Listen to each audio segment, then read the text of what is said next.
Hi, in this video of CSS we'll learn how we can include the CSS along with the HTML. So far we have seen a bit, but here we will cover all the way like what are the different ways of including the CSS with the HTML. So we are going to discuss about the 4 different things.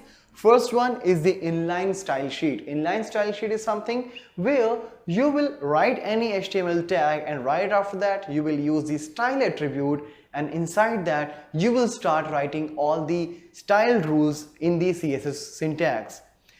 Embedding is something where you will write the CSS code inside the header section of the HTML document inside the style tag. So there we will write all the style rules and those will be applicable for the current HTML page only. So after that, in the body, whichever HTML tag you are putting, either you can use the name selector, ID selector, class selector, universal selector, whatever, but that will be applicable for the current page only. If you want to write a style sheet that should be applicable for all the pages of your website, then you will have to create a separate file with an extension .css, and then you will write all the style rules inside that file. Later, you are having 2 different ways of including those style rules in any HTML page. That is linking and importing. These are the 2 ways which will help us out in getting the style from a separate CSS document and where we will implement that in a current HTML page. So let's see a practical implementation of the different ways how we can link the style sheet with the HTML. So now in this particular video we'll start working with the inline style sheet. So basically what I'll do, as here you can see there are a couple of tags, that is h1 and h2, and here is the output of these h2 and h1 tag. Now if I want to put the inline style sheet, what I'll do, like the attribute we used to pass in any of the tags so far, here I will use this style as the attribute. After that, here what I'll do, I'll just put some of the values as I was doing in the previous video where we just saw the simple example. Like here, if I want to change the color of this h1, what I'll do, I'll say color to blue. As soon as I'll do that, you can see the color of this particular text, this particular heading is turned to blue. Similarly, if I want to change the font family, again I can come to font family attribute here in this style, and I will use any of, like in the previous video we use MS. That is the same I'm going to do here as well, and here you can see the difference. So basically the way to write the attribute and the value will remain same, but the thing is we will actually pass the value in the style attribute right where I'm putting the tag. Since this one is inline, if I'll put any other h1 tag, these styles will not be applicable in that heading. Like this is a sample text. So here you can see the another heading is not getting affected with the inline because this style attribute is particularly for this h1 only, so it will not be applicable for any other h1 tag.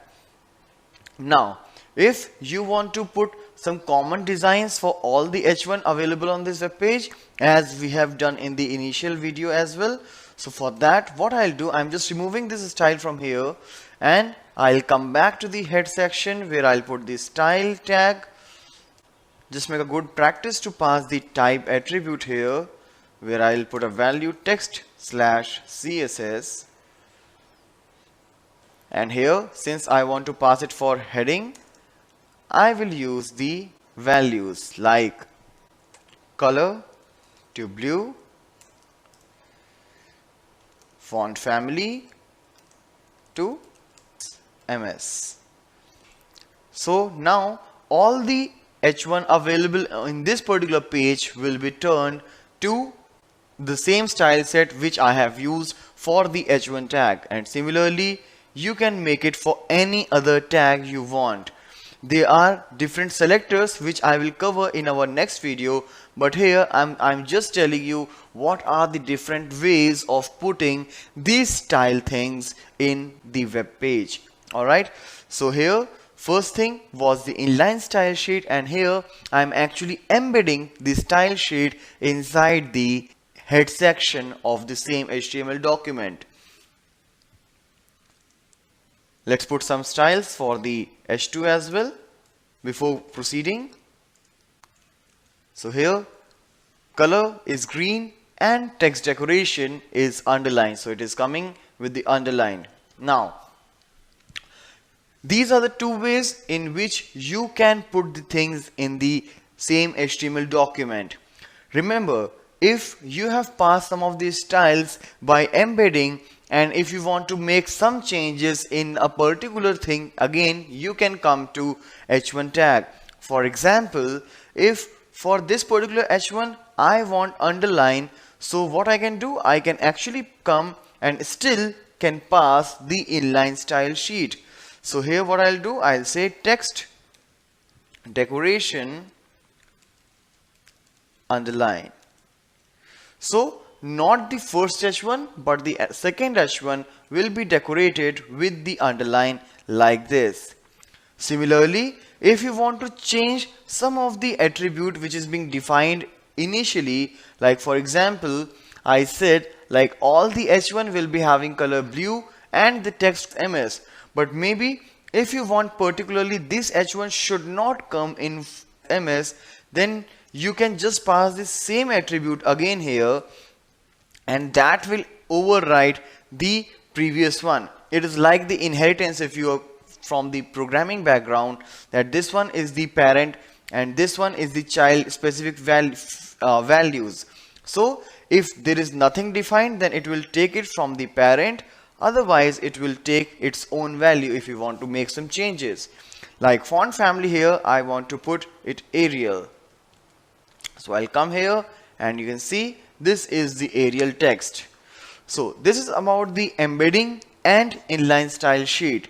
But if you want, you can just cut all these style attributes from here, and I'll take another document where I'll save them all.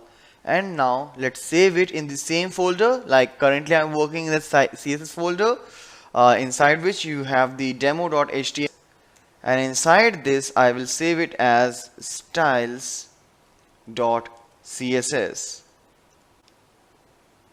and here you can find the CSS extension as well, so you can choose it from here as well. So now I have saved this CSS. Alright, so now next thing what I'll do, so let's come back to the browser, and if I'll refresh, you can see only the inline style sheet where I set font family Arial and text decoration underline is still there. Rest all the styles are gone away. So what can I do is, I can actually link this style sheet into this HTML document, and for that what I'll do, I'll come to the head section again, and here I will pass the link tag. I don't want to put anything inside it, so I just close it. It will be a non-pair tag or empty tag. And now link relation. Relation is that I'm going to use a style sheet. So link relation is a style sheet. Again, you can specify type, which type of text this linked file is going to bring here. It will be the CSS, again the MIME type, and href, the most important thing, that's the hyper reference. So both are in the same folder, and inside that CSS there's a file called styles.css. So again I'm passing the relative path out here. So maybe if it's done, I should get these styles back. So let's refresh it here. So now I get all these styles which I have defined in this style.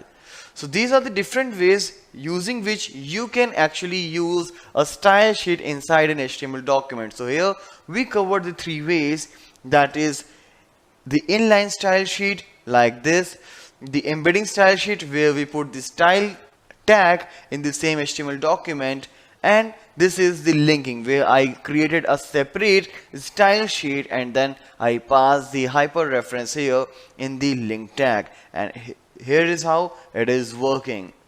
So this is all about the different ways of using the style sheet in HTML.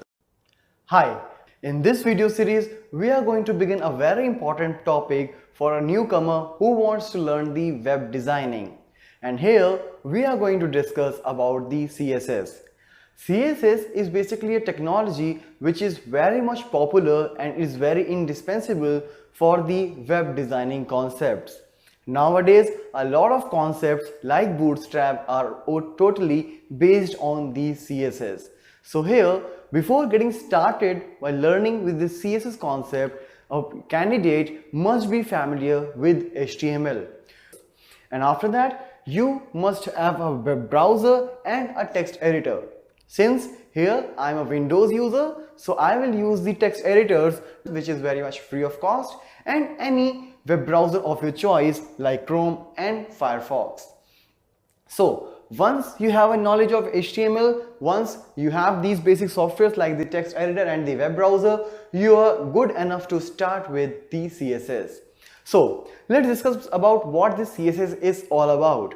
CSS stands for Cascading Style Sheet. Style sheet is the thing in which we are going to work. So basically, style sheet means a list of a document, means a document which is containing a list of all these styles which you want to define for a particular element on the web pages. For example, if you want to make a particular design for the heading tags, you can create a sheet of those styles. Similarly, for all the different tags, maybe the controls as well.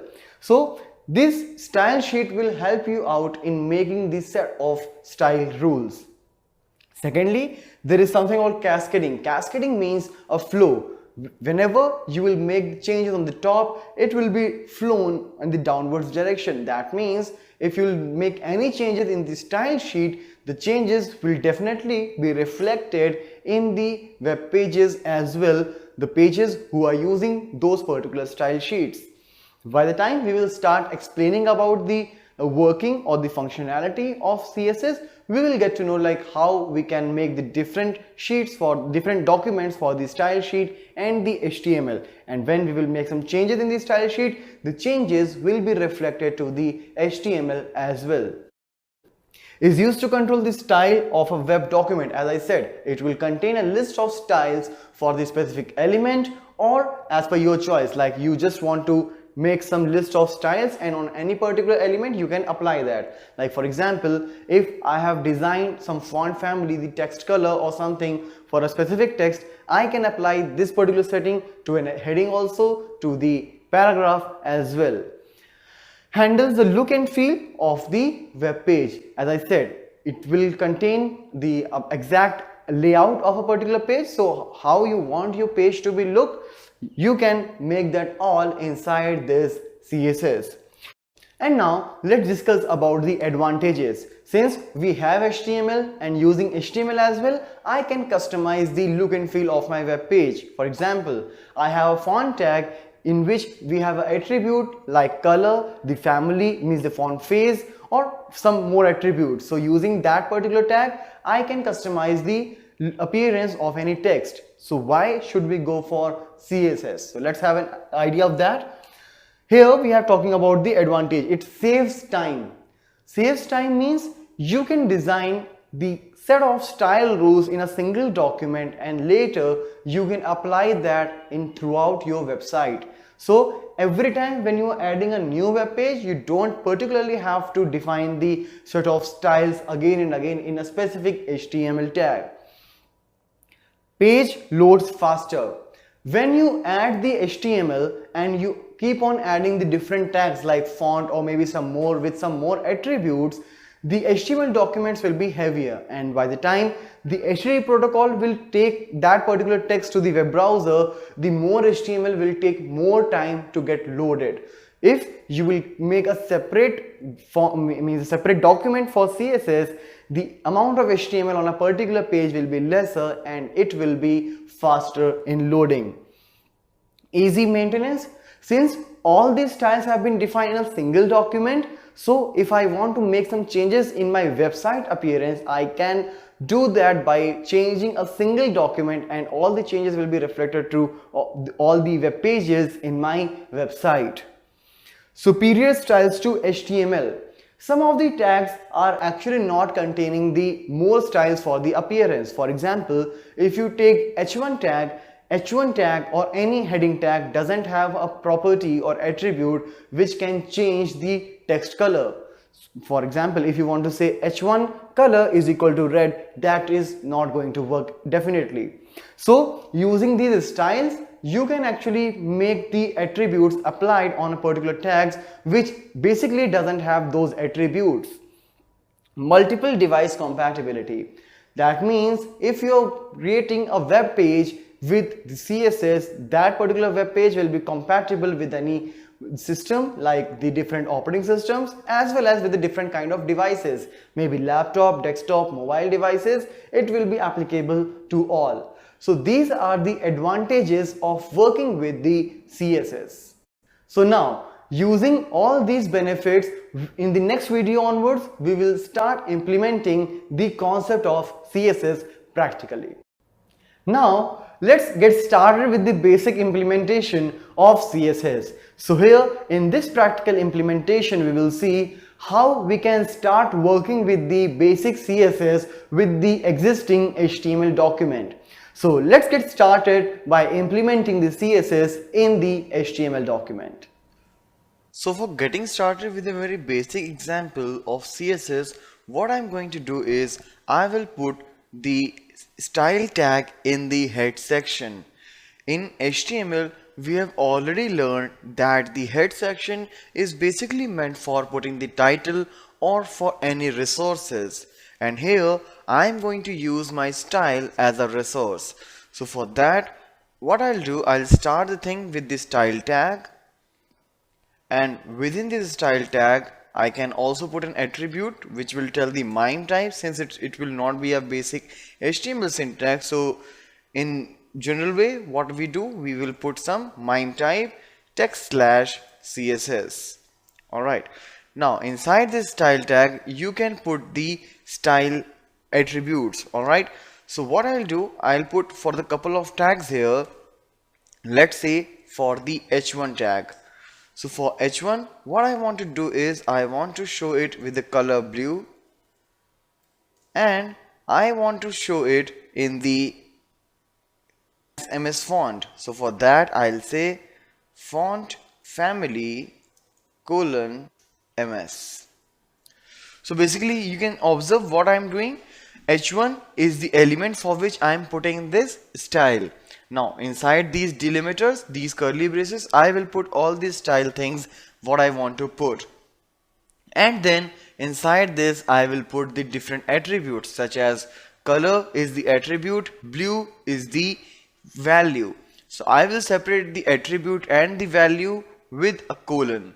And similarly, if you want to pass multiple attributes, you will pass semicolon as a separator. So you can just put semicolon again, and in case you want to put some more styles, you can continue by putting that. So this is all what I want to do for H1. Similarly, let's put one more, that is H2. And here I'll just put one style, that is I want the color should be green. Alright. So what happened when I'll come to the body and I'll simply put H1 tag with the text like welcome, and in H2 I'll put another text easy learning.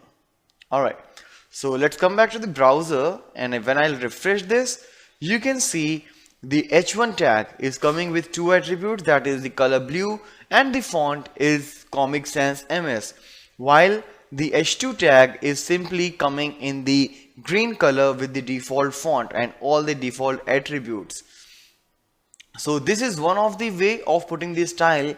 In our coming videos, I'll show you what are the different ways to style the HTML document, like whether it will be inline, the outside some file, or like embedding the style in this way. But this is all for now. Hi, in this video of CSS we'll discuss about giving the styles to the font.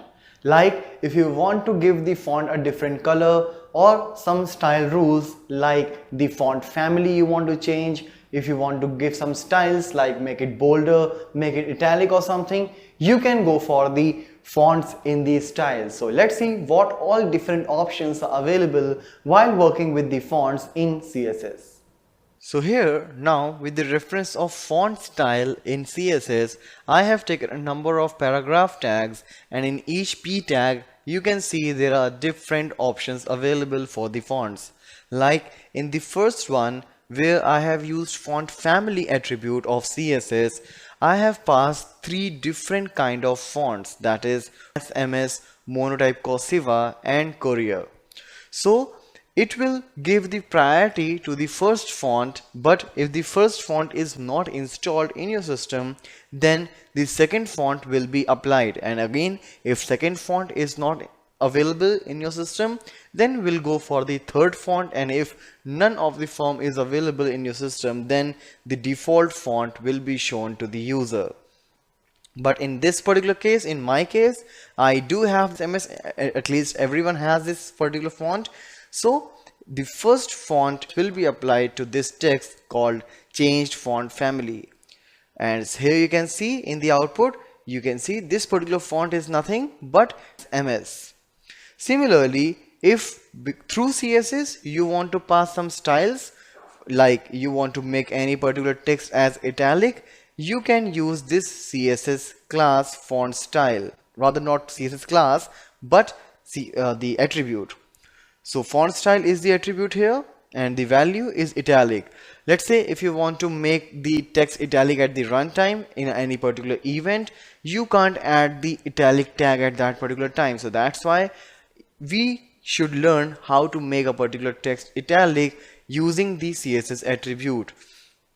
So font style italics, and here this is italics is the text. So you can see this is italics. Alright, so this is the font style italic which I have applied for this particular text. Similarly, we do have a variant here for the font where I'll use the attribute font variant, and the value is small caps. You can make it none, which is by default. So what it will do, all the capital letters which are available here, like this is small caps example. So T, S, C, E, the respective capital words will be shown in the capital, but all the alphabets who are available here in small cases, in small letters, will be shown in the smaller caps like this. Alright, so you can see the size of these fonts is smaller than the caps size form. Alright, so this is how you can use the small caps. Similarly, if you want to make it bold, any particular text, you can use the attribute font weight at that particular time, which will make it bold, bolder, and maybe you can put some numeric values as well, depending if your particular browser supports that font options. Alright, so like here you can see font weight is bold. If you want to make some nested text even more bolder, you can put it bolder as well. Now next thing which comes here is font size. Font size is here, like you can see 30 pixels. We do have the different measurement units as we have learned. So here I am passing the unit as pixel. So the font size of this particular text will be nothing but 30 pixel, as you can see here. Alright, similarly you can increase or decrease size as per your requirement. Alright, now it's 40. So let's make it 40. Alright. Similarly, if you want to use small and large, like in HTML we do have the small tag and the big tag. But here if you want, you can use the font size attribute in that particular situation, and you can use the value small and large. So comparatively to the default text, if this text will be in the smaller font, and similarly comparatively to the current text, this particular text will be larger. As you can see here, this is smaller in size while this one is larger in size. This is your default font size. Alright, so comparatively you can check, like this one is small and this one is large. And here I have used the shorthand notation for passing the different font styles and a single line. Alright, like font, colon, italic, small caps, bold, 50 pixel, Georgia. Alright, so this is the font family which I am working with. This is the size, this is the font weight, this is font variant, this is font style. Alright, so all the different attributes which we have used so far have been applied in a single line, and this one is the shorter way to style the text. So while working with CSS, you can use these various options in order to style your texts. In this video of CSS, we'll discuss about giving these styles to the text. When I talk about text, that means if you want to make some underline under a particular text, or if you want to change the direction or the spacing between the letters or the words, and so much more things. So let's see a practical implementation where we will give the possible styles to the texts. So for giving these styles to the text, here what I am doing, I have taken several paragraph tags, and in each I am just going through the different changes for the text. Like in the first paragraph, what I did, I used the color attribute of style sheet and I have passed any particular value. Like we have already seen, like we have different options of passing the color. Here I am using the keywords and simply I pass red as a color. You can use RGB or any hexadecimal way to pass the color format. So this particular paragraph will be of red color. Now here when I say direction is right to left, that means it will be aligned to the right hand side. Similarly, when I talk about the letter spacing, that means the space between each letter of this paragraph will be of 5 pixel, while in the next one when I am passing word spacing, it will be 5 pixel, means the space will be between the words, not between the letters. And when I say text indent, that means this paragraph will not start from the absolute left position, but it will take the space of 1 centimeter from the left side. So let's save this particular page and come to the browser. And here when I will refresh it, you can see all the things out here. Like this is the first paragraph with the red color. This is right to left, where we pass RTL, that is right to left. This is a paragraph with 5 pixel letter spacing, so you can see there is a big gap between the letters, while here you can see there is some abnormal space. Like here you can see there is less space between the words, but here it is more because I have passed 5 pixel space. And finally this one is the indent, where I pass 1 centimeter indent from the left side. So as I said, it is having a gap of 1 centimeter from the left corner, and then the paragraph will begin. Alright, so here let's cover some more examples for the text. Like here you can see I have used the different options regarding the text, like text decoration. Alright, so in text decoration I have several things, like I can make it underline, line through, overline and blink. That line through means the line will be passing over the text, and overline means it will be up, means on the upside of the text, while it will show you the blinking text. So everywhere I am using the text decoration attribute with the different possible values. So let's come to the browser now, and here you can see the underline, line through, overline and blinking text. As here you can see blinking is not functioning, so it depends on the different browser whether they support the text blinking or not. So for now maybe this Chrome is not supporting the text blinking. Now let's go for the another attribute for the text, that is the text transform. And here I'm using a simple case, like when I'm writing a paragraph, I'm just using my default way of writing. But using these different values, I can actually make it in the different way, like capitalize, uppercase and lowercase. So let's save it and come to the browser. So here you can see in capitalize what will happen. The first letter of each word will be in the caps, rest will be in the small. But here in the uppercase and lowercase, as the name says, the complete text will be either in the uppercase or in the lowercase. So this is how you can work with the text transform attribute for the text styling. And finally, we have the attribute called text shadow, where I have passed three values, that is 4 pixel and blue. That means the shadow will be 4 pixel right, 4 pixel down, and will be of blue color. So when I'll save and will come here, you can see there is a blue shadow in the background which is moved away a bit, right? So it is 4 pixel right and 4 pixel down to the actual text. All right, I can just show you one more example, like I made it 6 pixel, 4 pixel. So when I'll refresh, you can see it is moved bit more towards the right. All right, so its first one is for the right position, second one is for the down position, and third one is the color of the shadow. Right, now if you want to make the shadow a bit blurred, you can pass some more pixel for the shadow. So here I will say it is 8px, that is 8 pixel. So I'll refresh and here you can see it is giving me more pleasant effect, right? So it is 8 pixel of the shadow. So these are all the things which you can do while working with the text in CSS. Now in this particular video of CSS, we will talk about giving these styles to the links. When I say links, it is hyperlink.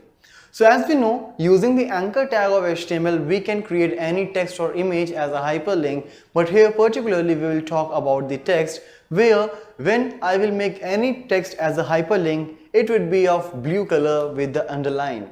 If I want to give some changes like in the color or whether I want to put the underline or not, I can do some styling with the links as well.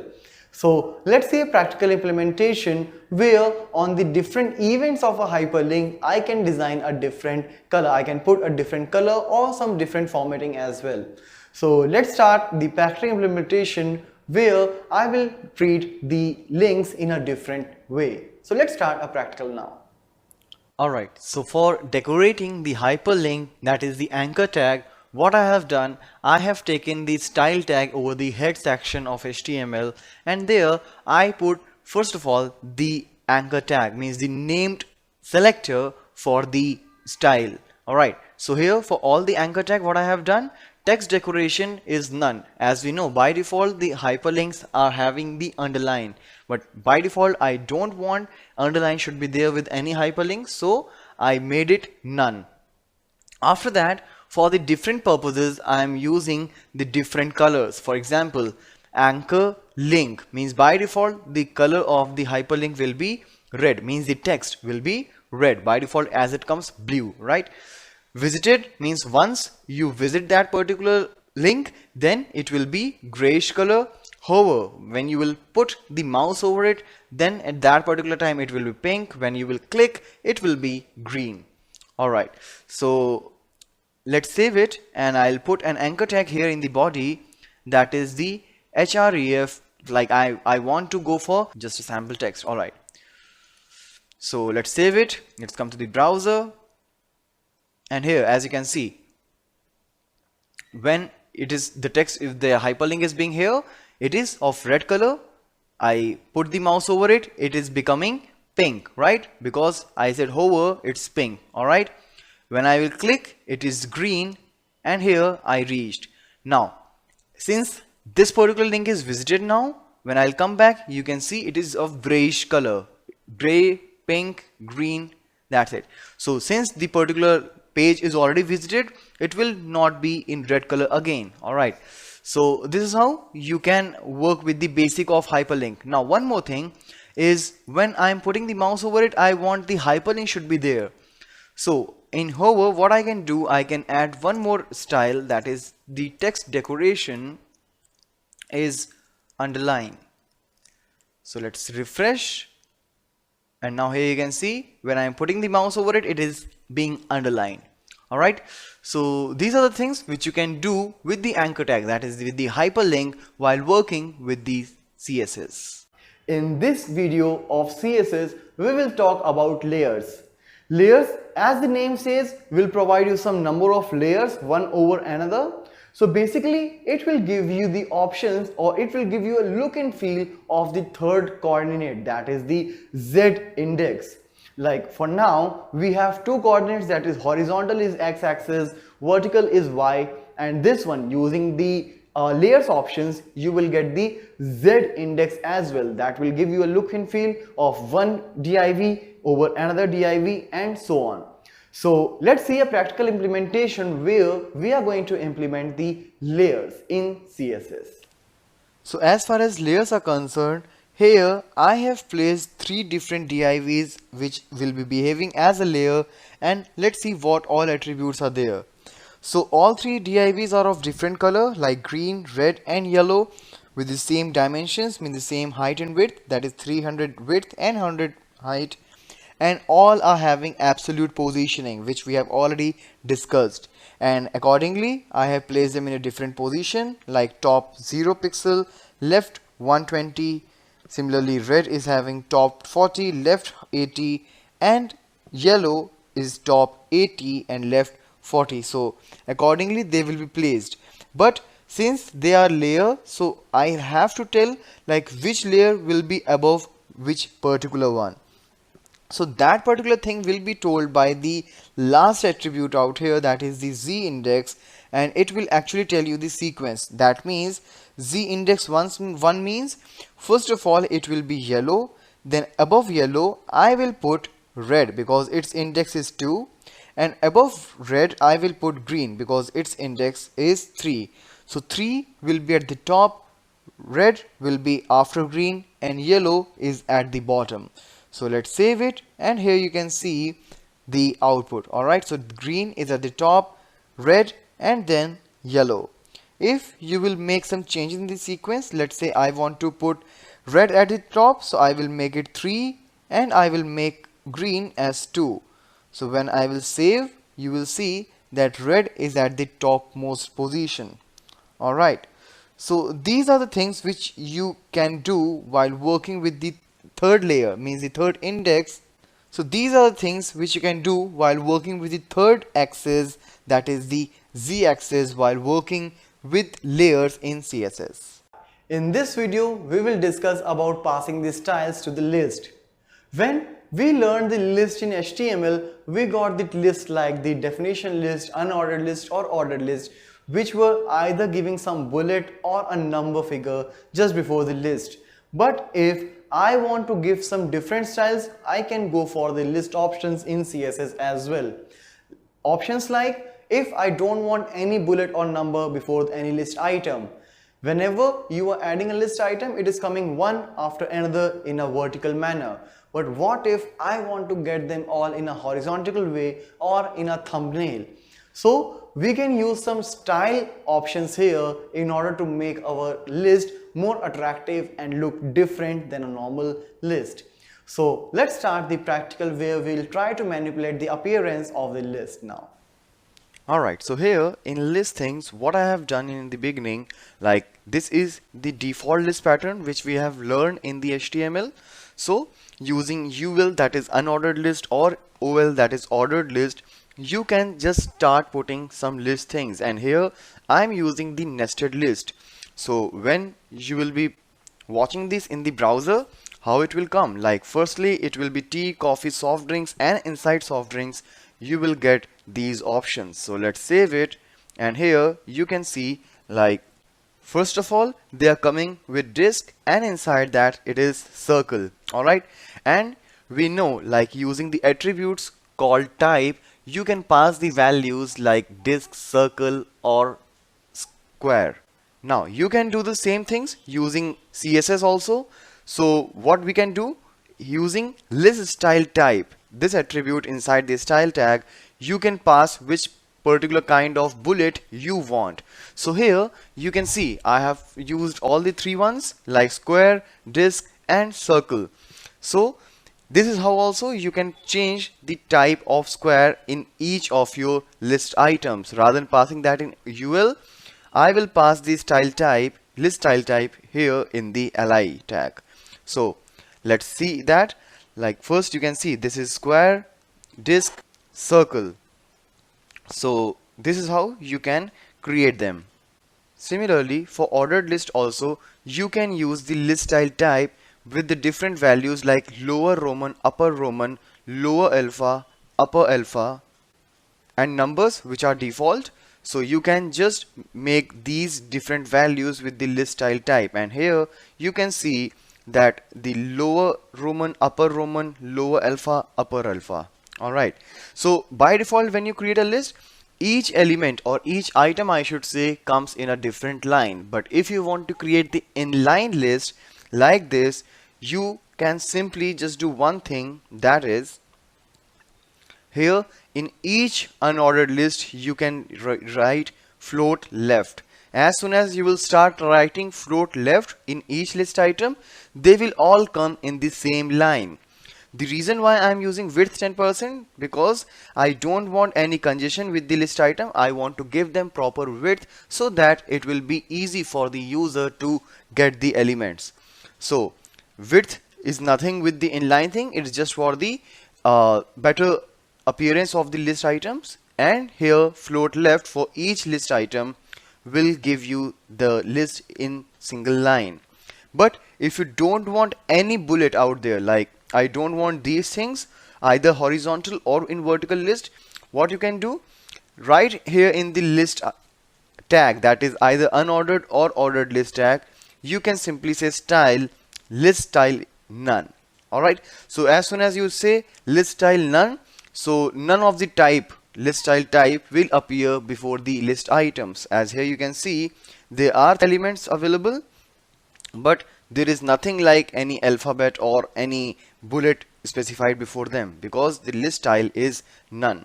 So these are the different implementations that you can make while working with CSS in list items. Now in this video of CSS3 we will talk about the animations in it.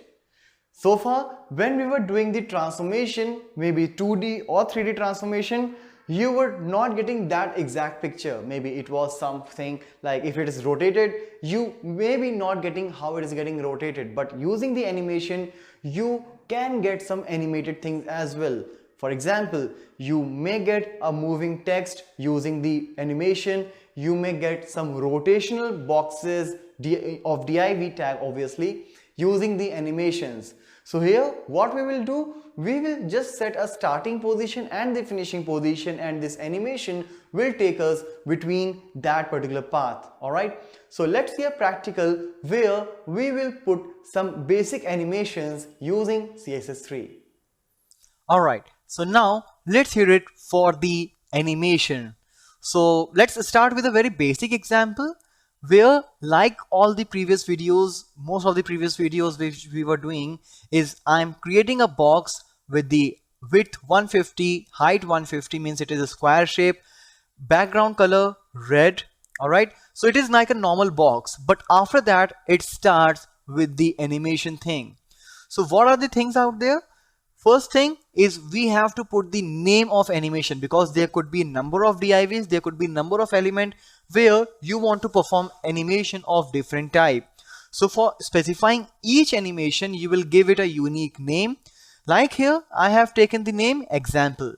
Now after example it is a name, like after that it is about for how many duration you are preparing this animation. So for me I'm taking it 4 seconds. Now in these 4 seconds what all I want to do, so that we'll have to set by using the keyframes. And when you specify keyframes you will have to tell also like which particular example, means which particular animation, because here I have given the name. So you will have to specify for which particular element you are going to perform this keyframe thing. So I'm doing it for the example. What I want to do, I will start the color transformation, like the background color I will change it from red to yellow. All right, so since you can see background color is already red, so I will start it from red, so both will get mixed, and then I will change the color to yellow in 4 seconds. All right, so as you can see, it is for that particular div whose id is my div. So in body I only have one div with the id my div. So let's save it, come to the browser and refresh it. So in the 4 seconds of time, this box will transform itself from red to yellow. As soon as the transformation is over, it will come back to its original one because I have given a default background color to this div, that is red. All right, so again I will refresh. In 4 seconds it will come from red to yellow, and once it is done, it will come back to its default one. So this was just about the keyframes thing where I changed the background color. Similarly, you can change this position also, whatever you want. So now in this second example, I'm going to add some more things. Here the animation name and duration will remain same, but I'm going to make some changes. Like in the previous one, it was starting from red and finishing with yellow. But if you want to take it from red to green by passing some of the colors, you can do that as well. So what I'm doing here, I'm using percentage thing right here. So at 0% means at the very beginning, the background color of example means for this particular animation will start from red. Once the 25% of the time will take place, 25% means the 1 second. All right, it is because it's total 4 seconds. So when the 25% of the time will passed, I will change it to yellow. Again, when 50% will be over, it will be blue, and then at the 100th percent means when it is completed, it will turn into green. So I'm just making it from red to green by passing the colors like yellow and blue. So still I have that div, my div out here in the body. So let's save it, come to the browser, let's refresh it. So you can see, all right. So let's refresh it, starting from red, yellow, blue and green. All right, so comparatively you can see yellow is staying for lesser period of time because only from 0 to 25 it is being there, but from 50 to 100 it's blue. So the transformation between the blue and green is comparatively slower. All right, so this is how it is happening, and once it is done, it is again coming back to red, which is the default color. So now, so far we were just making the changes in color. Let's see what all we can do. So let's make some changes in this particular code so that we will be able to make the changes in the position as well. So as here, all the things are same, like the height, the width, the background color, the example, the name of the animation and the duration. Just one thing is more added, that is position. Because obviously I'm going to change the position, so I will have to tell like according to what I'm going to make the changes. So it is relative positioning. So whatever changes you will do, it will be relatively to the previous change. So at the 0th percent means from the very beginning, it will be left 0, top 0, means it will be at the topmost position. Now after that, when it is 25% done, it is yellow in color, and it will move 200 pixel from left. All right, means it will move towards right to 200 pixel. When it is 50% done, it is still 200 pixel left, but it will come 200 pixel from the top. That means it will move down to 200 pixel. When 70% will be done, it is 0%, means it is going towards left in the same height. And when 100% will be done, it will be to its original position. That is, it started from 0, 0, it will be at 0, 0. All right. So let's save it, come to the browser, make the changes. You see, it is moving. All right. It is not getting repeatedly, but yes, it is moving. Like this is 0, 0, now 0, 200, 200, 200, 200, 0 and 0, 0. All right. So that is about the left and the top values which I was reading out. Now, if you want to make some delay in the animation, you can add animation delay. Alright, so when I add animation delay 2 seconds, that means after 2 seconds the animation will start taking place. Alright, so let's save it. Let's see how the changes are done. So after 2 seconds, you see it has started moving. Alright, let me refresh it. 1, 2, and now it started. Alright, so this is about the delay. Now you see, like once it is done, it is stopped. If you want to make it repetitive, you can add one more option out here. Let's see what is that, and that is animation iteration count. Here I set it 3. Alright, so animation iteration count is 3, so it will go on for 3 times. Alright, so let's see. After 2 seconds it will start. So this is the one cycle, this is the second cycle. Delay will be only for the first time, and this one is the third cycle. Alright, now it is done. So if you want, you can also write infinite or any particular number. So let's refresh after 2 seconds. Alright, so it is 1, 2, 3. It's not going to stop obviously after 3 as well, and it will keep moving unless you make some changes or you do whatever. Alright, okay, now there is something more called the direction. So animation direction, you can make it reverse also. Alright, so let's save the changes, come to the browser, and now after 2 seconds it will start in the reversed direction. Alright, you can also make it alternate. So once it will be in the correct direction, next time it will be reversed. So I'm changing it both the places, it is alternate. So first time it will go to the actual position, actual direction, and next time it will just reverse. Alright, so it will be alternate. Once it is single, means clockwise, second time it is anti-clockwise.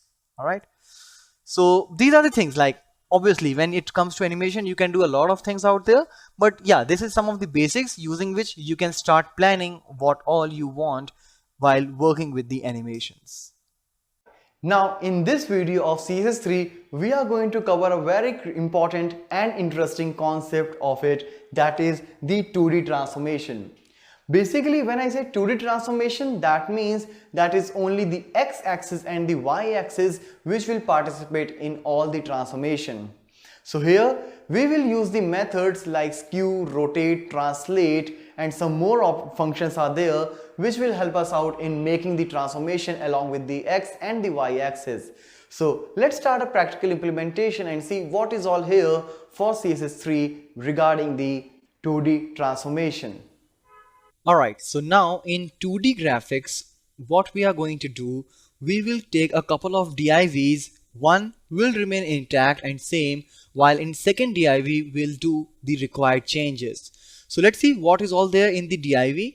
The height, width is set, background color is set, and border is set. So obviously it will look like a box, as you can see.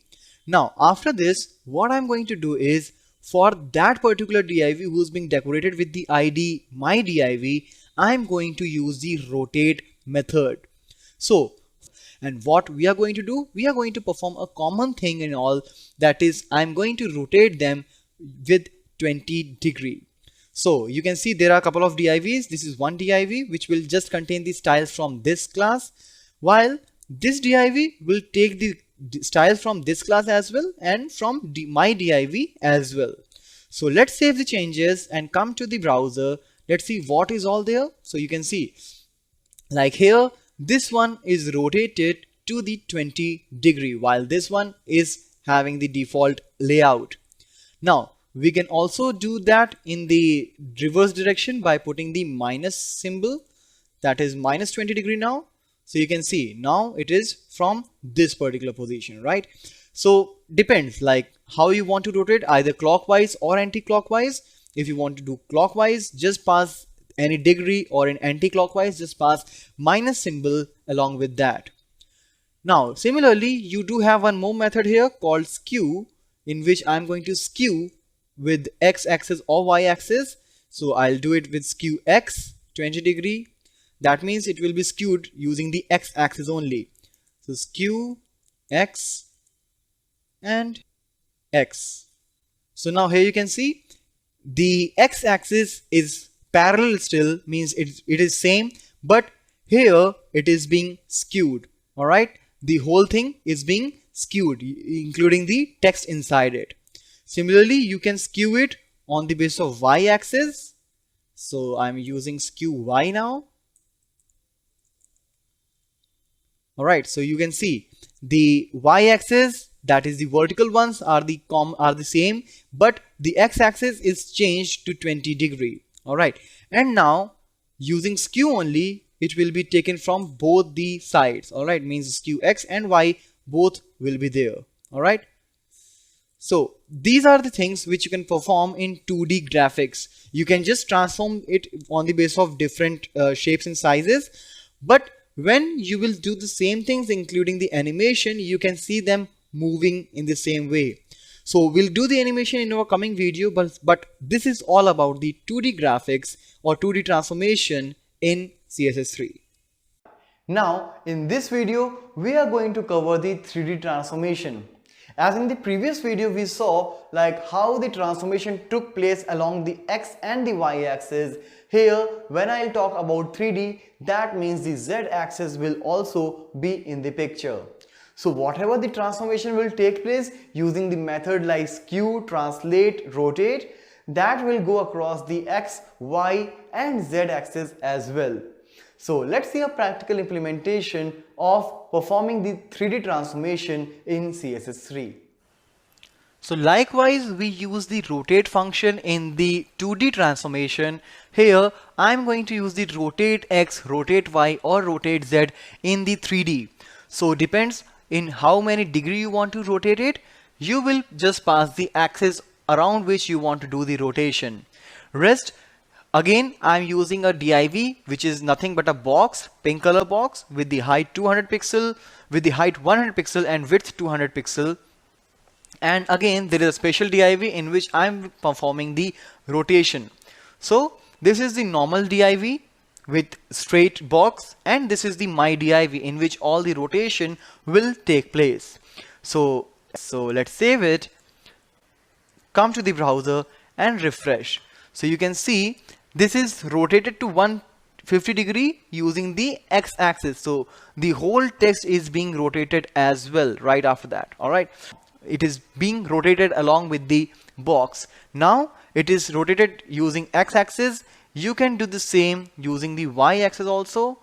So rotate y. So now you can see the whole rotation is take place now according to this axis. Initially it was using the x, now it is taking the y. All right, so this is rotate y. It is still written x, but now as you know, like I'm using rotate y, so let's make it rotate y axis. All right, so this is y. All right, similarly you can do the, because it is 3D, there is z axis also, there is z axis, so you can use rotate z as well. So now the rotation will take place as per the z. So let's save it, come to the browser, and here you can see the third dimension of it. All right, so these are, as I said, like these are the things which I'm just using it in the transformation. If you will create a storyboard using the animation, you can see them, you can feel the animation and the transformation taking place. All right, so in our next video we will learn about the animation, but this is all about the 3D transformation using CSS3. In this chapter of CSS, we will discuss about the colors. Colors are basically one of the very important aspects whenever we talk about the formatting or giving some attractive look to our web page. So we will learn how and what are the different ways of passing the color for a specific element of the HTML. So here we have 4 different ways of doing the same. First is passing the hexadecimal code. short hexadecimal code, RGB absolute, and keywords. As we know, like whenever we talk about a color, all the colors are made up of three basic colors, that is red, green, and blue. So this RGB combination here will help us out in forming the different colors which we can make. So hexadecimal, short hex code, and RGB absolute, that is the red, green, blue absolute, and the keywords. Keywords will help us out in writing the name of a specific color. So here is a short example.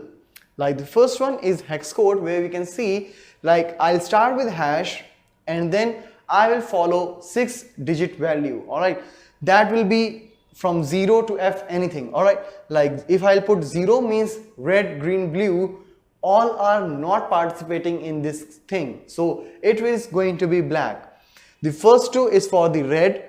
As you can see, when I put F in the first two, it is red, remaining are 0. Similarly, if red and blue are 0, means first two is for red, next two is for green, and last two is for blue. So here the mid two is for green, so it is going to give you green. Similarly, if you have F in the last and 0 for the remaining, it is going to be blue. Now let's come to the short hexadecimal, where in spite of passing 6-digit value, we'll pass 3 values only, but again followed by hash itself. So 000 means none is participating, that's black. Again, first for red, second for green, and third one is for blue. Then it is RGB absolute, where I will use this RGB function and will pass 3 different parameters. The first value, first number is for red, second is for blue, second is for green, and third is for blue. So again, this is the RGB. The value can vary from 0 to 255. So if I'll pass 255 in the first, that means it's going to be red, second it's for green, third value is for blue. You can pass different values in all the 3 parameters to get the different colors available. Keywords. Keywords means you can write the name of the color. That's the simplest way, but it will restrict some of the color variants. Like for example, if you write red, it will give you absolute red, not any other variant which is somehow equal to red. Alright, so this is the keywords. If you want to make some more color combinations, you can use these things. So whenever you want to give the color to the text or to particular background, you can write one of these way of passing the color. So in our next video onwards, we will start working with the colors in a different manner. So far, when we were discussing about CSS, we covered the colors in that. So there we checked what are the different ways of passing a color with the name or using the hexadecimal code. Now here in CSS3 again we are discussing about the colors, but here we will check something different. Like here we will see how to manage the opacity of any particular color, like you want to make it 100% opaque or maybe somewhat transparent. So let's see what all new features are there regarding the colors in CSS3. So as far as the colors are concerned with CSS3, here we have the same concept as we were having in the normal CSS, that is we can use the RGB in order to create the various colors. Like here you can see the first parameter is again for red, then G, that is green, and then third one is for the blue. But you can also notice there is a fourth parameter out here which is newly added with RGBA, which is in CSS3. So as far as this alpha is concerned, it will tell you about the how transparent or how opaque you want there to be for a color. Alright, so let's save it for now and let's refresh here. So you can see that this is red, green, and blue, but not to the extreme. There is some sort of lightness in the color. That's because of the transparency. If I will increase the value out here, minimum it will be 0, maximum it will be 1, and in between you can give you the decimal value. So as you can see, as I increase the value, it is darker in shade. Similarly, if I will give you 1 here, so it will be at its max, that is the proper red, green, and blue. So let's save, and you can see this is the actual color. And as less value I'll give, like 0.1, 0.1 and 0.1. So this will be the lightest shade available in the RGB, like this. Alright, so this is about the transparency. Similarly, you can also use the opacity keyword out here in order to set the opacity. Like here you can see I'm doing the similar thing, but here I'm using another style. I'm using similar RGB method, not RGBA, and apart from that I'm using another keyword, that is opacity, and I'm passing the value 0.6. Alright, so when I'll refresh, you can see it is 0.6, and again, like in alpha we were passing 0.3, 0.3, I can do that as well in the opacity. So these are the things, this is how it will be displayed. Another way of passing the values here for the color, we have the HSL, that is hue, saturation and lightness.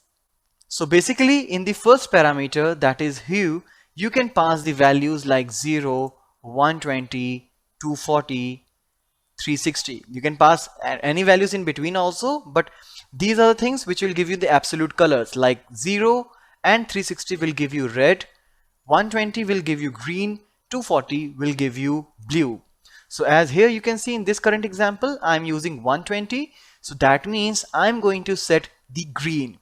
After that, you can make the changes in the saturation and lightness, like how light you want that particular color. Alright, so let's save it and see the output in the browser. So here you can see green, normal green and dark green, just because of the change in the lightness in the third parameter. So these are the new things, these are the new ways using the colors in the CSS3. Now let's talk about cursors in CSS. Basically, cursor is nothing but a mouse pointer which you move while scrolling to a particular web page. By default, you get a mouse pointer which is of arrow shape and you move it along. But as per the different situation, you may come across a need like you want to change the mouse pointer as well. Maybe sometime when it's loading, you want the circular rotational mouse pointer. Sometime you are maybe looking for a finger pointer. So we are going to discuss about the different mouse pointers which are available here, and we can use that in the CSS. So let's start the practical now. So now let's take a very simple example of the cursors, where in a single document itself I have put all the possible values of my mouse cursor. So first one is the auto, means the default one, like your mouse pointer. Now after that you have the plus symbol mouse pointer, that is the crosshair, the default one, pointer. If you want to move the window, that is the different icon, different cursor at that particular time. E-resize, and E-resize means east side, northeast, northwest, depends on the side. If you are resizing a window from any of this side, so that means this is going to be the resize cursor. After that, the text, the cursor which you are seeing right now is the text. Weight, which will keep on rotating, depends on the different browser. And help, where it will carry a question mark with itself. So let's come to the browser and refresh. And here, as soon as I will put the mouse, this is the help, weight, text, resize. You can see it is getting changed every time. All right. So these are the different ways of passing the cursor. Move, pointer, that is the pointed finger which we use generally for hyperlink. The default one, the crosshair, and the auto. All right. So these are the different options which you can see while working with cursor, and using any particular option you can put it anytime on your DOM as per the requirement. Now in this video of CSS we'll discuss about the padding. When I say padding, you must have heard about the padding in cell padding while learning the table tag in HTML, where padding means distance between the text and the border. So here also we are talking about the same padding, where I can manipulate the space between the text to its border. That border distance may be from the top, from the left, from the bottom, as well as from the right. Depends all on our need. So let's see what all we can do while working with the padding options in CSS. So here in the example of padding, if I'll just mention padding, that means that I'm taking the distance from the text and the border that will be taken from the left and top. But here I can take the distance from any of the side of the padding, right? So here in this current example, I'm using padding bottom. So that means the distance of the text and the border will be taken from the bottom side. So let's save this, and if I'll come to the browser, here you can see that the distance is right here from the bottom. This one is the 15 pixel while this one is 5%. Similarly, if rather than padding bottom, I'll say padding top at both the places. So you can see the same distance is coming from the top, and very similarly you can do it for the left and right as well. So let's put it left. Alright, so here you can see the distance is being taken from that side, but since the percentage, and now you can see 5% from there. Alright, I can also use padding right, but here as you can see the alignment is already left and the padding is already taken from the right, so it will not work. So first you can try by yourself by putting the alignment to the right, and then you can try padding right. So these are the things which you can take care while putting the padding, while putting any text inside the border. Now in this example you can clearly see that we have the padding different from all the different sides. Like here in the first paragraph I have used padding 15 pixel, that means it will be 15 pixel from all the four sides. But if I will specify like 10 pixel and space 2%, that means from top and bottom it's going to be 10 pixel, and from left and right it's going to be 2%. Similarly, if I'll pass 3 different values, that means the top is going to take the first one, the bottom is going to take the third one, and the left and right will share the middle value. But here you can see we have the different value for all the four sides. So top is 10 pixel, the first one, then right one is 2 pixel, and after that the top and the right are taking, means the bottom and the left are taking the same values, that is 10 and 10. If you want, you can just make the change to check the difference.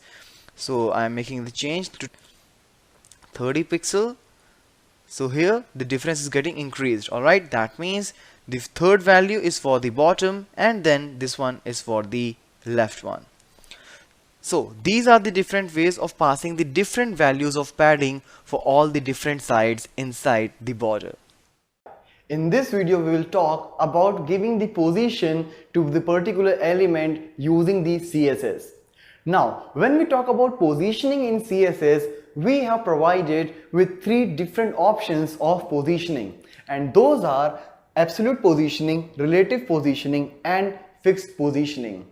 So as per your requirement, you can choose, like it's all about designing your web page where you want to put a particular element. According to that, you will plan like which particular position you should go for. So let's talk about absolute positioning. Absolute positioning is basically something, as the name says, it's absolute, means here you will have to pass 2 values, that is the x-axis and y-axis value. That is, x-axis means the horizontal one, which will be taken from the left hand side, and absolute positioning from the top, that is vertical, that is the y-axis. So on the basis of the coordinates which you will pass, the particular element will be posted to that location. So as it is mentioned, the element is positioned at the specific coordinates related to your screen top left corner, right? So the top left corner from my side will be taken from the coordinates. 2 values, top and left, can be used along with the position property to move an HTML element. Like for example, if you will pass 0, 0 in the absolute position, it will go at the right top and the left hand side, and if you want to make some changes, you can just keep changing the value, that is the left and the top, to make it on a particular position. Now Next thing is the relative positioning. Relative positioning is something where you will pass again the coordinates, but this time it will be relative to its original position. Like for example, inside a particular div you are putting some text, and inside that only, that's the relative position, you want to make some changes. So you can pass the relative positioning, means you will have to set the mode of the positioning, that is the relative, and then you will pass the numbers like where exactly you want to put. And the last one is the fixed positioning, where you will pass any particular coordinate, and even after that, even if you're scrolling up and down the page, that particular element will remain at that position itself. Like that will be like something like always visible. All right, even if it's a big page you are scrolling up, but that particular element where you have used the fixed positioning is not going to change its position. So let's see a quick practical implementation of all the three available positioning options. So as far as the positioning is concerned, here in this example I have taken a div in which I have used the position attribute with the value relative. So this one is the relative positioning with the left 80 pixel and top 2 pixel. Let's make it 20. Alright, so when I'll refresh, you can see, alright, that this is the relative positioning. When I talk about relative positioning, though the size of the text is like this much only, but it will occupy the complete width. But if I will make it to absolute, let me change here as well. Alright, so absolute will, first thing is that it will take the text space itself. It will not occupy the complete width which is available for this particular div. Now let's make it relative again. Alright, and after that, to understand it better, what I'll do, I will add one more div right after it. Alright, so what you can observe here, I have placed two divs with the same relative positioning and with the same left and top margin. Alright, so let's see how it is being reflected here. So you can observe like both are coming separately. Alright, let me just change the color as well. So you can see the second one is the relative, means the second div which I just added. Alright, so because I have passed the same left and top values in both the divs, still they are not crossing each other. Why? Because the second one is related to the first one. Relatively, it is adjusting its position. But if I will say it absolute, then it is not taking the reference or relevance of any other element of this particular DOM. It will just take the relativity of that particular element inside which this div is existing. So let me make it absolute, and when I'll refresh, you can see it is overlapping this one. Alright, because doesn't matter whether it is overlapping anything or not, when I say it's absolute, it will definitely go to that very point. Alright, and will be rendered over the DOM. So these are the things which you will have to be sure about, the relative and absolute positioning. The third one in the list is the fixed. So let's see that one also. So here I will make it fixed, and I will say this is fixed positioning. Alright, and to increase the page size, I will just add some BR tags. Alright, let's come and refresh. Let me change the position first of all. Absolute, I'll make it 0 0. Alright, so this is at the very top, and fixed one is left 80, it's fine. Top I'll make it 120, so it will come down. Alright, so this is fixed position. So when I will scroll, you can see this is still there. So this is the fixed positioning, the simplest one without any confusion. It is going to be at the same position. So in case you want something like always visible type of content, you can put it inside the fixed positioning. So these are the three things which we have as far as the positioning is concerned, that is the absolute, relative and fixed with CSS.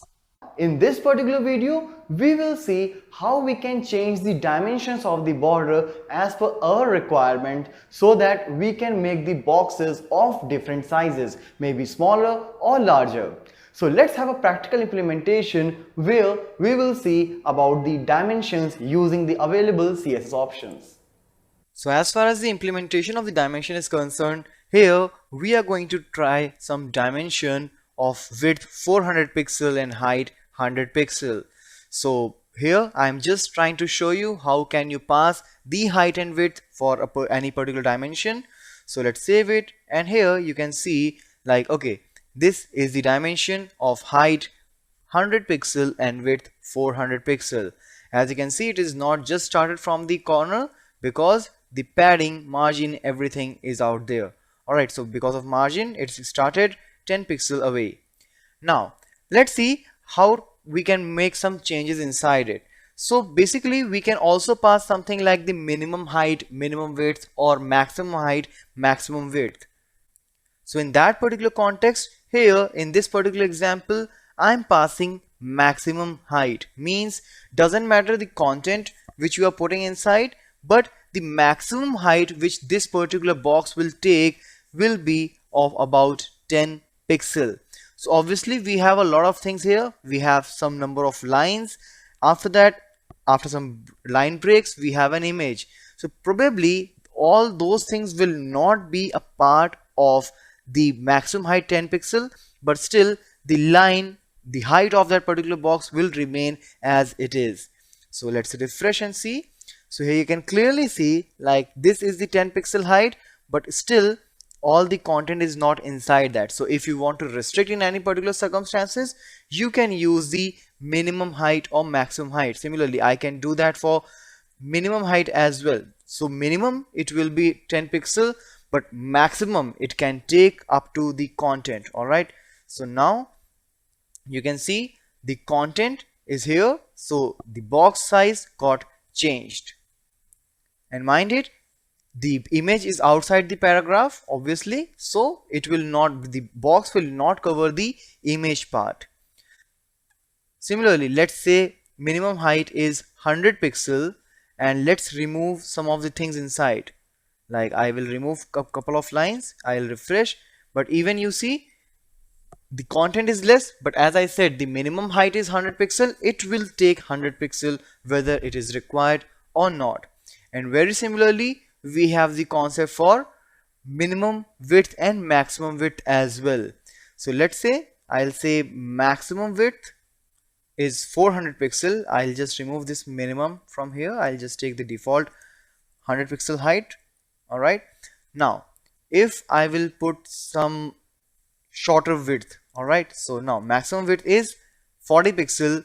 The content is not able to adjust inside, but still you can see somehow it managed because maximum width which you can pass here is 40 pixels. Similarly, if you can want, you can pass the minimum width as well.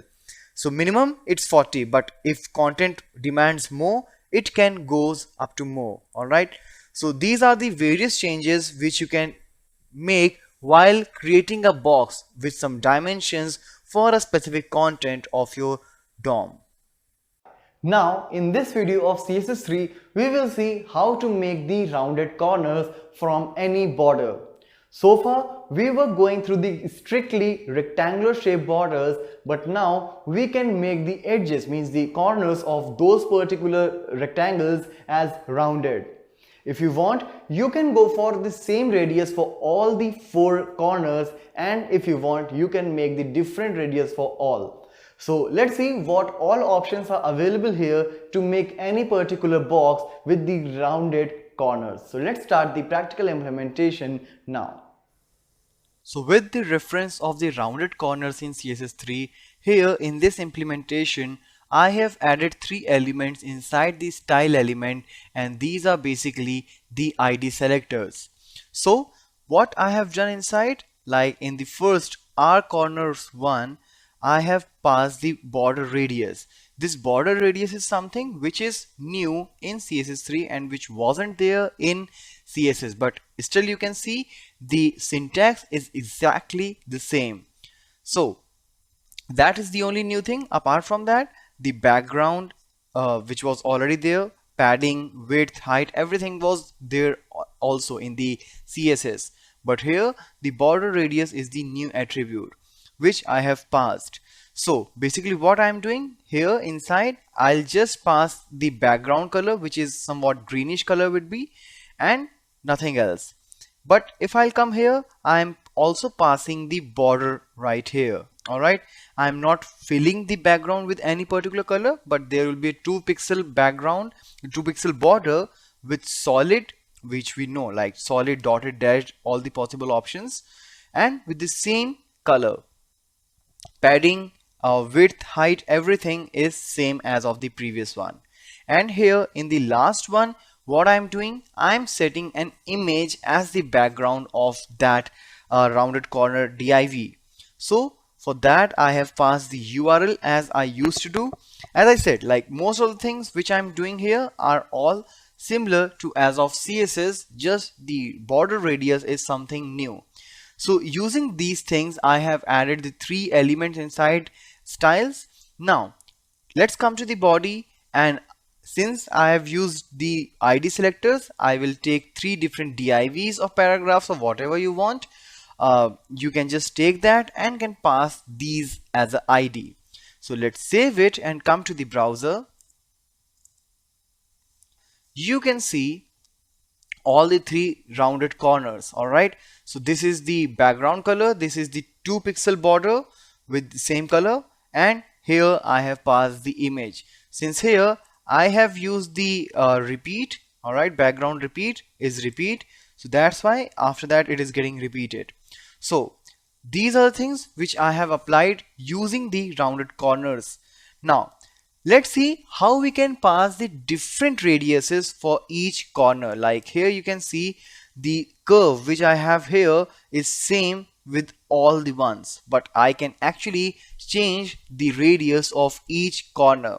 So for that, here are the few modifications. Like I just passed single value in the border radius in the previous example, but now I am passing 4, 3 or 2 values. So let's see what is the difference. So as you can see, there are 4 values. So basically the 4 values will mean, that means different values for each corner. So let's save it and come to the browser again.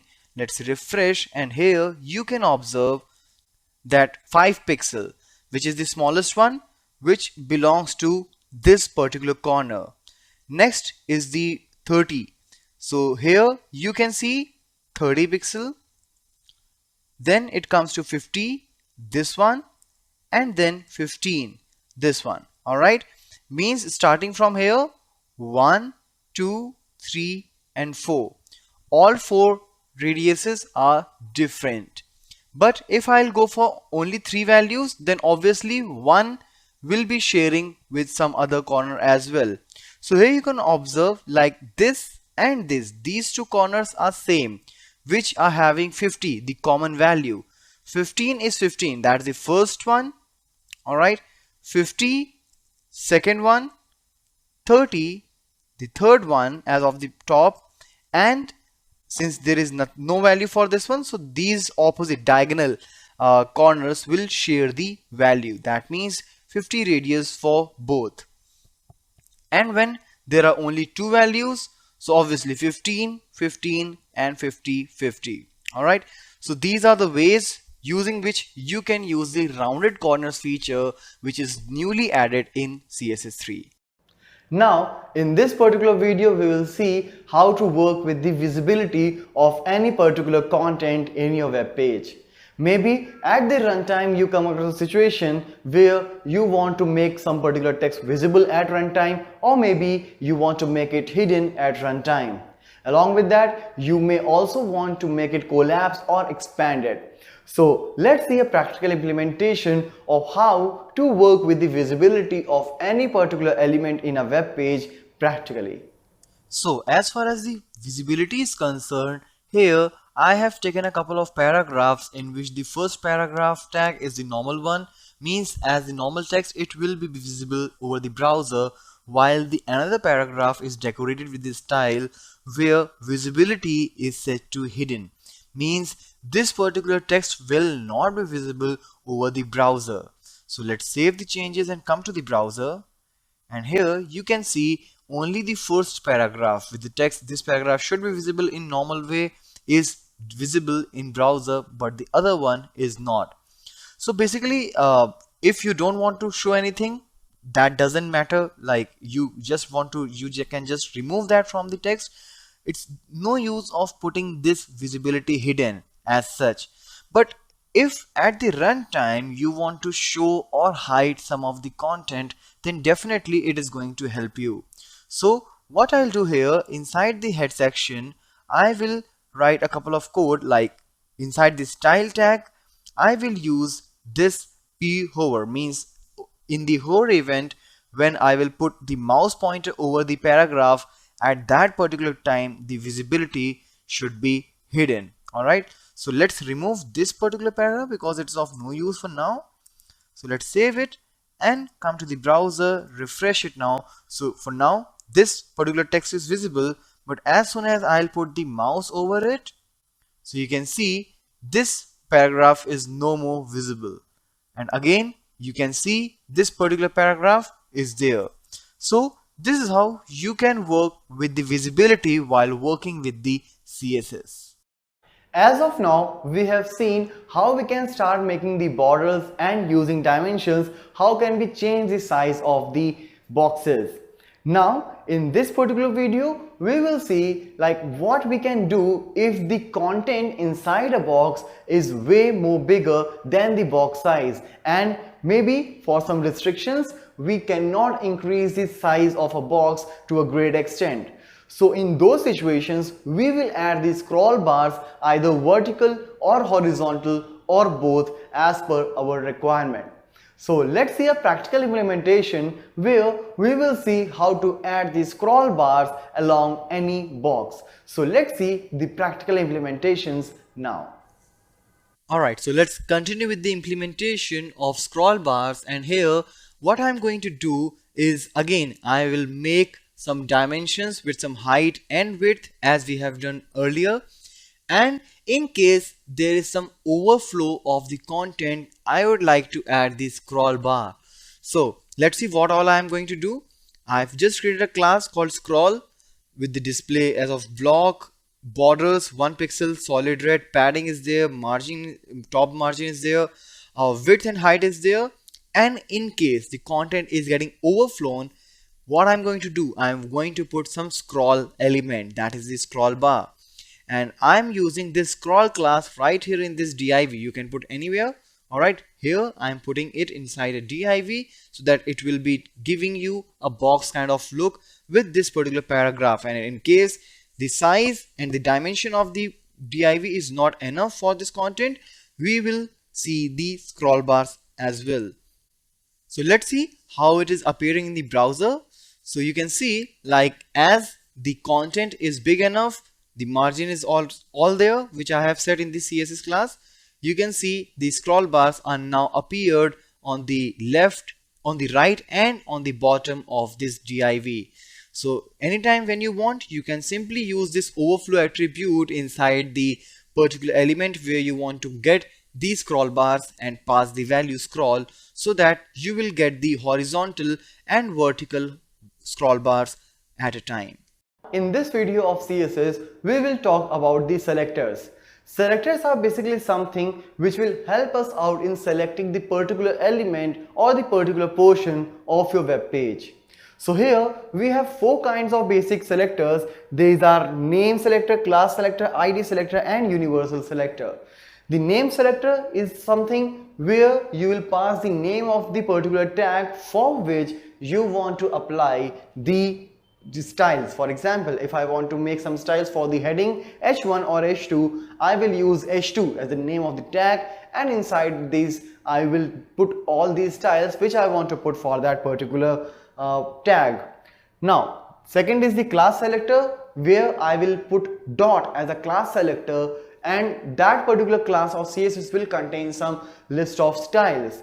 When on a document I want to apply that particular set of styles to a particular element, I will use the class attribute by passing the class name. So whatever styles I have passed in that particular class selector, that will all be applied on that particular segment. The next is ID selector. So ID selector is something where you will put these styles which is particularly for a single element, as it is ID selector and we cannot have the multiple ID with the same value in the same web page. So if for a particular div or something you want to put a style, you can use the ID selector, and universal selector is something where you will put the style for the complete DOM. So let's get started with the practical implementation and can see how these different selectors can be implemented. So for starting the implementation of selectors, I will use the embedded style sheet just to make sure that you will see the styles and the tags on the same page, so it will be easier for you to understand. So now what I'll do, I'll start working with the name selector, as we have seen so far in the video that here I can pass any particular name of the element like h1, h2, p, paragraph, bold, b. Alright, so such things can be decorated by using the name selector, and we will use the name selector in the situation when you want that complete document should get the same styles for all the similar tags. For example, here in h1, if I'll say color to blue, then all the h1 of this particular tag will be converted to the blue font.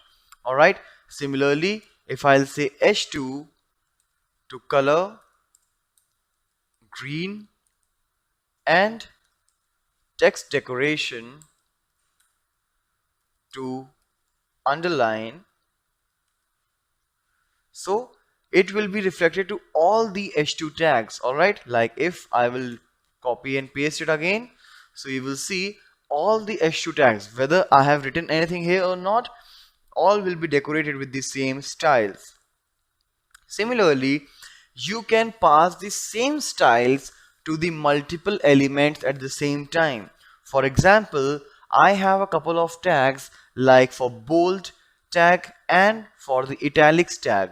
I want them to be decorated with the underline. So what I'll do, I'll just put the text decoration underline here, and you can see here b comma I, that means for the bold as well as for the italics I will decorate the text with the underline. So let's see how it will be looking like.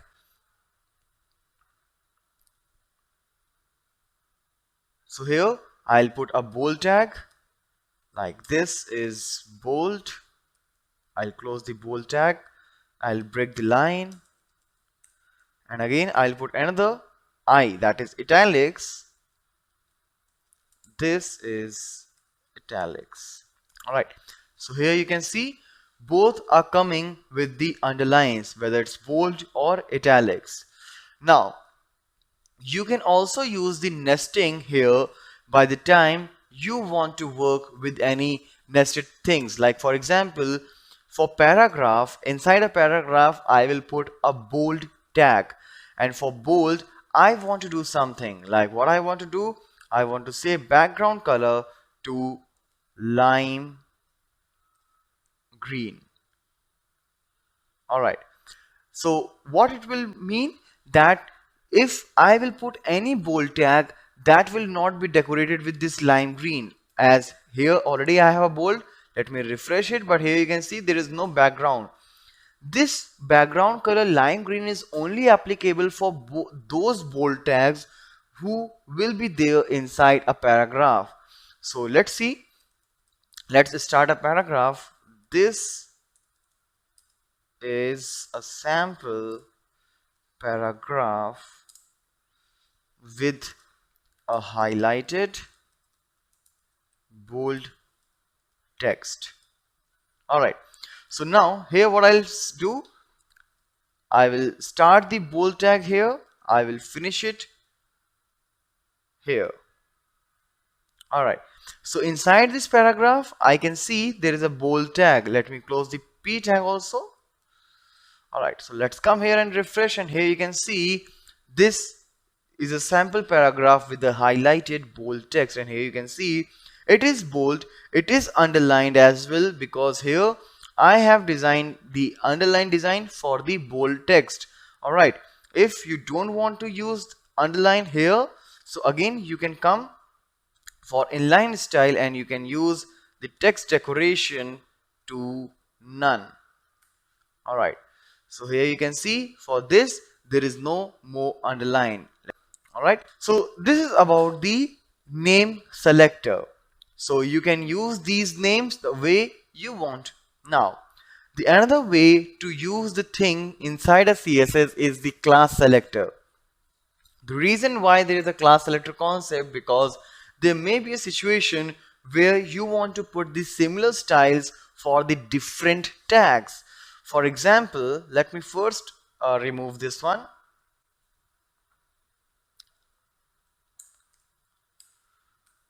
So what I'll do for the class selector, first of all, I will use dot, that is a class. Alright, and here I'll set different style classes. Let's say the first style here, I will use the color green and font Times New Roman. Similarly, let's put another style 2, another class. Alright, and here I will use again the same attributes with a different value, like it's red and font family to Corsiva. Alright, so now here I have not specified like for which particular tag I want to put these styles. So if I am saving it, you can see all the styles are gone away. Alright, so let's remove the text as well. I'll put some relevant text here. So what my requirement is, like here I'm putting an h2, that is a heading, like heading 1, and for this particular heading I want to put a paragraph. So this is a paragraph for heading 1. Similarly, I want to repeat the same thing for one more tag, that is h2 again, it's heading 2. This is the paragraph for heading 2. Alright, so now this is the updated text. Now what I want to do is, I want that this heading and its relevant paragraph should come in a similar manner, and this particular couple, like this heading and a paragraph, should come in a similar manner, but with the different styles which I have already defined here. So what can I do is, I will use the attribute class, and here I will pass the name of the class like style1. Alright, so let's close it now. Alright, and I'll do the same thing. See, I'll use the same style for this paragraph as well. Similarly, in this particular situation, I will again use a class attribute with a different value, that is style2, and I will use the same class, that is style2, for this paragraph. So let's come here and refresh, and you can see that both of these class, like h1 and h2, here means heading 1 and heading 2, are being decorated with the different classes of style.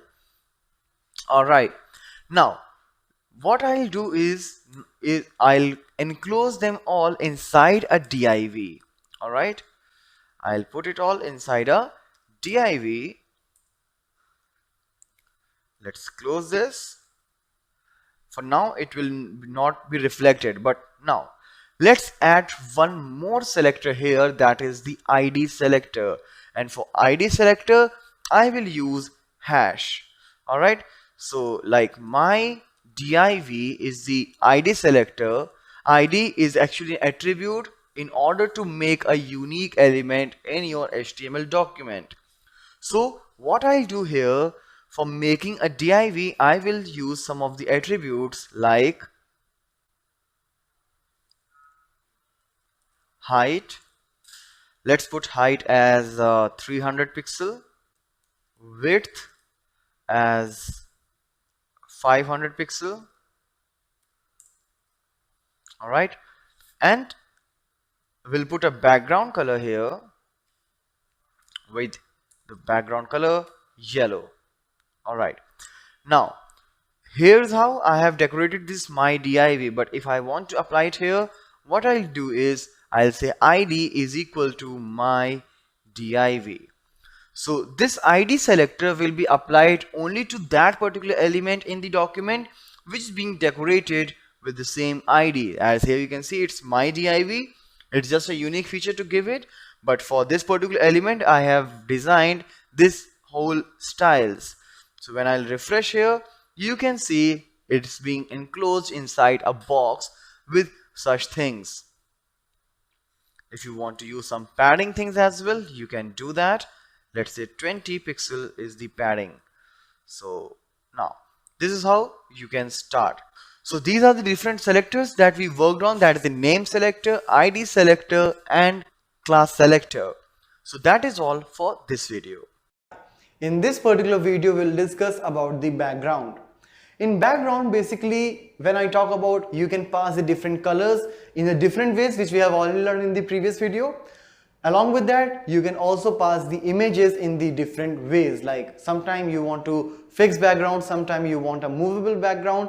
As per your choice, you can pass the background image. So let's start practically what all we can do of designing a web background using CSS.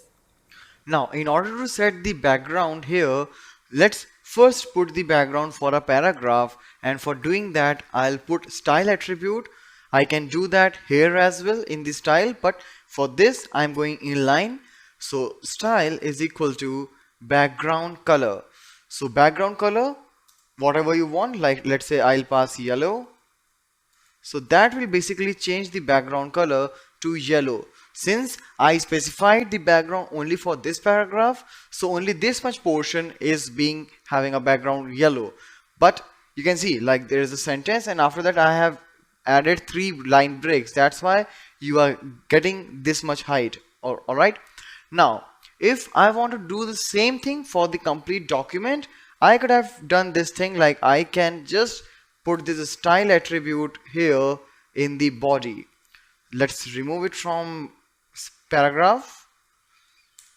Alright, so when I'll refresh it, you can see the complete document is now having a background yellow. Similarly, you can choose any color of your choice, and if you want, you can also put the image as a background. For doing that, what I'll say is background image colon. Here I'll have to pass the URL of the image, and inside this URL function, URL attribute here, I'll pass like is a folder in the same location where I have saved my web page, and inside that I have bg.jpg image. So you will pass the URL of the image, and when I'll refresh, you can see this is the image which I wanted to set in the background. The text is still the same. Now if you want, you can just make some amendments in the same image. Like if you want to repeat this particular background, by default it is getting repeated horizontally as well as vertically, since the size of the image is smaller than the screen size. So what I can do is I can just pass the semicolon, and I can apply the attribute like background repeat. So if you will say repeat, that is the default value, means there will be no change. But if we'll say repeat X, only horizontal images will be repeated. As you can see here, vertically it's not getting repeated, since X denotes the horizontal and Y for vertical.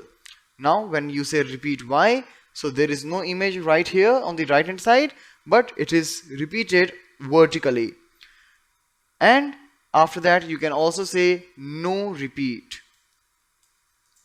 That will just add this image once. You can also set the position of the background by passing the attribute background position to any particular value. So basically what it will do is, when here you refresh, it is taking the margin of 100 pixel from horizontal as well as from the vertical. By default it was getting started from this coordinate 0, 0, but now it is taking 100 pixel margin from the left and from the top.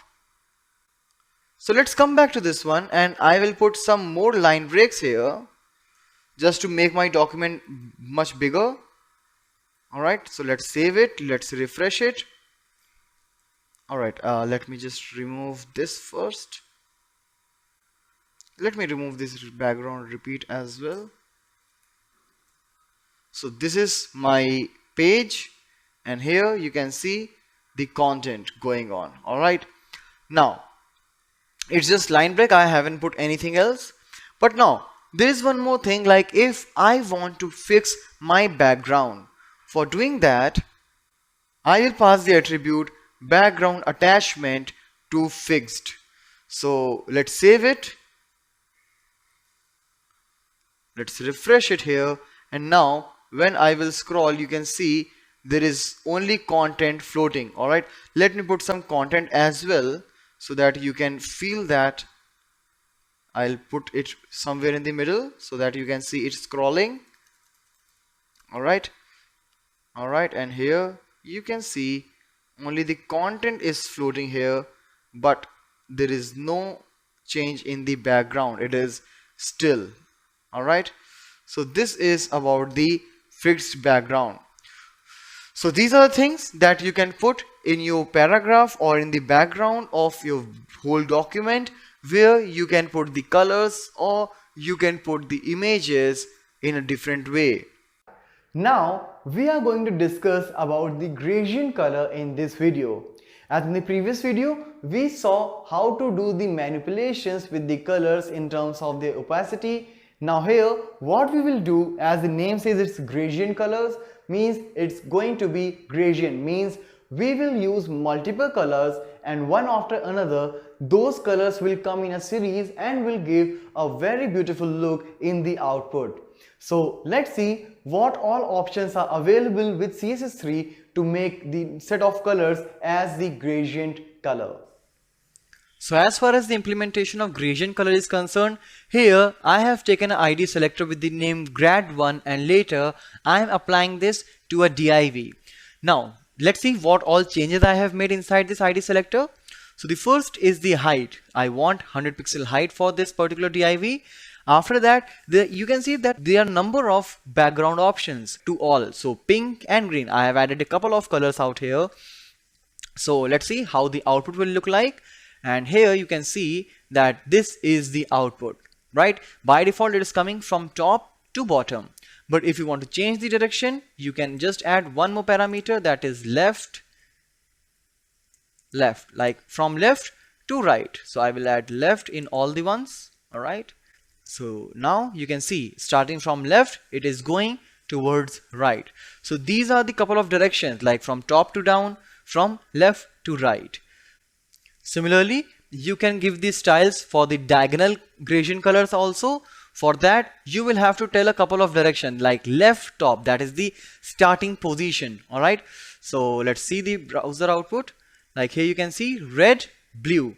So left top, it is starting from red, and then diagonally it is changing its color, and at the last it is blue in color. All right. Since red and blue are the two different colors out here.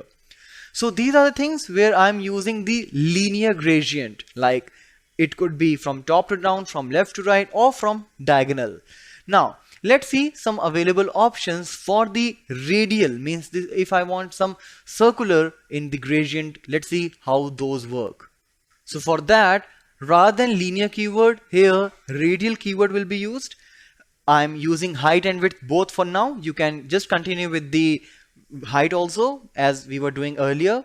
And now here you can see the difference, like red, green and pink. All right, since there are three colors, you can pass the percentage, like how much width you want in each color. So pink 60%, green 15%, 5 for red. All right, so let's see the output now, and here you can see. All right, so this is how the radial gradient will work, starting from the last, means this one is the inner one, then the outer and the outermost. All right, if you want, you can add more colors in the same method.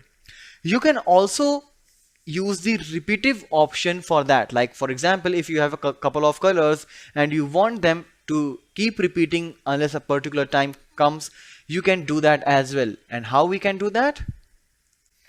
Just by adding this repeating keyword.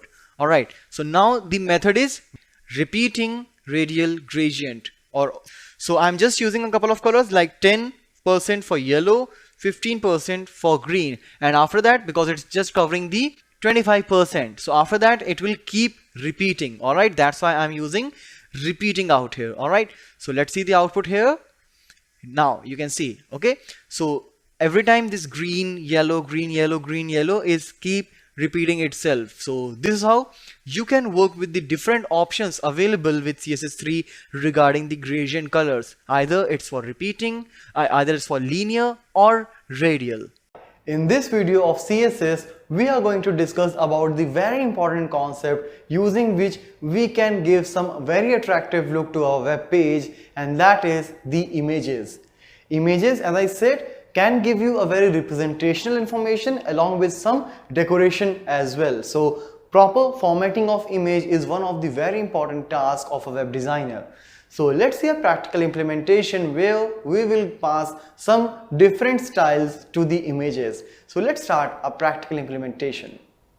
Alright, so now for putting the image, we know we will work with the img tag, and here we have the attribute called src, where I will pass the URL of the image. Now to give some styles to this, I will use the style attribute as always, and then I will pass a couple of things. Like here I'm just making some changes in the border, though we have a lot of new things which are there in CSS3 which we will cover in the upcoming series. Now here we see border, it's 3 pixel, means that's the width of the border. Dotted means there will be not a solid border, it will be dotted border of red color. So let's save it and come to browser. When I'll refresh, you can see there is logo followed by this red dotted 3 pixel width border. Now if you want to make it dashed, there are some more options. You can make it dashed like this, and if you want you can make it solid as well. Alright, now for this I will use 1 pixel solid green. Alright, so these are the things which you can work while working with the images in CSS. As I said, we do have a lot of things while we will be working with CSS3 which we'll cover in later. So that is all about giving the styles to the images. Now in this video we'll discuss about designing the borders using CSS. When I talk about borders, it is not just related to table, but you can pass the borders with the particular tags like paragraph, div and images as well. So whenever you pass a border to a paragraph or div, you can give a look of forming a box kind of image as well. So let's see a practical where we will try to create the different kind of borders using CSS along with the paragraph and the div. So let's start the practical now. Now in this very example for the borders, what I have done, I have created 2 CSS classes for the paragraph tag with the name example1 and example2. In the first one, what I have done, I have passed the width of the border along with the type like solid, dotted, dashed. We can pass different variety of the borders. We will discuss what all possible values you can pass. Apart from that, I have passed the bottom color, top color, left and right color. As I just wanted to show you, like we can pass the different values for all the different kind of border, different sides of border, for top, bottom, left and right. So here I have shown you the values in hexadecimal format. You can also use the name of the color as you usually do. So this is what I have passed right here. But in the second example, means in the second class, I have just passed a single border color. So it depends. If you want to put the same color for all the sides, you will just say border color. Otherwise you will say border bottom color, top, left and right accordingly. So here I have passed two paragraphs in the body section, and in each paragraph I have assigned the particular classes of CSS like example 1 and example 2. So let's save this and come to browser, and here you can see the different colors out there, like top one is red, green, and here in second one you can see the green border is there only. Alright, if you want you can also increase the width of the border so that you can see it more clearly. I'll make it 5 pixel, I'll save it, and again if I'll show you, you can observe the different colors, like it's somewhat black, red, green, and here it's blue color, while here it is just the green color. In another example, I am just trying to show you what all different varieties of border style you can pass. Like here I am keeping 4 pixel width common for all the borders, but the border style is getting changed every time. Like here it is none, means there will be no border. It's solid, dashed, double, groove, ridge, inset. Alright, and outset hidden. So let's save it and see how these different borders will look like. So here this one is none border, as I said, like since I passed none, so this border will not be visible, while this one is the solid as it was there in the previous example. This one is dashed so that you can see the dashed thing here. Double border, as you can see. Grooved means somewhat grayish like disabled thing. Ridge, inset, outset, you can see the shading here. In inset it's upward and here in downward. It is hidden. Hidden means the border is hidden for now, and here it is customized, like for all the different things. It is for top it is solid, for bottom it is dashed, here it is inset, and here it is double. Alright, so let's see here. Dashed, groove, double, and solid, all the 4 different borders are applied. Apart from that, you have also one more option, that is dotted. So I'll just change it to dotted just to show you. So here you can see this is the dotted border. So these are the different border styles which you can pass using the CSS class and with the attribute border style. And now here you can see that I'm making some changes in the border width which I have done earlier as well. But the new thing which I wanted to show you, like apart from the values here like 4 point or 4 pixel, you can also use the keywords like thin, medium, thick. Alright, so again the last one is miscellaneous, having lots of attribute altogether. Like the bottom width is 4 pixel, top width is 10 pixel, left is 2 pixel, and right one is 15 pixel, and it is of border solid. Alright, so let's refresh it, and here you can see the solid with 4 pixel, 4 point, thin, medium, thick as the keyword, and here borders with the different thickness all over around, like top, bottom, left, and right. So these are the things, these are some of the possible things which you can perform while working with CSS. Now let's set up the environment so that we can start implementing with this technology. So for downloading this Bootstrap, we will go to the official website of Bootstrap, from where we will download the package, and once we are ready with those particular things, what we are going to get is the scaffolding. Scaffolding means we will get a number of folders differently for the CSS, for the JS in the different folders, so that we can actually pick up the particular concept. Like it will not be hard to find whatever we are getting from the package, because it will be scaffolded in a particular, it will be structured on the particular folders. CSS is basically the set of all the classes which we can apply in the different parts of our web page, such as the header, the table, div, or maybe any other tag. Components, like if you want to work with any, let's say, glyph icons, alright, you want to create a button in which you want to put an icon. So these are all the part of components which you will get from the package. And the JavaScript plugins. JavaScript plugins will basically help us in making the rapid application development. Alright, like plugins will give us some predefined functionality for which we don't have to make much efforts. So let's start working on the environment setup now. So to get started with the environment setup of Bootstrap, first of all I'll have to come on the official website of Bootstrap, that is getbootstrap.com, and here in the home page you will find a link for downloading. As soon as I'll follow this, here I'll get a number of options to download and to set the environment for Bootstrap. First option is to download the compiled CSS and JS file. So when you will download that, you will get the compiled code for this particular version of Bootstrap.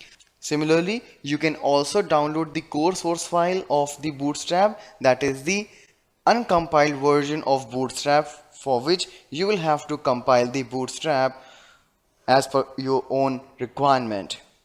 Now next one is the Bootstrap CDN, where you will get the link of the required CSS and JS file, which you can copy and can start working on Bootstrap. Similarly, you have the package managers. Maybe if you're working with Node.js, then you have npm for Ruby gems, for Composer, for Bower, for NuGet. You have the different kind of the environment available for which you can just configure and download your Bootstrap. Here I'll start working with the compiled CSS and JS file, so I'll click here on the download, and as soon as I'll do that, it will start downloading Bootstrap on my local system. I have downloaded the required files in my system. In the next video we'll see how can we get started with the implementation of Bootstrap. So now here in this implementation, what we are going to do, we are going to design a form. So basically here you can see I put a form tag, and inside for each particular row, for each particular section of your form, like for any particular field, I have put the div, and inside that I have said form group. That means a label or any input control which you are taking will be bound logically in a single group. So whenever you will apply some changes in this div, that will be applicable for all the controls inside this form group.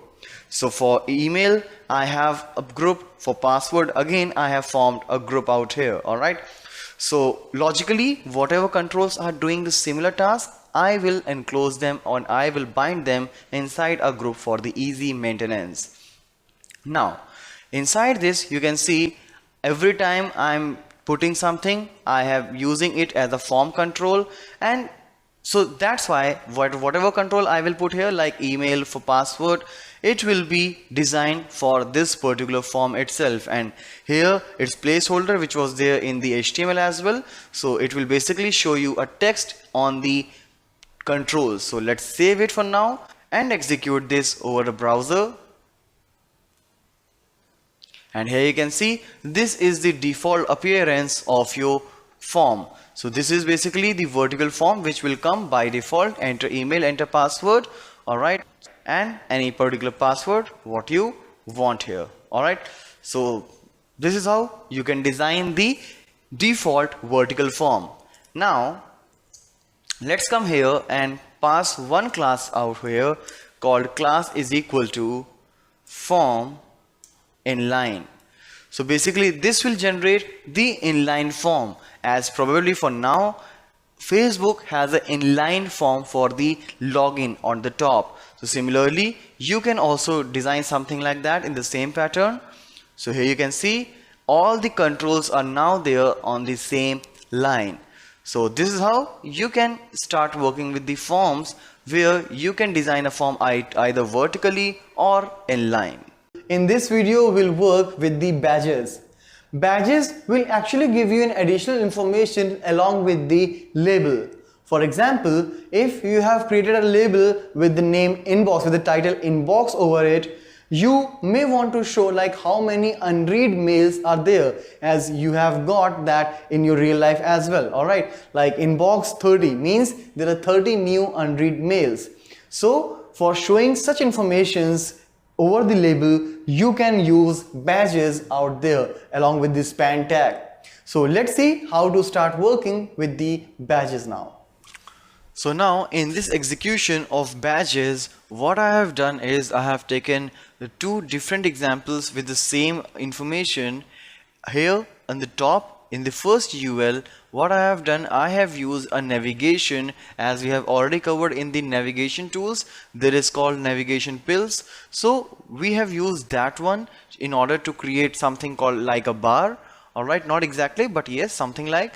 So inside this you can see there are 3 list items. One is for message, one is for the profile, and one is for the home.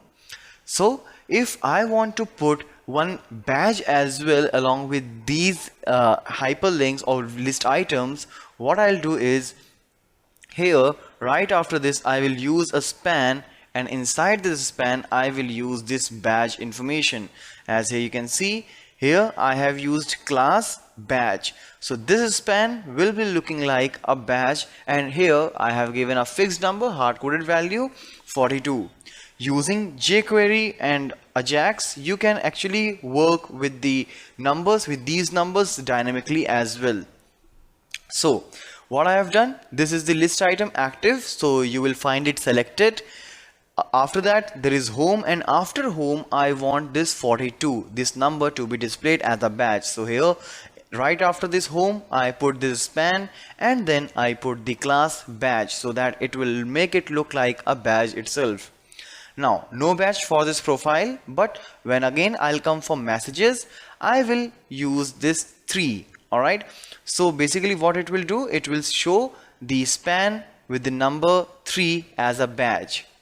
So here you will find all these 3 elements horizontally. Now if you want to make them all vertical, here I will not use any navigation pills, rather I will use it on this tagged format. Alright, so basically what I have done here, it's the same thing. First I want home, then profile, and then message with the same number 42 and 3. But something is bit different. Along with this span, when I'm using the class badge, I said pull right.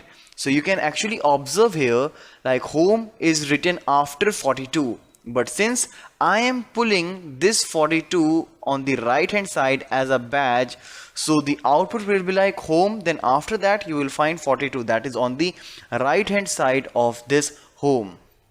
Very similarly here as well I have used pull right, so after messages you will get number 3 on the right hand side. So let's execute and see how this output is looking like. So here you can see 42 for home, 3 for message. Since it was active, it is highlighted blue. Similarly here we make it stacked, but again it is pulled right. Alright, so basically when I'm taking it as a stack, I want it on the extreme right, not just adjacent. So that's why I marked a class pull right. So here on home as well as on the message you will get that badge on the right hand side. So this is how you can start using a span tag and pass the class badge, and you can use that as a badge with your links and menus. In this video of Bootstrap, we'll discuss about the alerts.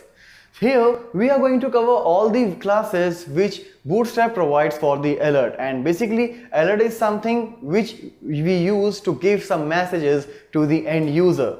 You can use it for getting the feedbacks as well. If you want, you can put a close icon using the helper class which we have already discussed while working with the helper classes, and that will be used for closing the alert box. So let's see what is all there in the different classes of alerts provided by Bootstrap itself. So for showing the implementation of alert messages here, I will start with a very basic example where I have taken few divs, and after that I have used some classes. Like first of all I will use this alert class so that these divs will come to know that they are being used as the alert. And as we have already discussed about these contextual colors, contextual settings which we can do using the success, info, warning and danger, such kind of words. So they are just here to give the different colors to the alert messages as they were doing it for the different things like buttons, labels and normal text as well. So these are the alerts. Alright, so far I am not using any event on which they will appear, so that's why they are looking like a paragraph or label something, but actually they can be treated as the alert box. but whenever we use some alert messages, I have something to close that as well.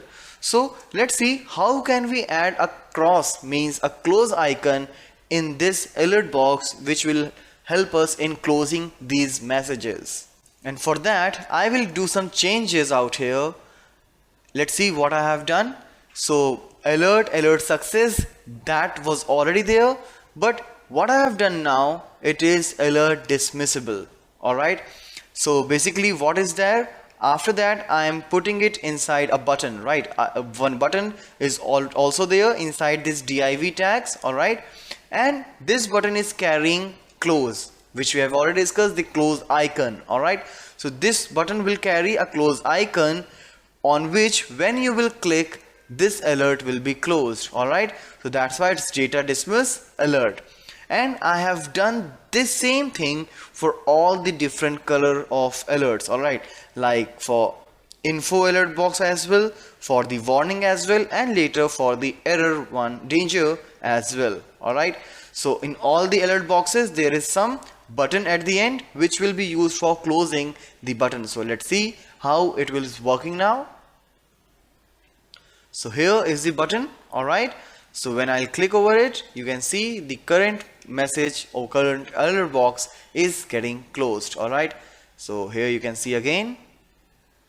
Alright, so this is about the alert boxes. Now if you want, you can also give a link to the alert boxes and you can use it for navigation purpose as well. And for doing that I have just did one thing, like I have enclosed these text inside the anchor tag. Alright, and for decoration I have used the class alert link. So let's click here and see the output, and here you can see these are now the alert links. I have removed the button, but if required you can close it, and if required you can just click on the text to navigate. So these are the things which we can use for making the alert boxes using Bootstrap. In this video, we are going to discuss another CSS class provided by Bootstrap, and that is breadcrumb. Basically, whenever you want to show the hierarchical position of any particular web page, you can go for this class. For example, if I'm on a home page of any particular website, out there I followed a link called sports. Inside that I went to sports and then for cricket. Alright, so basically whatever the path we followed shows the hierarchy of a page, like from home to sports, from sports to cricket. Alright, so when you will reach that particular page, it will show the particular path which you have followed, and if you want you can just click them back to go to the higher level in the same hierarchy. So let's see how to implement breadcrumb in your website. So for implementing the breadcrumb, I will use first of all the list, maybe the ordered or unordered list. Here I have used the ordered list in this example, and I have implemented a class breadcrumb. As soon as I will do that, inside that whenever I will put any list item, it will be shown in an hierarchical manner. Like for example, from home you have navigated to page sports, and from sports you came for cricket. So in case you want to make something active, you can use class active. Alright, so in this example this cricket link will be shown as the selected one. So let's execute and see how this output is looking like.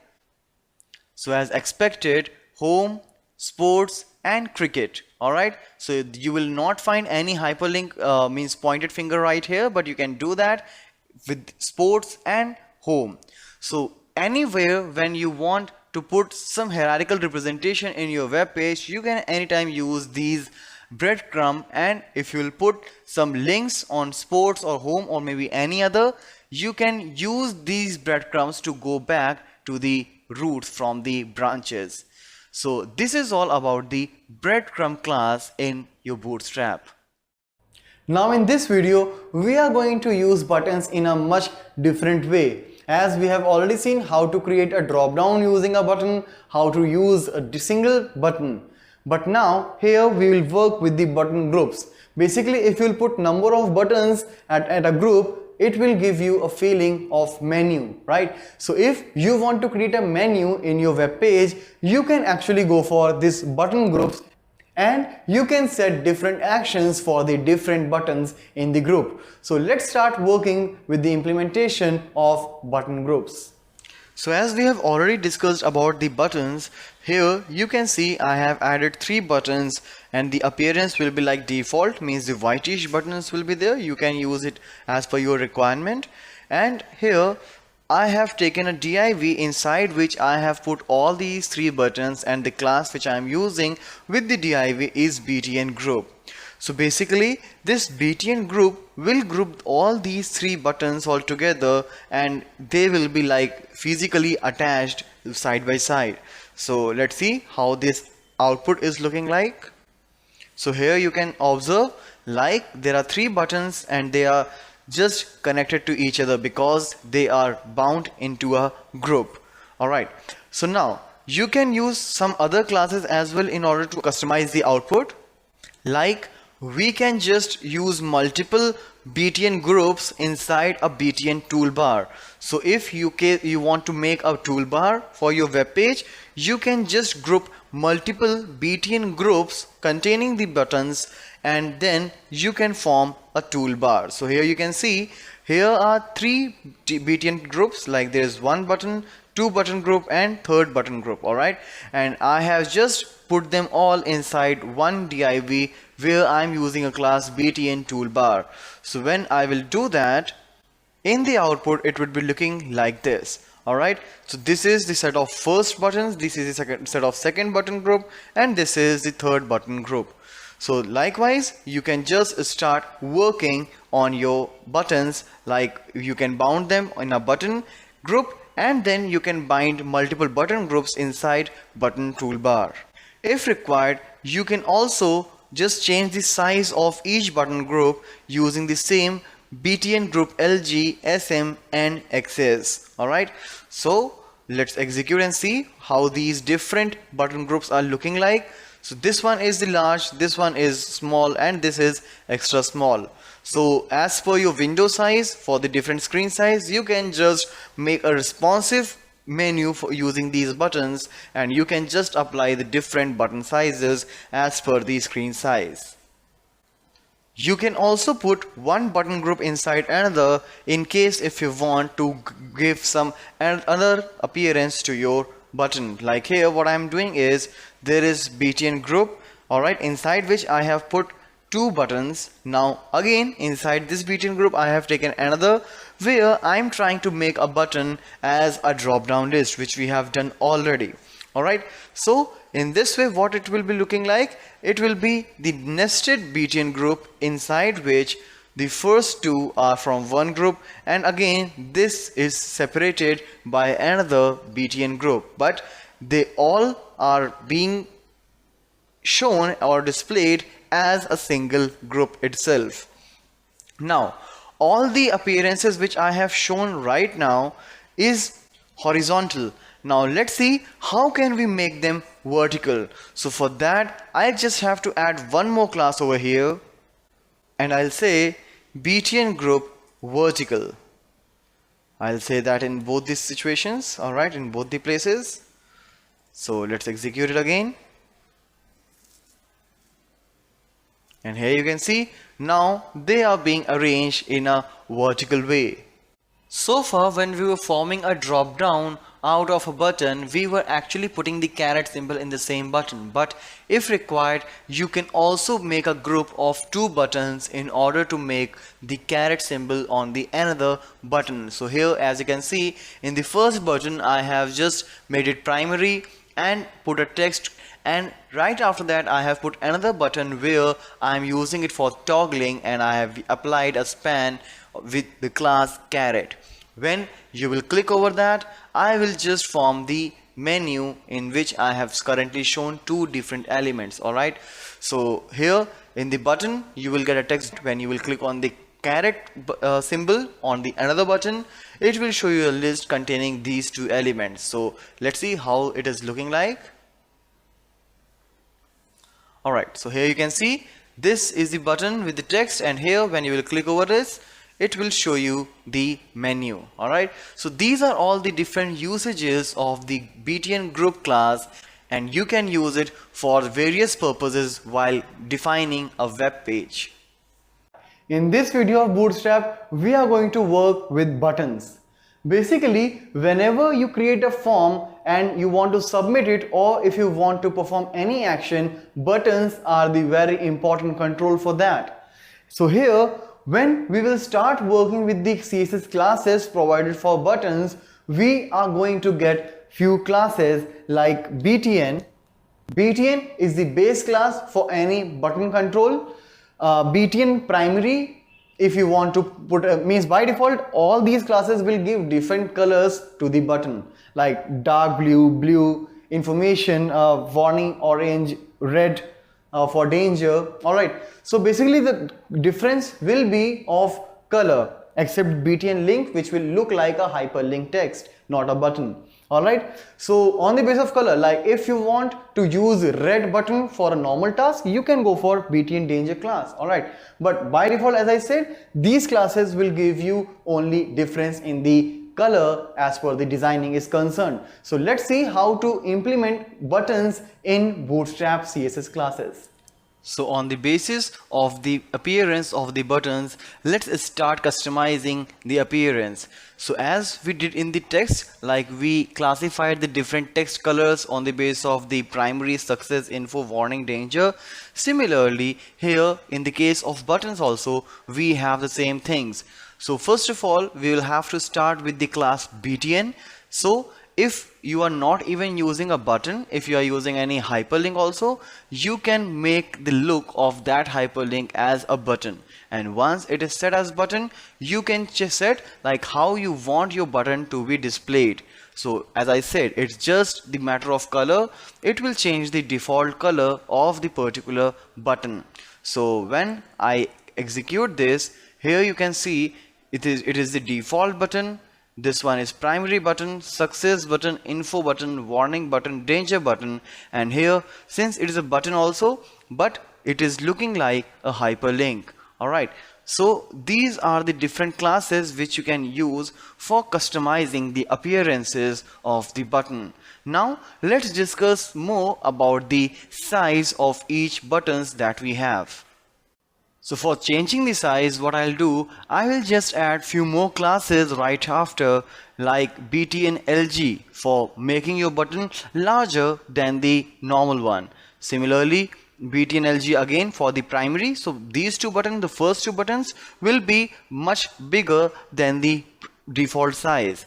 Similarly, the next two buttons, that is for success and info, they will be smaller in size, as here I have used BTN SM. So it will be smaller than the default size of the button. And similarly, right after that, what I have used a class BTN block for the warning button.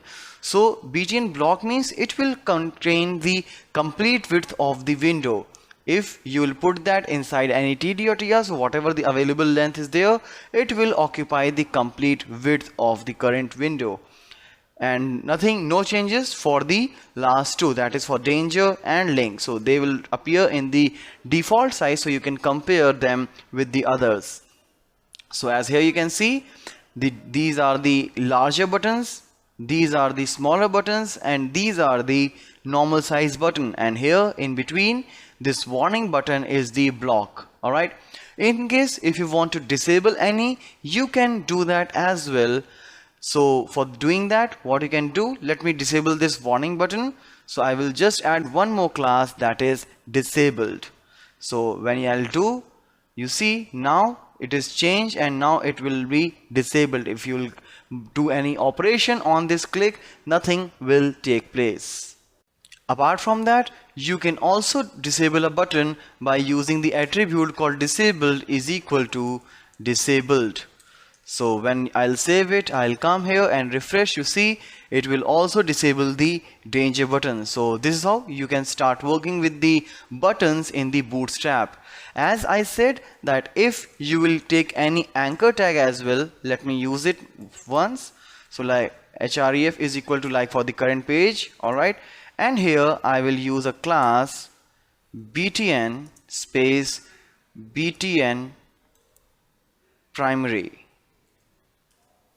Alright, and this is hyperlink. So let's come here and refresh. So here you can see this is an hyperlink but looking like a button, since I have decorated that with this btn class. Apart from that, I have used btn primary, so it is looking like a primary button as we have seen earlier. So these are the things which you can use from Bootstrap to decorate your page with different kind of buttons. Now let's discuss about list groups in Bootstrap. Basically in HTML we do have the ordered and unordered list to show the content in a list, but if you want to show the list for some customized or maybe complex types, you can go for the list groups in Bootstrap. So let's see what all classes are available here and how we can use them for making a list for the complex objects. So let's start working on list groups. So here in this example, when I'm starting working with this list group, I have taken an unordered list in which I have put a class called list group. It will contain the multiple list items with the class list group item. So I started with the plain text thing itself. So let's see how this list is currently looking like. Alright, so here you can see there are few elements which are being decorated like this with the help of this list group class. Now if you want, you can also add the badges, as I have already covered badges, which is like a small span tag after a content. So here that is what I have done, like their new is the badge. Alright, so there's 24/7, there is the new badge out there. Similarly, discount offer, again I will put a badge new.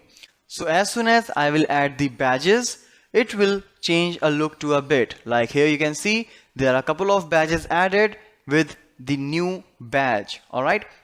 Now inside this, if you want to show that any of the item of this list is selected, then you can add the active class. As here you can see, I have used the active class out here.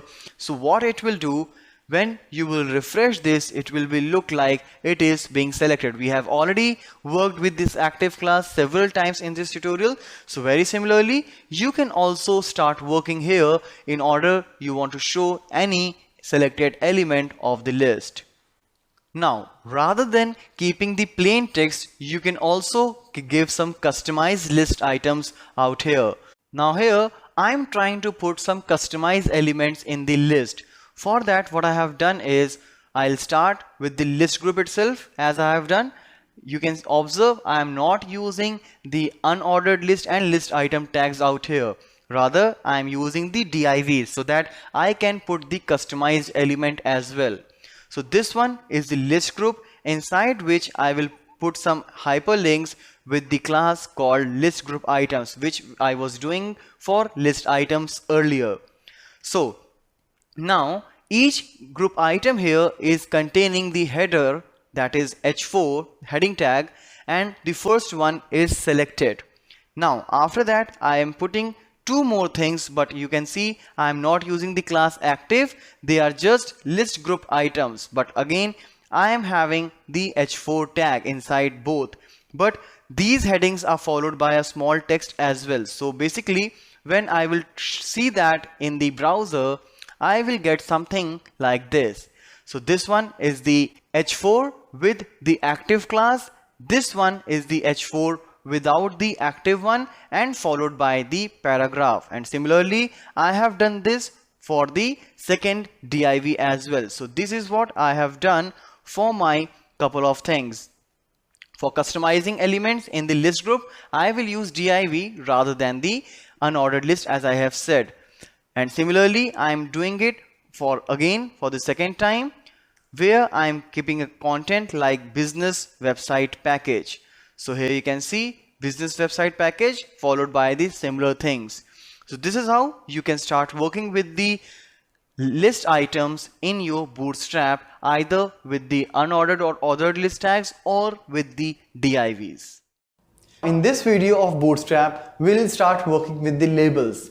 Basically, whenever you want to show some information out there in the web page, you can go for label, and here Bootstrap will give you a label class for setting a label over your web page. Like we were getting the different classes for the different appearances in button, here also you will get the similar things, like you will get the classes like for information, warning, default and some others. So let's see what is all here for the label class in Bootstrap. So when I say label, basically we don't have a label tag here in HTML, but using the class label of Bootstrap, we can make any span as a label. After that, you can see there is one more class called label default. That simply means, like as we have already done with the buttons, with the text, where we find the different contextual colors for the different purpose. Here I am using label default. Now the purpose of this particular example is, like when you will see there is a h1 tag and after that we are putting a label. So basically when you use any paragraph tag or something, it takes a complete width of the page, but when you use span along with a label, it will just take the width of the character, and the size of this particular text will be similar to that of h1 or h2 or h3, doesn't matter which particular tag it is getting used. So when I'll execute, you will find that example heading, and right after that you will find there is a label, and as I said, it will just occupy the same amount of area where the text is located, and the size is according to the headings. So apart from the label default, you can use some other colors as well, as we have already done with the buttons, like label default, primary, success, info, warning and danger. So we know, like we will get some bluish color, some orange color, some danger color for red. So here are the different examples, different colors which are available. So here in this previous example, we only use default. So this is the default label color and rest are here. So accordingly, as per your requirement, you can choose your class and can start working on it.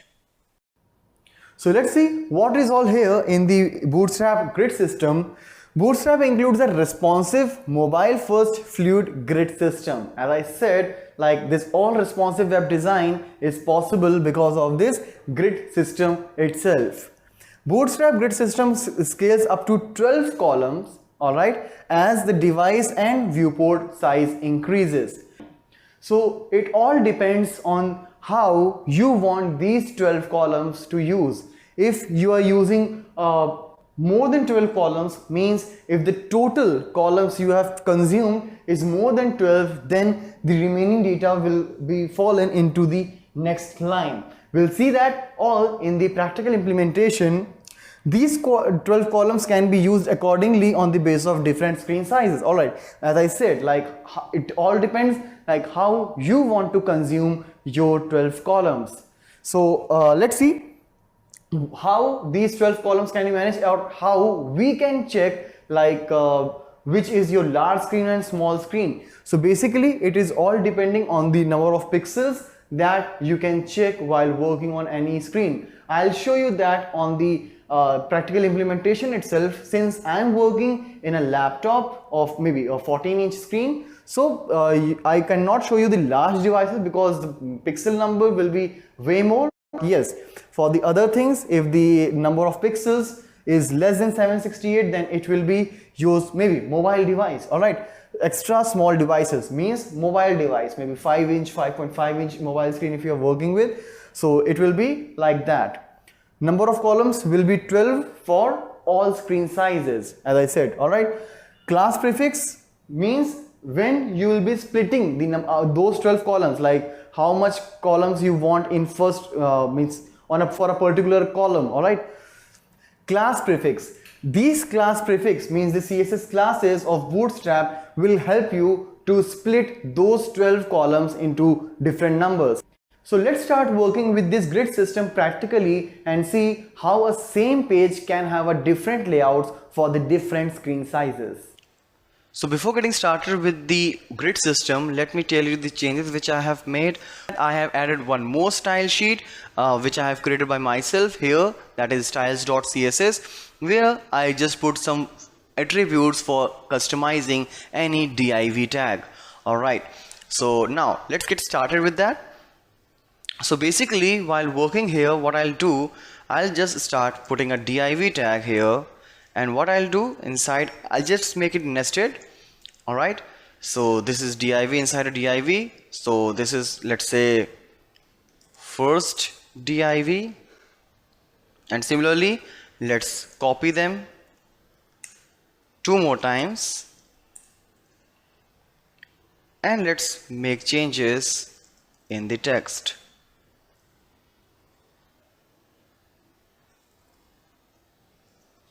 Alright, now in order to start working with the grid system, what I'll do, on the outer div section I will pass a class name with the name call hyphen lg hyphen.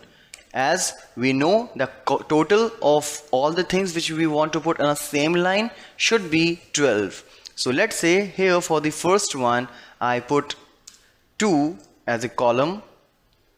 Similarly here what I'll do, class call lg, let's say I want to put 8 columns out here, and again for the third one I will say class call lg 2.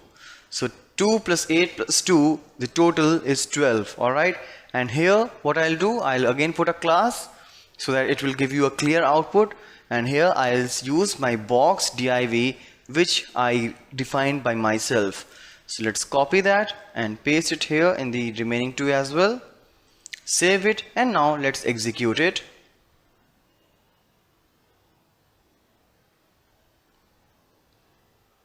Alright, so here you can see.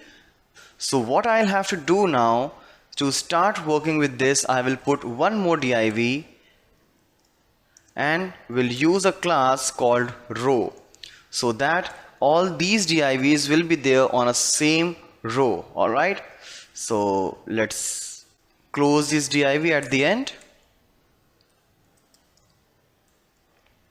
Alright, and now let's refresh this, and now here you can see the first div, second div and third div. Total it is 12, and it is very properly occupying the complete width. So for here I have just defined the width for the large, so as soon as you will move out from the large size, it will show its default way to put the divs. Alright, if you want to make different styles for the different screen sizes, you will all have to define right here as well. So for example, let's take one more div out here, and here I'll say fourth div. Alright, now let's change the width size here. So for the first I'll say it should be 3, for second it should be 3 again, for the third one, and fourth one. Alright, let's come here and refresh. Now you can see there are 4 div in the same line. Alright, now what is happening here, if I'll move from the large screen and I'm coming for the middle size what I want at that particular time. So for that what I'll do, I'll just give a space and start giving another style here in the same line, call, that is the medium devices, and for the first one I want 6 columns to be occupied. Alright, so the first column, the first div will occupy 6 columns out of 12. Second will also take 6 columns. Okay, let me copy that because I'm going to put the same for the remaining 2. So now you can see the total is exceeding 12. The 1 and 2, the total is 12. So what will happen, as soon as the things will come out from the large screen aspect, in the medium size screen at a single row there will be 2 divs. Alright, and then the next 2 divs will be shifted in the other rows.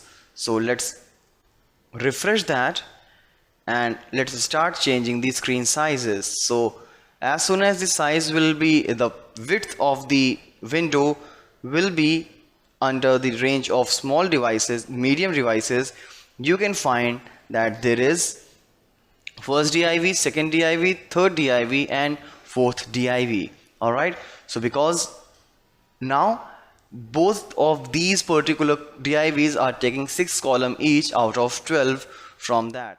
In this video series, we are going to begin with the JavaScript. JavaScript is basically a scripting language which can be embedded in a HTML page. HTML page simply means any web page which is running on World Wide Web.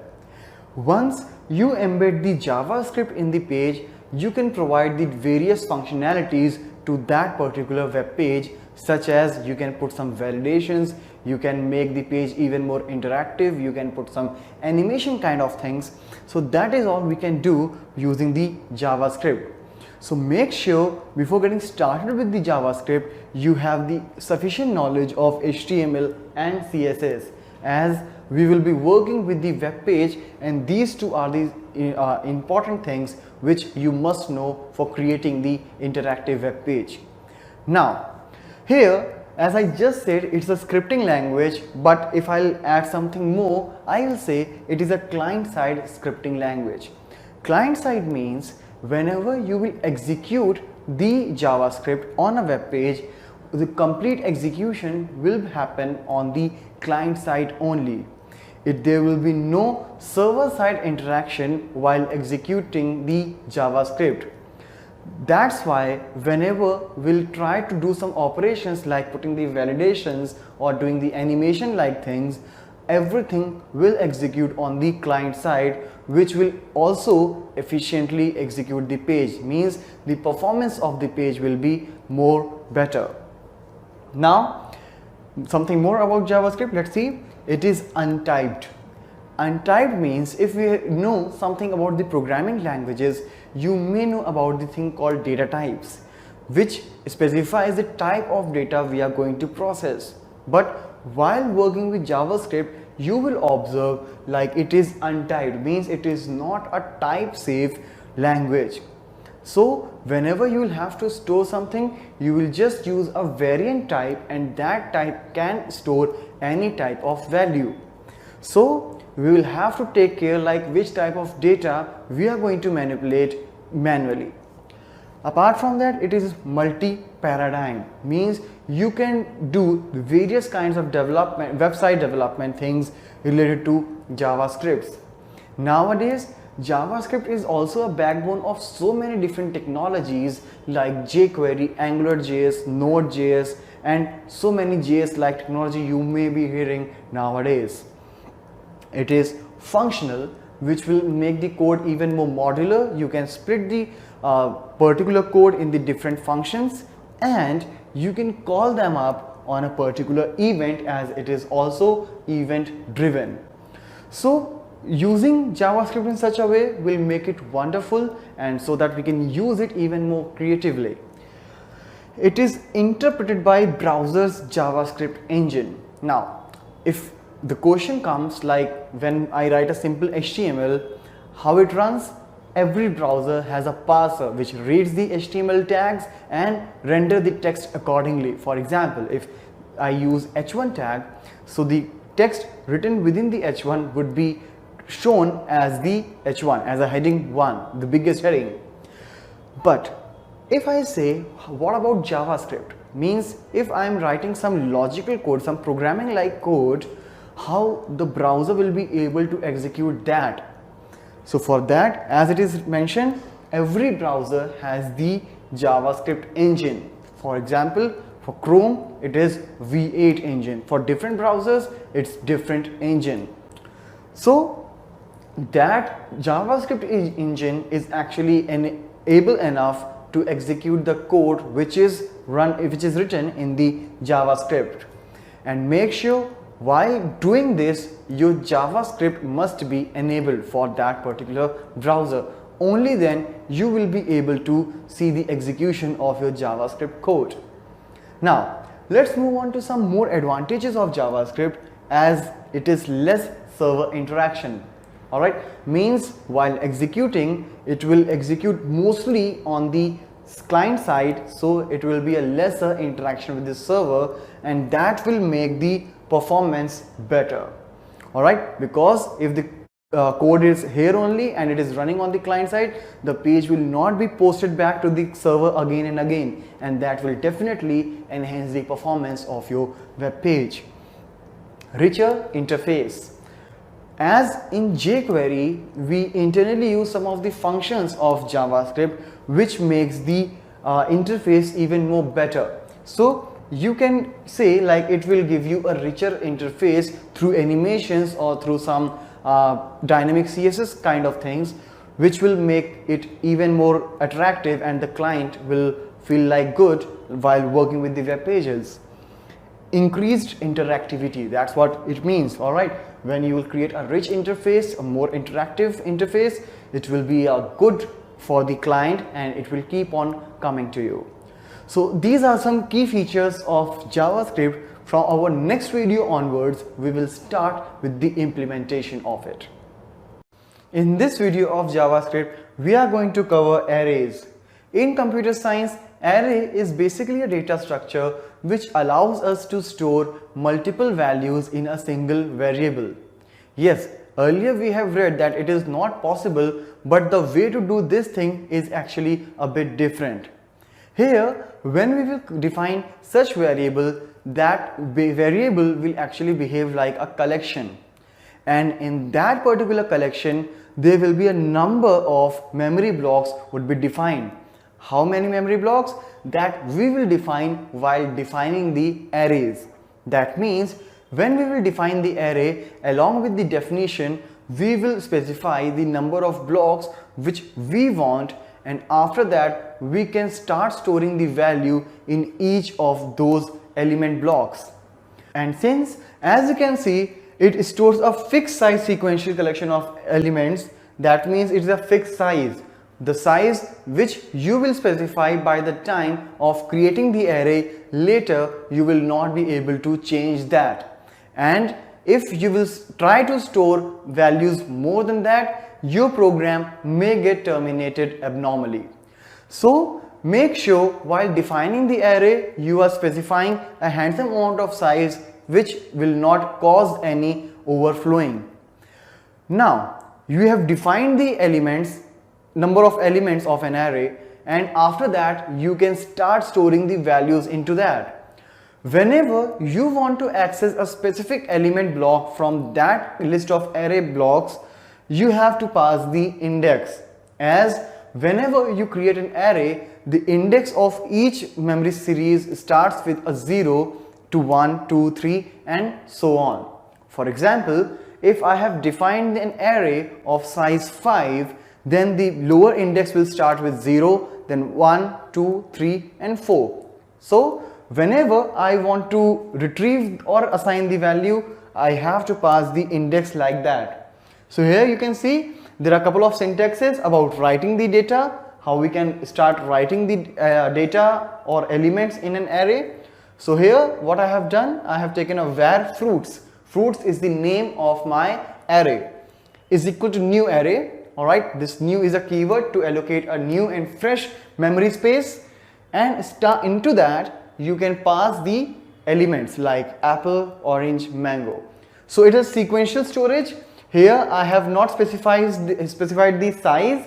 You can also do that, like you can say new array 5 and then later you can assign the values. Here I directly stored the value, so the first element will get stored in the index 0, then 1 and 2, and very similarly I have done here as well. So both are the valid syntaxes if I talk about JavaScript. Once you have defined the array, and after that if you want to retrieve the elements in separately, alright, so what you can do, fruits like the name of the array, and then in the square brackets you can pass the index. As I said earlier, index will start with 0. So when you will say fruit 0, so it will give you apple, fruits 1 will give you orange, and fruits 2 will give you mango. So let's see practically now how we can start implementing the concept of arrays. So now in this implementation of arrays, as you can see, first of all I have defined the array of length 5 and I have used new keyword for allocating a new and fresh space for this particular array. The size of the array is 5. That means it will create 5 separate element blocks in which you can put a specific value. And to point out those particular blocks, we can pass the index. So like here you can see the index is starting from the 0, then 1, 2, 3 and 4. So in this particular index you can assign any type of value. As JavaScript is not a type safe language, you can put any type of value, but when we talk about array, basically it is the collection. So we generally make a collection of similar type. Here I have put the value of same types, and now to read that particular array, what I can do is I have just written a loop which will start from the 0 till the less than 5, that means 4. And obviously it will run, this loop will run from 0 to 4, and at every time I am running this, I am reading the ith index which is changing from 0 to 4. So and every time I am printing the value, I am breaking the line as well. So let's see how this particular output will be looking like. So as expected, here the value from 10 to 50 is being printed. You can also do the inline initialization for the array, as here you can see right after the new array I have not passed the size, but I have used the curly braces to initialize all the values. So here I have passed 5 values. So array is always having a static memory allocation. Any particular number of values which will pass here, that will be the size of the array. For example, if I'll pass the 6th element, now the length of the array is 6. So let's execute it till the 5th index. If it is 6, length is 6, the last index would be 5. Alright, so let's refresh this one, and here you can see the output. So as we have discussed these particular syntaxes in the description also, like there are various ways of initializing an array, and anytime you want to read, you can simply pass the index after that and you can retrieve the value. When we have a number of elements all together, sorting and searching are the two very important tasks that we need to do. If we have a number of elements stored in an array and I want to sort them in a particular order, that is either ascending or descending order, I can go for the sorting concepts. And here I have written a very simple program of bubble sort in which I am sorting an array in ascending order of length 6. So here in the very first line you can see I have assigned some values in an array like 7, 2, 8, 1, 3, 4. It's random values I have put inside this, and now I want to sort it out. So before sorting, I have just printed the value right here like this before sort, and if, as you know, it's the 6th number of elements are there, so 0 to 5 this loop is running, and I'll print each and every value out there. Now as soon as I printed, I'll start doing the bubble sort. So for any successful bubble sort, I need to run a loop for n into n minus 1 times. So that is what I have done here. Like here it's n is the length of the array, that is 6. So this loop is running for the 6 times, inner loop is running for the 5 times, so overall it will be running at the 30 times. So that is the maximum number of cycles that we have to execute for a successful bubble sort. So let's see what I have done inside this particular loop. So here you can see like j is started from 0 and obviously it is less than 5. So when the first time this loop would be running, the value of j is 0 and j plus 1 is of course 1. So if the value of the earlier value, if the earlier value is greater than the later value, for example j is 0 and 1, so if ARR 0 is greater than ARR 1, of course in this particular case 7 is greater than 2. So what I want is I'll have to swap these two values so that 2 will come before the 7. Alright, that will not make it a complete sort, but of course the two values would be sorted because it is the ascending order, so any smaller value have to come before the greater value. So that is what I have done inside this. Like these three lines are simply swapping the values of the 0th and 1th index. So the index or the value of 1th index will be here in the 0th index, and the 7 which is at 0th index will come to the first index. So similarly, this loop will go for this 5 times, means 0 to 4 index would be covered. And of course, as you can see here in the logic, I am putting j plus 1. So the last index is 5. When j is 4, so what it will be saying, if ARR4 is greater than ARR5, that means these two values will be compared, and if required the swapping will take place, but only in one cycle. The complete sorting will not be done. So to iterate this particular concept again and again, I have placed it inside this another loop, and it will make it show like in 30 cycles this loop will be sorted completely, and after that I have printed the loop again in the very same way I have done it earlier. So let's execute, and here you can see the output.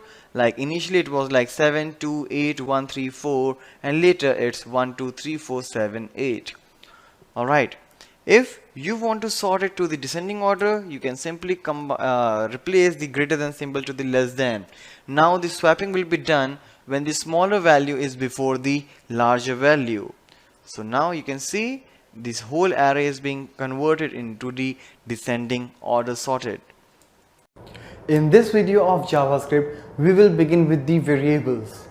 As in the programming and even in the scripting of JavaScript, variables are something which can store a single value at a time temporarily. Temporarily means the value can be changed later during the execution if required. As earlier we have already discussed in the features of JavaScript, like it is not a type safe language, so whenever you will be defining any variable, it will not be having any specific data type. So we will use a var, that is variant keyword, whenever we will go for any variable declaration, and after that we can assign any type of value. But since we want to be logical, we will not try to do so and will stick to a single data type of value. Now whenever you will start working with the variables, they would be having two scopes, either local or global, but practically we will do that as soon as we will start working with the functions. So if any variable is defined inside a function, that is a local variable, and if you define any variable out of the functions, it will be a global variable, means it can be accessed inside any functions you are making. But initially it is nothing like that, because we are not going to implement any functions. So let's see practically how can we start working with the variables in JavaScript. So now in order to declare the variable, here we will use the var keyword, and after that you will name the identifier. So like here, if I want to store some name, I will name the variable, that is the name, and then if you want you can assign the value right here, or you can do it later. So if I want to assign the value, what I'll do, I'll put a double quotes, since here I want to store the string type of data. As we already discussed that JavaScript is not a type safe language, it is loosely typed language, so you don't have to specify a specific data type right here. Just by specifying the var keyword, you can define a variable, and after that you can assign any type of value into it. Let's say here I assign a value. Similarly, if I want to assign some other things like age, which is a numeric value, I can do that as well. And similarly, you can assign any type of value like the same. For example, if you want to assign some decimal numbers also, you can do that in the very same way, like this. And similarly, whenever you want to print the data, you will use the same method, that is document.write, which we have already used, either document.write or document.writeln. So make sure that whenever you are printing the value of an identifier, you will not put them in the quotation, and you will keep them like this. But if you want to put anything before that, you can simply put it in double quotes like name, and then a concatenation symbol, that is the plus. So let's save this one and see the output in the browser. So as here you can see, similarly, if I want to do some more things, I can do that in a very simple way.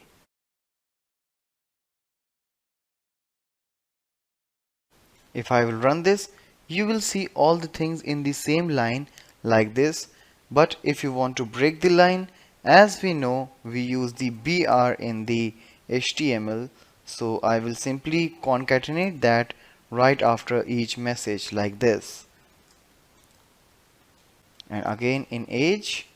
And if I'll do anything after salary, so that will again come in the next line. So now this is the output we were looking for. So similarly like this, you can start creating the variables and can assign the values as per your requirement. So far in the JavaScript, whichever code we have written having a linear execution, means from the line 1 till the last line it kept on executing.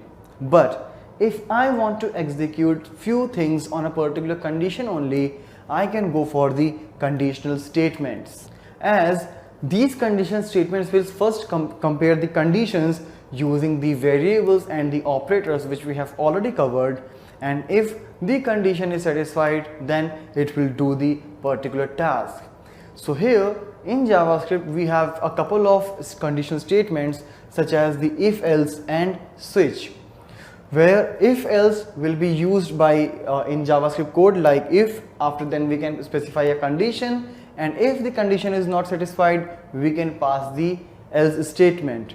And secondly, we have a switch statement which will be doing a short circuiting like thing, means a direct execution as soon as the condition is matched. But in this video only we will just cover the introduction of it. In our next video onwards we will start with the implementation of if and switch statement separately.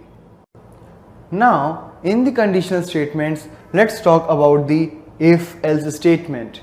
As I already discussed in the previous video, it is used to pass some conditions, that is after the if keyword I can pass any condition using the logical or comparison operator, and if the condition is not satisfied then we can go for the else. But else is optional, so you are not forced to add the else keyword right after the if. So this is how the execution will take place. Like when the code flow will be happening, there will be a condition carried by the if keyword. If the condition is true, then only we will execute the conditional code. If it is false, we will terminate that particular code, means that particular code will not get executed. You can also change the multiple conditions using the else if, means if the first condition is false, you can proceed with the second condition, and the second condition will with else if will only be compared when the first condition is false. So let's see practically how can we implement this else if and if statements all together. So here we are implementing the if statement. What we are doing here is we will be taking the marks of any three subjects from a student, and after that I'll sum them up and will calculate the percentage. On the basis of the percentage, I will assign them a grade, like whether it's grade A, B, C or D. So what I'm doing here is using the prompt box, I'm taking all the three marks. Now whenever you will enter something in the prompt box, it will be treated as the string. So here whenever you will use the plus operator for adding the things, it will actually be concatenated and you will not get the desired result. So in order to make them treated like the integer, what I have done is I have used the method called or function called parse int.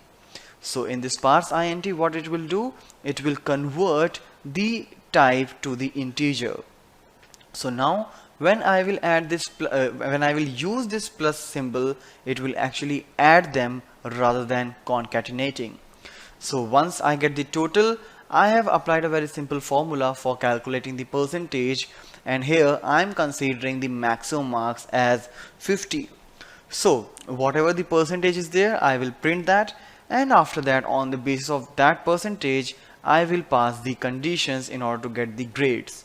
Now here you can see it is if, and right after this it's a parenthesis inside which I will pass a statement which will return a boolean value. So here I am using this comparison operator, and we have already discussed about it, like whenever you will be using the comparison operator, it will return you a boolean.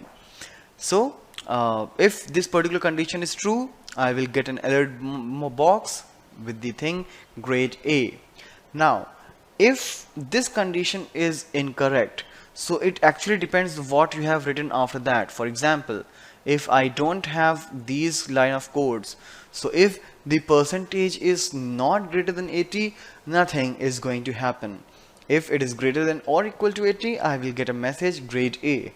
But it's all depends on the situation and your requirement, like what and how you want to do in a condition. Means if this condition is incorrect and I don't want to do anything in the condition, when the condition is incorrect, so I will leave the program like that.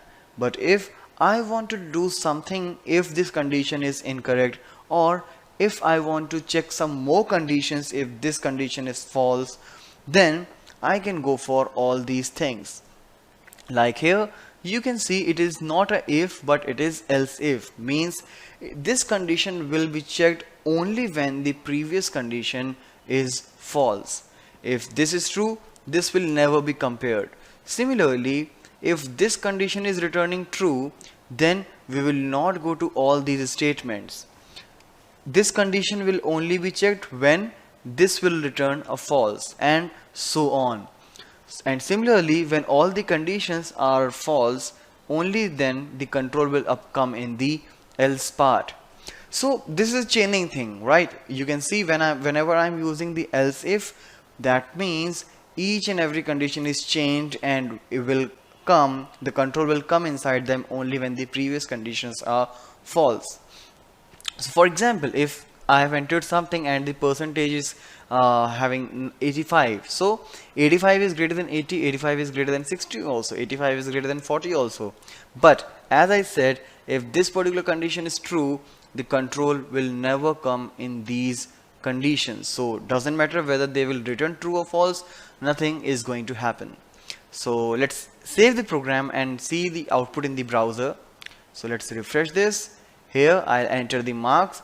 So as I said, like I'm taking the marks out of 50. So I entered 45, 46, 47. They are pretty good marks. So obviously the percentage is good. That is 92. And here I'll get grade A. Similarly, if I'll enter some marks like 34, 32, 37.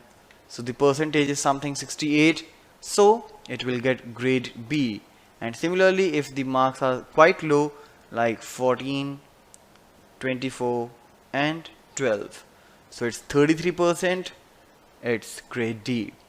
Alright, so on that particular basis you can actually calculate the things and can pass the conditions using the if statement. Apart from that, you can use any operator which we have covered earlier, which are returning a boolean value. So this is a very basic implementation of if statement. In this video of JavaScript, we are going to start the iteration statements, normally called as loops. In the basic programming, it is a very obvious situation, like we come across a thing where we need to execute some set of statements continuously multiple times, probably with the different values. For example, if I want to find the even numbers from 1 to 100, what I need to do is I will have to write the code for checking the even or odd again and again.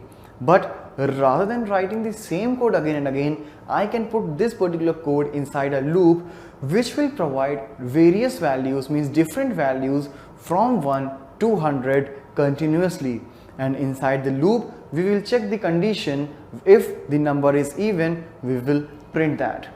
So such things can be done by the iteration statements, as this is a statement which allows the execution of a particular set of block code multiple times or several times.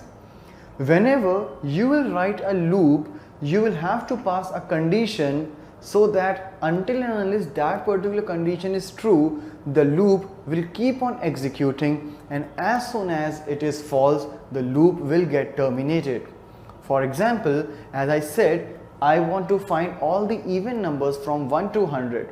So it is a condition like the number or the value of I of whichever variable I am using, that should be less than or equal to 100.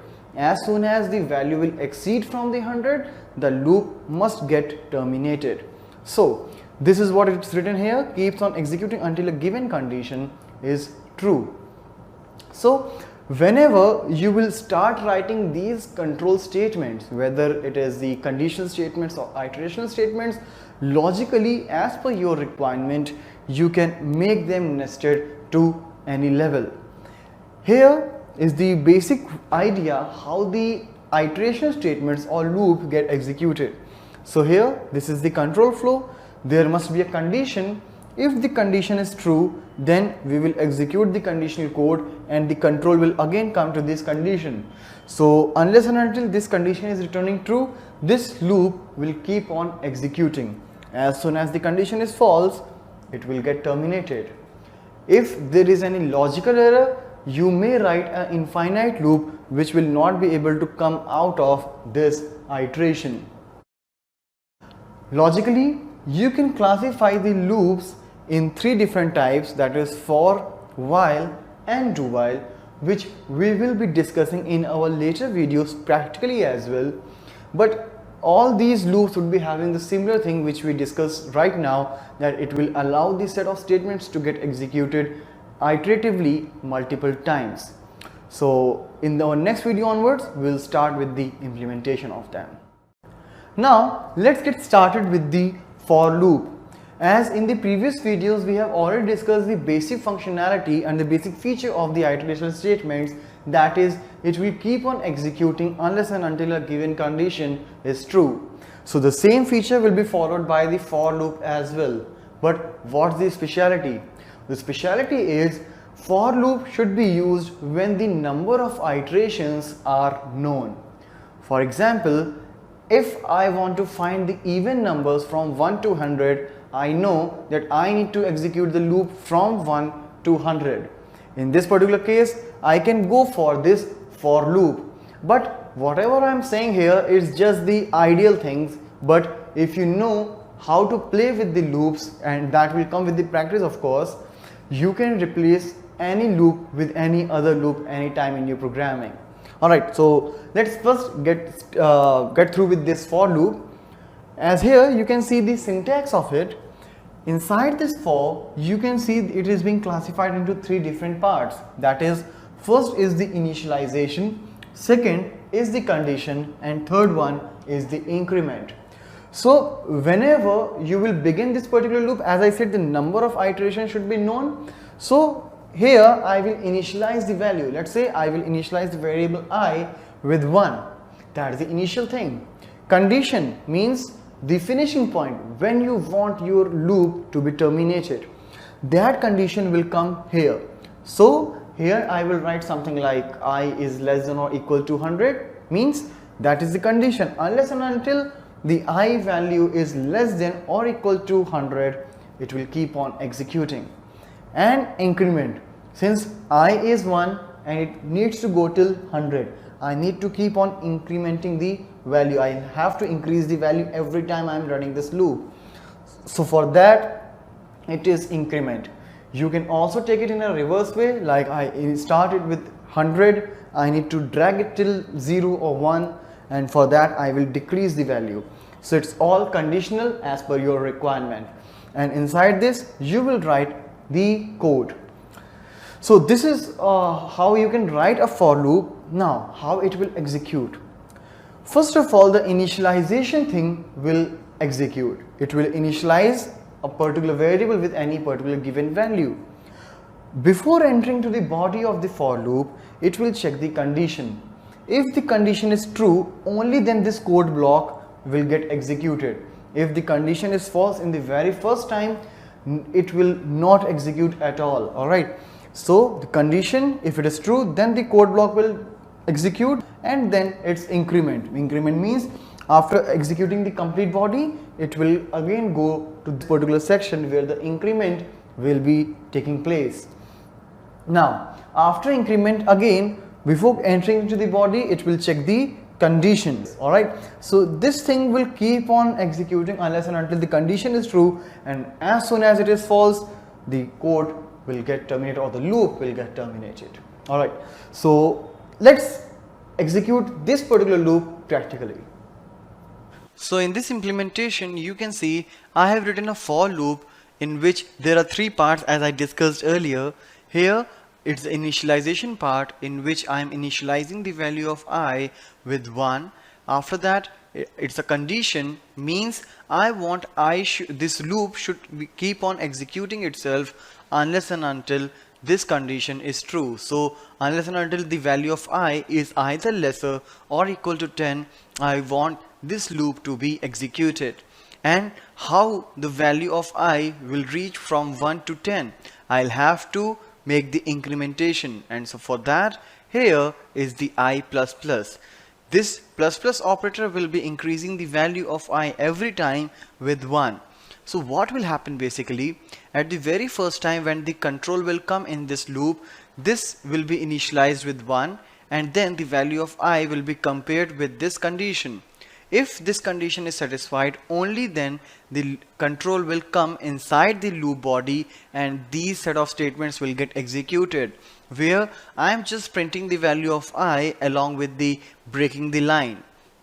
Once all the statement of this loop body will execute, then the control will go to the increment part, and it will increase the value of I with 1, means the 1 will become 2, and again before entering the loop we will check the condition, and this process will keep on going unless and until there is a condition satisfaction.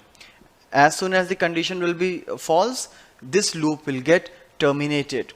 So let's see the output of this program. As here you can see, I is equal to 1 to 2, 3, 4, 5, 6, 7, 8, 9 and 10. So as I said in the description as well, like we will use this for loop when we know like the condition, the number of executions are known. So here I am starting it from 1, I am taking it till 10. So it's obviously sure, like I want this loop to execute from 1 to 10. If I want to make the increment more than 1, like I++ is just an increment statement, you can use any increment statement what you want. So here what I'll do is I say I plus equals to 2. That means here I'm incrementing the value of I with 2. So now when I will refresh it, you see I is 1, 3, 5, 7, 9 and so on. Now let's take one more example, like I want all the even numbers from 1 to 100, and I want the sum of all those even numbers. So what I'll do is I starts with 1, I is executing till I is less than or equal to 100. I will just make an increment by 1 only, so I++. And now inside, since this is the statement, you can actually use any statement inside this. So I will inject the if statement inside, and I'll say I mod 2 is equal to 0. If the modulus of value of I with 2 will be 0, modulus means the remainder.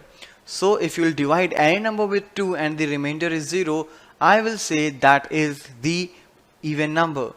So what I'll do is I'll simply put these statements inside the if statement. Alright, so I'll just pass the delimiters like that. Alright, okay, so it will print all the even numbers, something like this, like here you can see 2, 4, 6, 8 and so on. Now if you want to add all those numbers, so for that what I'm doing is I'm just taking one more variable for summing them up, and I will initialize them all with 0. So what will happen here, whenever any prime number, any even number will be there, so I'll simply say sum is equal to sum plus I. That means whatever value is there in the I will add them up in the current value of sum, and then I will update the new value of sum as well. For example, sum is 0. Now, if I is coming inside this for the first time, the value of I would be 2. So, the current value of sum is 0. 0 plus 2 is 2. So, that 2 will be assigned to the sum. The value of sum also becomes 2. Now, the next time when the control will come inside this condition, the value of I would be 4. So, what will happen? Here it will do current value of sum is 2 and I is 4. 2 plus 4 is 6, and now the value of sum will become 6. So likewise it will keep on executing till the value is of this I is 100. Now outside this loop, what I can do, I can simply print the value of sum with the message like total and then concatenate. And before executing, let's remove this line break also. So now let's see the output, and here you can see it's 2550. That's the sum of all the even numbers from 1 to 100. Similarly, we can also find the factorials like that. So let me take a number for that. For example, I will take it num is equal to parse int, and here I'll use the prompt box, enter a number, like that. Alright, and now what I'll do, I'll just start the execution from 1 till that particular number. Alright, and in factorial what we have to do, we have to multiply the numbers. So I'll have to do the product. So I will start the product with 1, because if you will multiply with 0, every number will become a 0. So parse int prompt and then enter a number. So here I am taking a number in this num. So what I'll do is I will start it from 1. You can also start with 2 also, because if you multiply anything with 1, it will remain the same. So it's all up to you.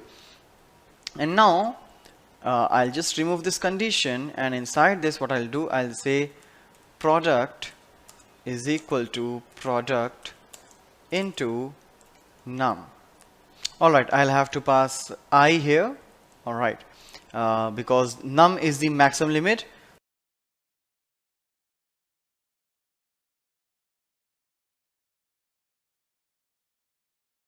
So let's execute this, and here now you will get the correct answer.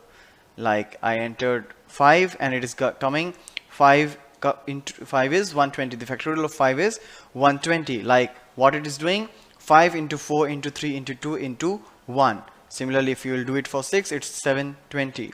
Alright, so this is how you can plan of using this for loop, in which there will be a variable which will be taking a value from a starting point to the ending point, and every time when I'm using this for loop, I know the exact number of executions. Now let's get started with the while loop. Since it is also a loop, would be having all the common features like any other loop, but the question is, what is the difference? As in the for loop, we should know the number of iterations. It is not that particular in case of while loop.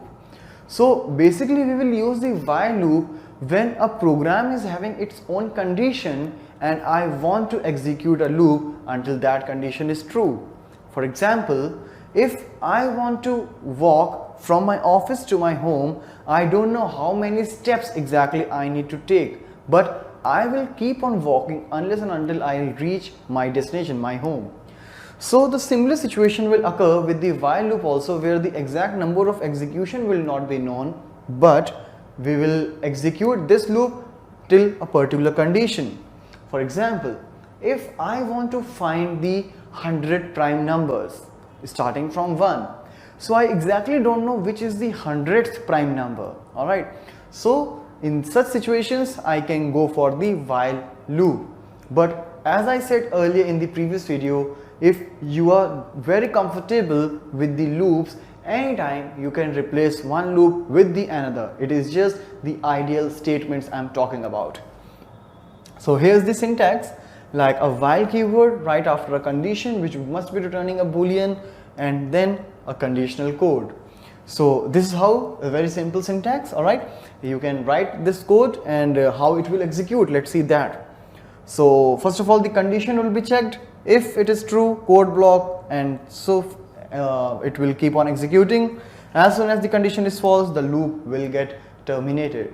But it's something more than that. Let's see practically and do that. Here in the implementation of while loop, I have written a program in which I am counting the digits of a number. So for the number, I am taking the user input using the prompt box, and whatever will come, I'll convert it to the integer using this parse int method. For counting, I have taken a counter variable which is initialized with 0, and here it's a condition like while num is greater than 0. I'm not passing any number of iterations here in this program. So let's see how this program will work like here. So let's say in the user input I entered a 4-digit number like 5432, and obviously the counter is initialized with a 0. Now when this condition will be checked, like 5432 is greater than 0, obviously it is greater than 0, so it will come inside, the control will come inside, and what it will do, it will divide the number with 10. So when you will divide the 5432 with 10, it will become 543.2. Alright, let's pass a comment. Alright, now so 543.2, and actually I don't want to take this decimal number. That's why what I have done, I have used the math.trunc method, which will truncate the number to the lower digit to the 0th decimal places. So it will become 543, and now the increment will be done in the counter. It will become 1 from 0. Now this loop will run again. So 543 is the current value of num, which is still greater than 0. Again it will come inside and will divide with 0, will truncate the decimal part, and then it will become 54. It will become 2. Next time when this condition will be checked, this is still greater than 0, control will come inside, and it will become 5.4, which will truncate it by 5, and the counter is again working fine. Now the next time it will do this particular thing, 5 is divided by 10, so it will become 0.5, and again when it will be truncated, it will become a 0, and the counter will be incremented by 1, and it will become 4. Now when this condition will be checked, so num is having 0 now, so 0 is not greater than 0, so this loop will be terminated, and outside I am printing the value like digits is the value of count, and count is having 4 in this situation. Alright, so let's execute this program and see how the output is looking like. So here let's say I'm entering 6-digit number. Alright, so when I will execute it, it's showing 6. Alright, if I enter 4-digit number, it's saying 4. So this is all about the while loop. So as I said in the description also, we don't know how many times a loop is going to execute. This is a loop, and as per the requirement, it is changing the number of cycles. If I'm entering a 6-digit number, the same loop is running for 6 times. If I'll enter a 2-digit number or 1-digit number, it will execute it to that number of time. So this is all about the syntax and the concept of while loop. Now let's begin with the do while loop. Do while loop is actually having something different than any other loop we have learned.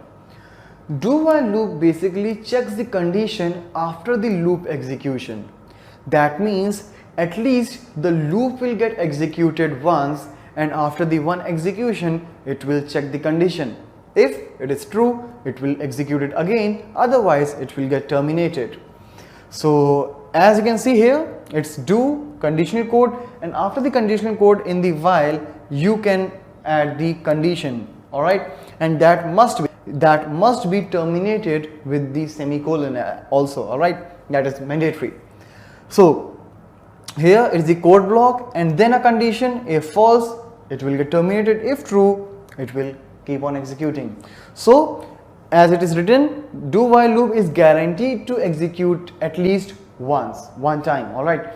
So because the reason is the condition is being checked after first execution. Basically, you can plan working with the do while loop whenever you want to execute the loop on the basis of user interaction. For example, if you're taking some user input, suppose I'm writing a ATM code, a user at least has to enter the pin number once. If it enters correct, I don't have to ask again. But if it is entering the incorrect pin number, I will have to ask again. But at least the loop should be executing once. So such loops can be planned using the do while loop. And now let's see practically how can we write a basic code using do while. So here it's an implementation of a do while loop. As I said earlier, like do while loop will be used when we want to execute a loop as per the user's interaction. So what I want here I'm taking a pin number from the user, and 3456 I have considered is the correct pin which I am seeking from the user. So unless and until he will enter this particular pin, I'll keep on asking the pin number. But if the number of attempts, the count of number of attempts is greater than 3, then I will not ask it again. Means maximum 3 attempts will be given to the user. If in either of those 3 attempts user entered the correct pin, I will stop asking him and I will welcome him with the welcome message. If all the 3 attempts he has entered is invalid, then I'll give a message account logged. So for doing that, what I have done here is the actual pin, a pin variable in which I'll ask the user input, and the counter. Now inside this do, as here you can see the syntax, after do it's the delimiters. Inside this you can put all the logical code in which I'm asking for the pin number, and every time I'm asking, I'm incrementing the counter by 1. Now here you can see, unless and until the pin is not same and the counter is less than 3, means the first time it is 0, then when the first time this loop will execute, the counter will become 1, then 2 and 3. So by the third implementation, here you can see this condition will be false, and here as you can see it's an AND operator. If any one of the condition is false, then this loop will be terminated. So let's see how this output will look like here. So like here I'm saying enter your pin, let's enter 1 2 3 4, 1 2 3 4, and last time also 1 2 3 4. All the 3 attempts I entered invalid, so I got a message account logged. If I will enter the correct in the third attempt, like let's say 3 4 5 6, it will give a message welcome user, and if in the first attempt only I give the message, it will say welcome user, it will not ask again. So this is how you can work with the do while loop, in which the first time the execution will be there for the sure, and as per the user interaction on the first time, we will plan like whether we should go for this loop again or not. So this is the very basic implementation of do while loop. Now we are going to cover few more keywords and statements which may control the execution of a loop. So far we have covered the for, while and do while loop, and in all these 3 loops we have seen like there is a condition, and as soon as the condition is false we terminate the loop. But if apart from that you want to do some manipulations in the execution of a loop, you can go for the loop control statements such as break and continue. You have already seen the usage of break keyword in the switch, where after each case and default we have applied this break keyword in order to terminate the switch statement. Very similarly, we will be using this break keyword to terminate the loops as well. As this is the condition, when this condition is false, the loop will get terminated. But apart from that, if any time during the execution of the loop, if there is a break statement that get executed, it will also terminate the execution of a loop, whether the condition is still true or false. Maybe the break would be having its own condition that you can pass inside the loop. So this break either will terminate the switch statement, which we have already seen, and it can also terminate the loops, now which we'll see in this execution. But before that, let's talk about continue as well.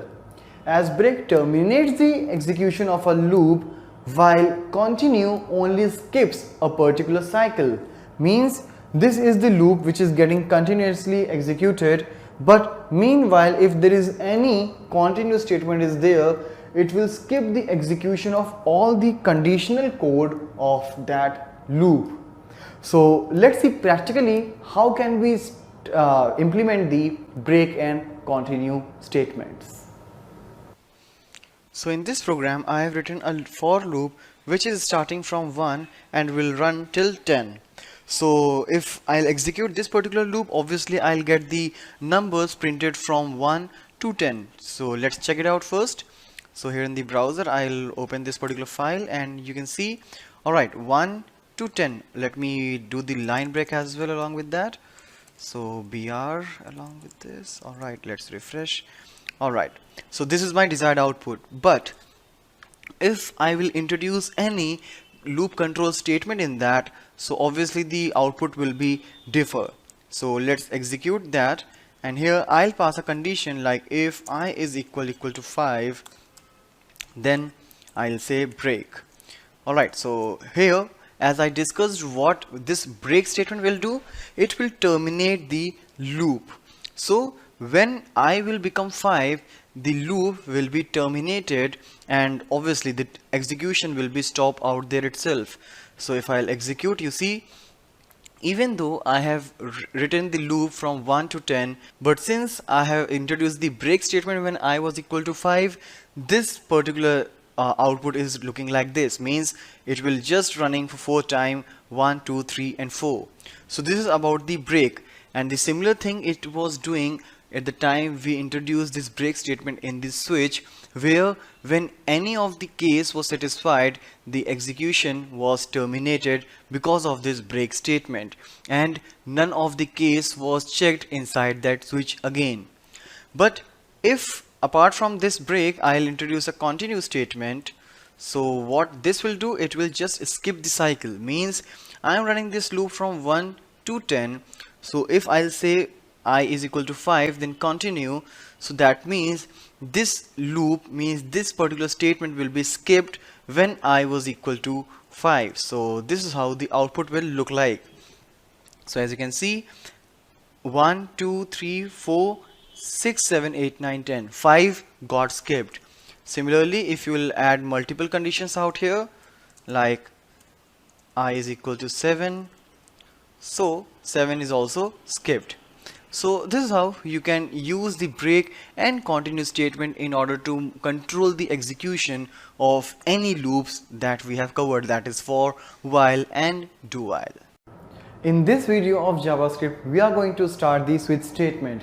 As in the previous video, we noticed if we are passing multiple conditions using if statement, each condition is being checked one by one only if the previous conditions were false. But if I'll talk about the switch statement, here the things are quite different, as initially we will pass any expression or a variable, and that will be having that will return a particular type of value, and on the basis of that value type I will add the multiple cases. Whichever is the appropriate case is there in the switch statement, that particular case statement will get executed. As here you can see, it is not coming one by one, it will directly come onto that respective case. But if none of the case is satisfying the switch, then the control will come to the default block. So let's see practically how can we start writing this switch statement. So in this particular program, what I'm doing is I'm taking a single character from the user and I'm comparing whether that is a vowel or a consonant. So for doing that, first of all, I'm taking a user input using the prompt box, and we'll make sure like whenever we'll enter something, it will just be a single character, and I'm storing that in a variable called ch. So after taking the value, I'm passing this ch in this switch argument so that whenever this switch statement will be executing, only the value of this particular expression or variable will be compared. Apart from this switch ch, we can also pass an expression, maybe using any operators. But here I'm just passing the single value, but it must be evaluating a value. So here what you can see is I'm just checking it with the case keyword. So I'm checking whether the value inside the switch is A or E or I or O or U. So whichever value would be there in this switch variable, the ch variable, that particular statement will get printed. For example, if I'll enter O, so O is vowel will be printed. But as I said earlier, whenever this execution will take place, the line by line case checking will not be happening, but the control will directly fall into this particular case which is getting satisfied with the value stored by this variable. So let's execute first and see how this output is running like. So yep, here is the file. So here I'm entering a value, let's say O, and here you can see the message O is vowel. If I'll enter anything apart from A, E, I, O, U, you can see the message special character or consonant. But where does it comes from? It is coming basically from the default. Like in the if statement, when all the conditions are false, at last the else statement gets executed. Similarly, in the switch, when all the cases are false, finally the control will fall in the default statement. As I said, it is not getting executed line by line, so most of the time we put the default in the last, but basically syntactically you can put it in any particular position. So let's execute it again. I'll refresh it and I'll pass U. So again you see U is vowel is printed. So basically what's the reason? If I have placed default before the case U, then if it is executing line by line, then this default statement must be printed. But as I said, like whichever case is particularly getting satisfied with this particular value evaluated from this variable or expression, that case will be printed from here. So that is why we can see the output is still fine even if we have placed the default before the case. If you have multiple cases on which you want to execute the same set of statement, you can shorthandly write the switch statement like this. As here you can see I have placed all the cases like case A, E, I, O and U all together, and after that here I am giving a common definition, and still I am using this break keyword in order to terminate the particular case. So here this ch means whichever value you will be entering. If it is a part in this list like A, E, I, O, U, then that particular value will be printed along with is vowel message.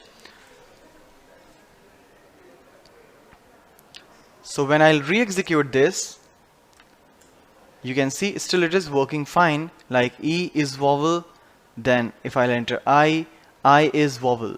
Alright, and if I'll enter anything else, then special character or consonant. So this is how we have written this program of switch, and this is how it executes. So you can basically use this switch statement whenever you are making some menu like options in your program or in any interface where you want to put the multiple matchings using the case. In this video of JavaScript, we are going to start the operators. As so far in the JavaScript implementation, we have seen like how can we define a variable and can set a value either at compilation time, that is while writing the code, or at runtime, that is by using the prompt box. But once the value is assigned, if I want to do some operations such as I want to add a couple of numbers or I want to compare a couple of numbers whether which one is greater or smaller, I can do that all by using the operators. As operator is nothing but a symbol which tells the system that which particular task need to be performed in that particular data on which you are applying the operator.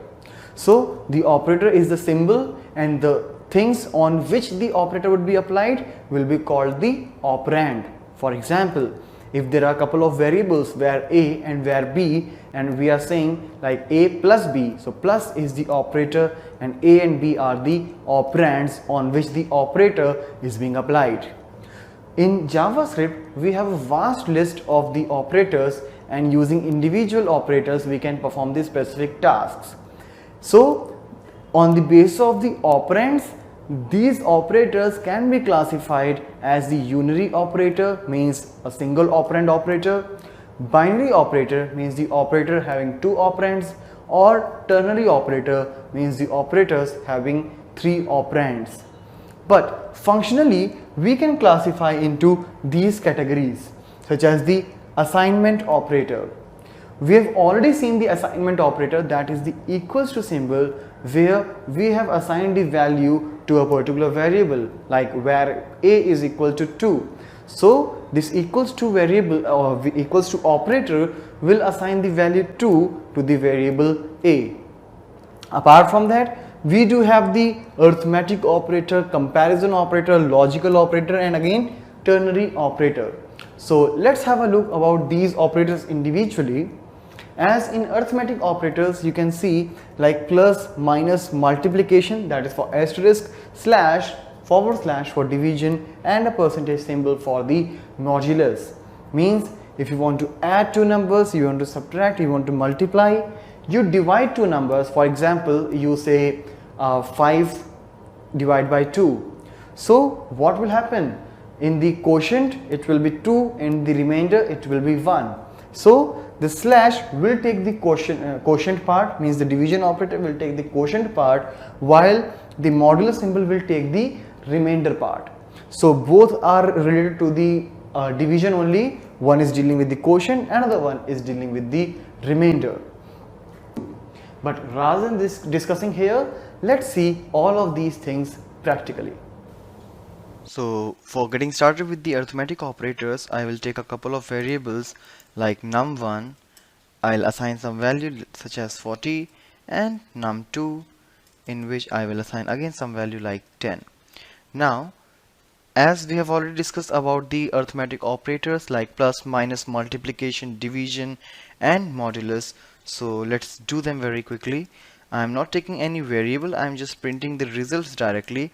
You can actually take a variable and can assign some value into that if you want to reuse that value further.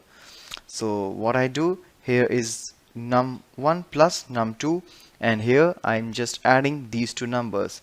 Very similarly, I'll do some more tasks like subtracting, multiplying, dividing, and finding the modulus. So before proceeding, let's break the line for each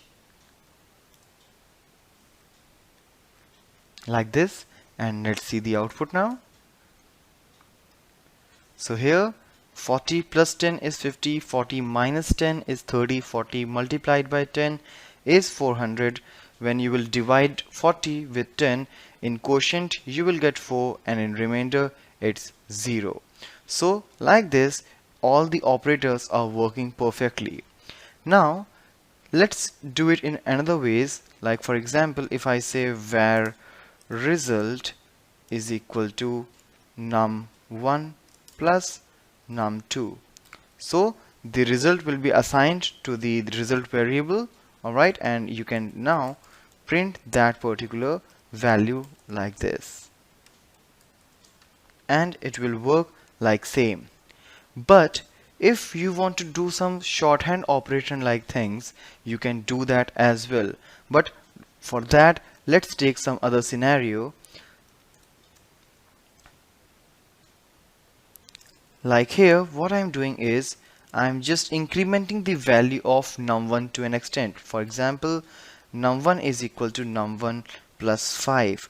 What it will do, it will simply add the 5 in the current value of num1, which is 40, and will change the current value, that is the new value, to 45. So now if I will print the value of num1, you will get 45. But for the same thing, I can actually write it like this also, that is plus equals to. That means the same and will give you exact same output like this.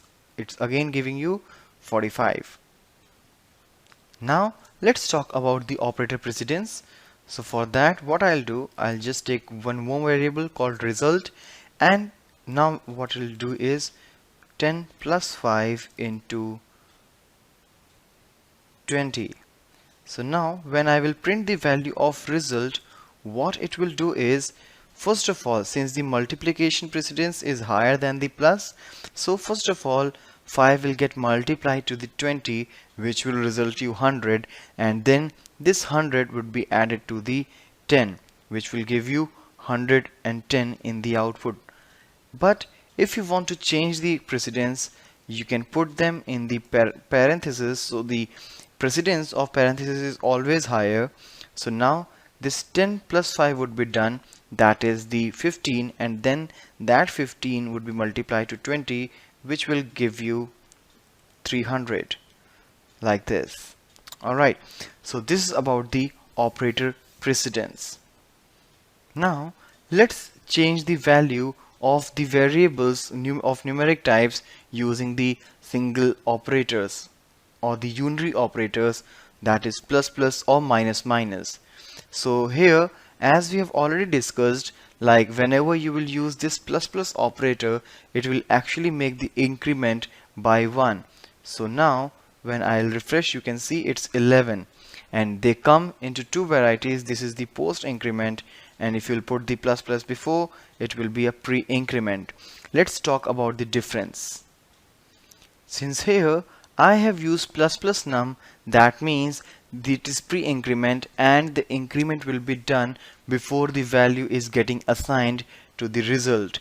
So before the assignment, the increment would be done, that is num will become 11, and then that 11 will be assigned to result. So in this particular case, both the values would be having 11. Let me break the line to get the clear output. Right, like this. But in case if I'll go for the post increment, that will give you a different result.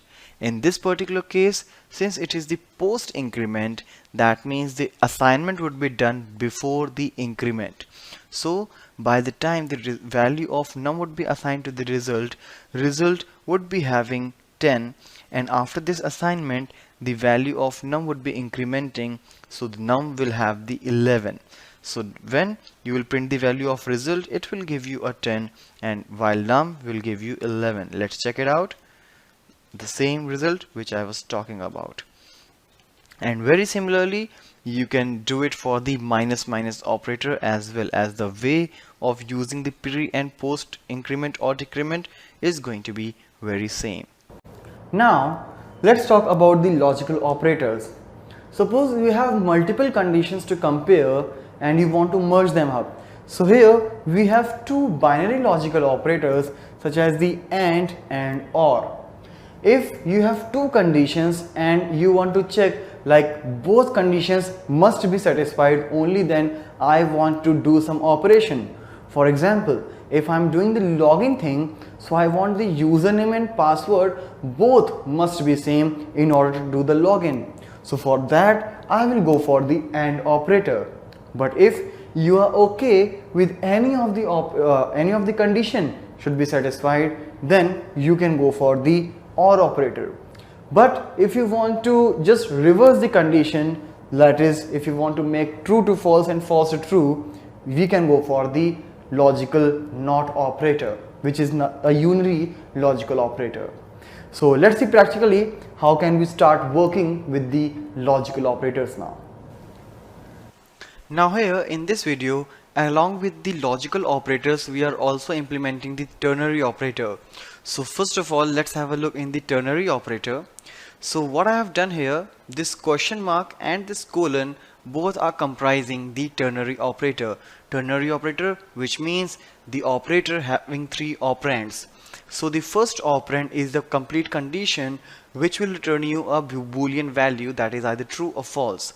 If the result is true, then the second operand, or if the result is false, then the third operand is returned. So basically in this particular operator, the first operator is evaluated, the first operand is evaluated, and according to that the second or third operand will be returned to this particular variable.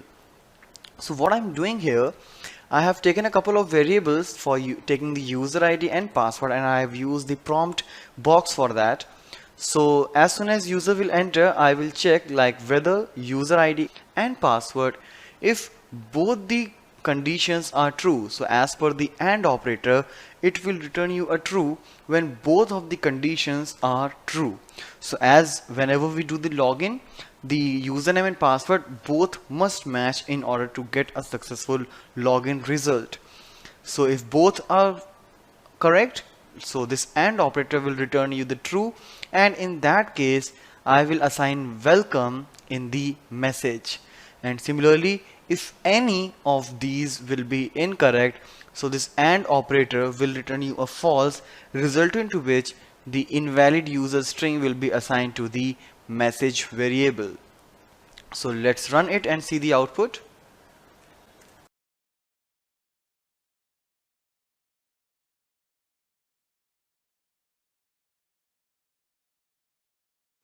So now it's saying welcome, but if I'll enter anything incorrect, as you were saying earlier as well,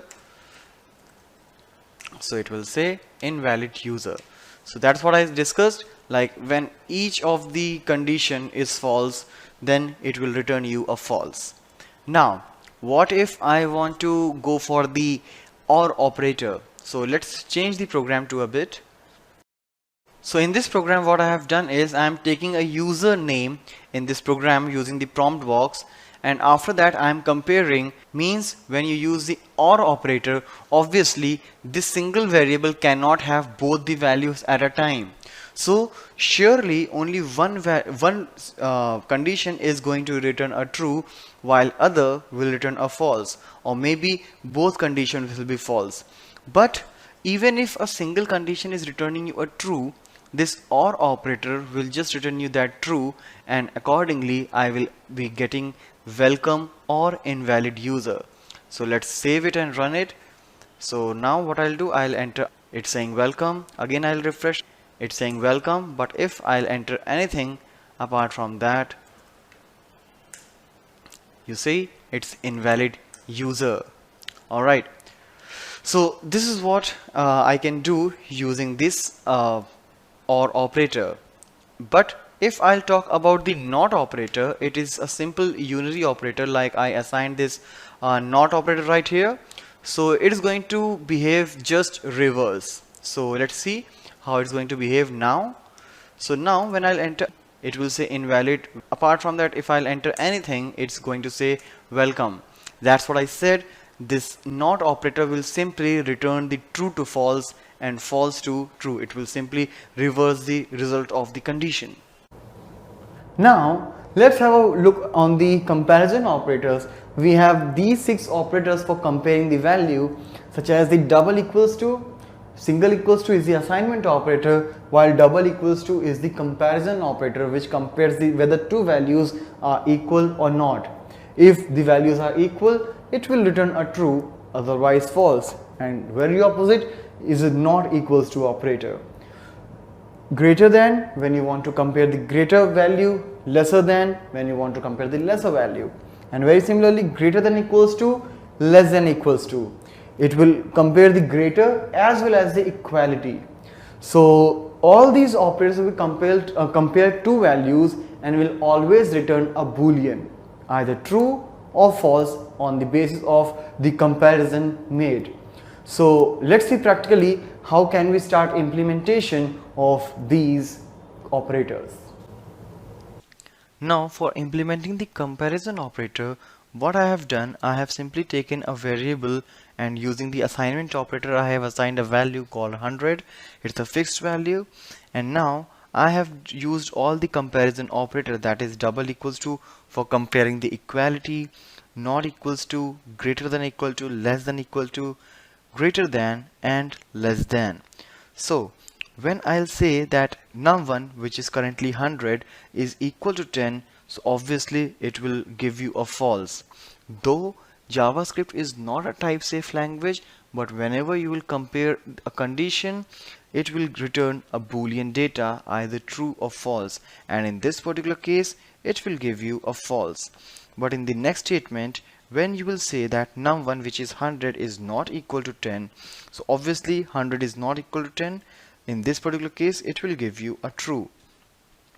As we know 100 is greater than 10, so when you will say num1 is greater than or equals to, so in this particular case if the value of num1 is either equals to or greater than 10, so the result will be true.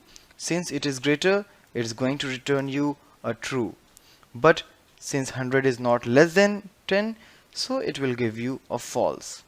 Similarly, the same will happen in these cases, like 100 is greater than 10, so a true, and 100 is not lesser than 10, so it is a false.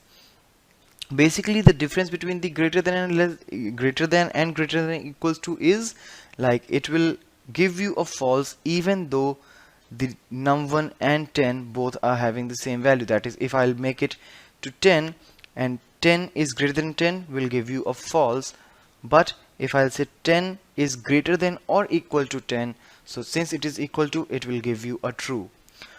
Let's check out the output now, since we should get the false true true, false true false. So let's refresh this, and false true true, false true false. The same output which we predicted is here. In this video of JavaScript, we are going to begin a very important concept called functions. As in the introduction, we have noticed like JavaScript is functional, and now we are going to implement that thing. So what is a function? Basically, whenever I am talking about a function, it will contain a set of statements which perform a specific task. Specific task means, for example, I want to take the student list, want to take some marks, want to calculate the total percentage, want to find the grades. So I can do each individual thing in a separate task, so that whatever the code I will be writing will become modular. Let's take a real life example. When I am going to an ATM to withdraw some cash, what happens is I will swipe my card. Maybe I am just going to check my balance. So just checking balance is what? Is a method. Whenever I'll do that, it will be called, and the amount which I have in my account will be told. But when I'll go to withdraw some amount, even though internally it will find like how much amount I have internally in my account, so that if I will try to withdraw more than that available amount, it will not allow me to do. Alright, so that is what happens with the functions also. Whenever I want to write a logical program, I can split each and individual task in a separate function, so that whenever I want, I will call that particular function. Alright, if you have just defined the function and you are not calling it, it will not be executed. So make sure whenever you are writing a function, you will have to call it whenever you want to make it executed. Now, once you have written the function, you may call it once, you may call it twice, or any time you want. In short, I can say it provides you reusability. It also makes your code modular. Modular means your code is now clear and individual function, and each function is doing a separate task. So you can easily split your overall functionality in the small modules. Now, let's again take the example of ATM. That ATM machine is having some of the functionality, but I have to swipe a card which tells from which account it has to do the processing. Means after swiping my card, if I withdraw some amount, the amount will be deducted from my account only, not from any others. So even if I have a predefined functionality, I may come across a situation like I want to pass some value so that the functionality will be happening in that given value only. So whenever I want to pass a value, I can pass it through the parameters. So while defining the function, you will notice when I'll define that, I can pass some functions and parameters as well, so that whenever I want to supply some value from the calling environment means when I'm invoking that. So if I want to pass some specific value, I can do that. For example, if I'm defining a function which is adding two number 2 plus 4, so it will always give me 6. Alright, but if I allow parameters to should be there in the function, so what can I do? Every time when I call that function, I can pass a different value. So in this particular case, my function will be more effective and will be able to give me a better result. Now, if it's about the result, you may just print it and it will be end it all. But if you want to return that particular value to some other function, you can do that as well using the return keyword. So let's see practically how can we start writing a basic function in JavaScript, and then we'll see how can we pass the parameters, and then we will see how can we return the value from the parameter. Now in this implementation of functions, I have placed the script tag inside the head section. As you can see, so far I was putting the script tag in the body because anytime when this page would be loaded, the code inside the script tag will get executed. But rather than executing the code now, I will execute that in a particular event. So I'd be treating the JavaScript code as a resource which will be utilized whenever we require. So here there's a script tag with its function with I have used a keyword called function, and the name is say hello. So make sure whenever you are invoking this particular function, you will have to pass this say hello, or whatever name you are passing to your function, you'll have to pass the name in the very same case. Inside this you can do any logical task which you want. Now here I just printed a message using document.write, or you can go for the alert as well. Hello there, a very simple message. Now let's come to the body, and you see without using the script tag I can call this particular function. How? There's a button which I have for which I have used the input tag of HTML. Type is equal to button, value is equal to say hello, on click. This is nothing but the event on which I am invoking the function. In this particular example, I will only take care of the on click event. In our next video, we will cover some more events that can be used for calling the various functions of JavaScript. Now let's execute this particular program, and here you can see as soon as I will click over this button, you will get the message hello there. Let's refresh it, again click, again I got the same message. So this is how you can write a very basic function and can start invoking it. But whenever I will click on this particular button, I will get the very same output. Now if I want, like rather than passing hello there, I want to pass a particular name. So I should be able enough to pass some value in this function execution, so that every time I am calling this function I can pass various values, and using those various values I will be getting the different values in the output. So for that I will use the parameters. So now I have made a minor changes in this program, and in the say hello function I have passed two parameters with the name and age. So whatever you will pass, name is age years old, means that is the message that will be printed. But every time when you will enter a new name and new age, the output will be changed. So in the UI, that is in the body section, I have created a couple of text boxes with the name T1 and T2 respectively. The first text box is to take the name, the placeholder is there, enter name, and for the T2 it's enter age. So whatever value you will pass, when I'll click the button, it will say hello, and the couple of values will be passed here. So first of all, I will pass T1 dot value right here, and then in the second parameter, since it's for the age, second parameter, all right, so it's for the T2 dot value. Make sure the sequence of passing and passing the parameters by the time you are defining it and by the time you are calling it should be same. So as here, the first thing is the age, second thing is the, first thing is the name, second thing is the age. So similarly, I have passed the name first, then the age, because T1 is for the name and T2 is for the age. So let's execute this page now. As you can see, this is the placeholder, all right. So I'll enter any value inside it, like let's enter any age, say hello. Similarly, all right.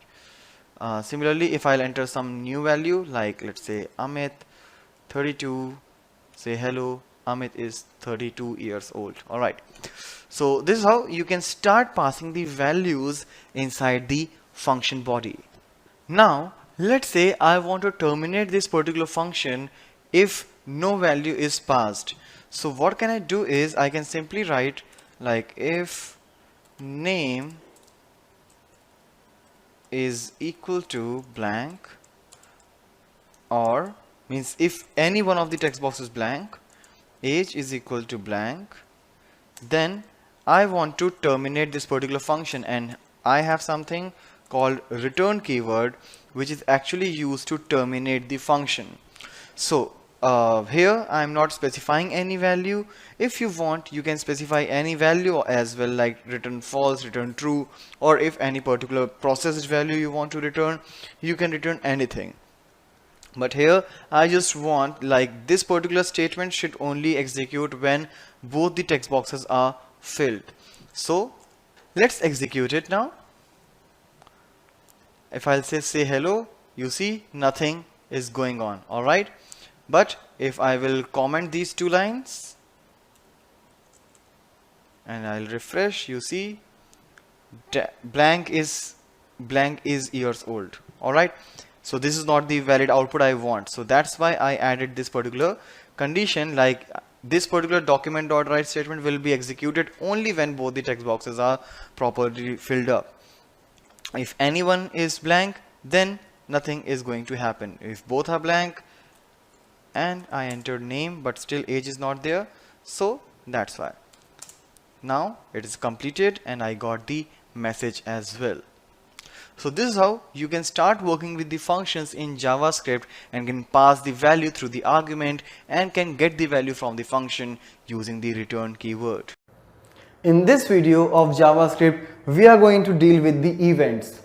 Since JavaScript is a scripting for a web application which is nothing but a GUI, so event driven programming is very much related to the GUI applications. And now by working with the events, we are actually going to perform that event driven methodology. So here, for performing the events, we will use the HTML attributes of the event type. Like for example, if I'm taking a button and I want something should happen when I click on that button, so this is nothing but an event. So for that, I can go for on click. Similarly, if I want something should happen whenever my page gets loaded, so in the body tag, I can pass on load attribute. So on load is nothing but again an event. Similarly, different elements of your DOM may have the different set of events, and you can call the specific methods which we have already done on a particular event so that that event will be more logical. So let's start implementing the method calls with the events now. So now in this example, we'll cover the couple of more events like mouse over and mouse out. So basically what I have done is, in the body I have taken the image tag in which I have actually not specified any particular image, And I have also not specified the size of this img tag. That means I'm taking the actual size of the image here. If you want, you can take the size as per your requirement.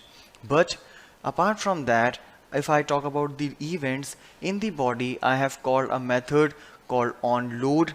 Means this particular event will be fired as soon as the page will be loaded on a particular browser.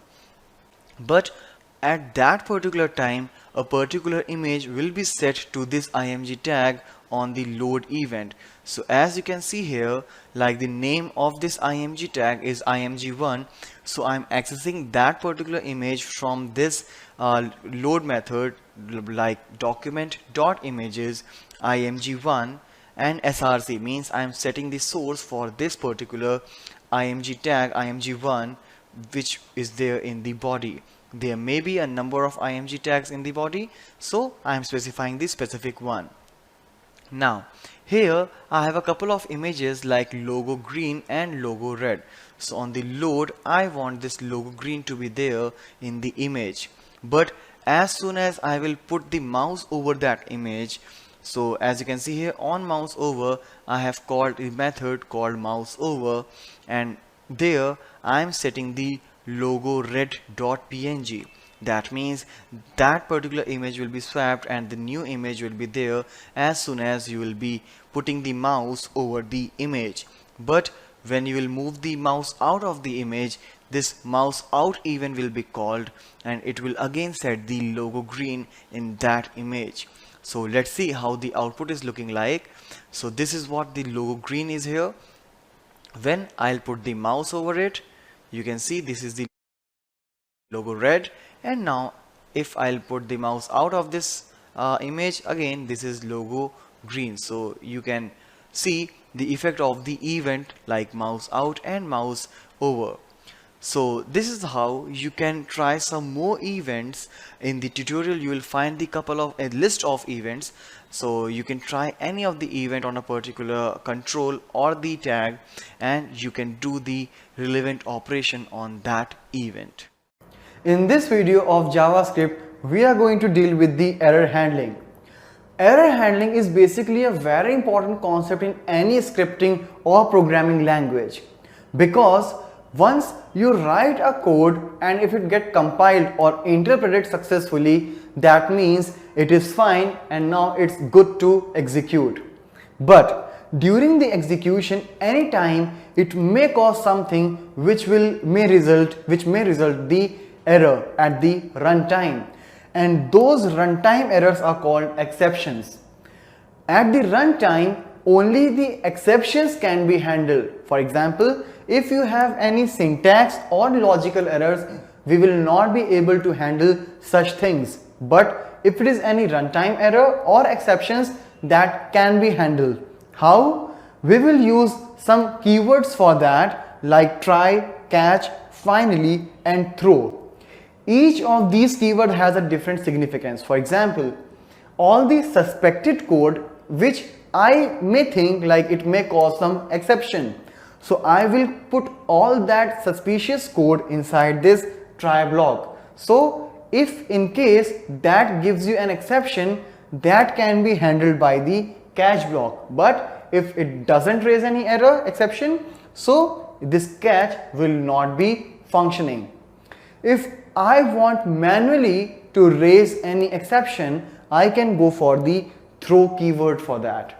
And similarly, I have a finally keyword which will call its particular statements even though the exceptions are not handled.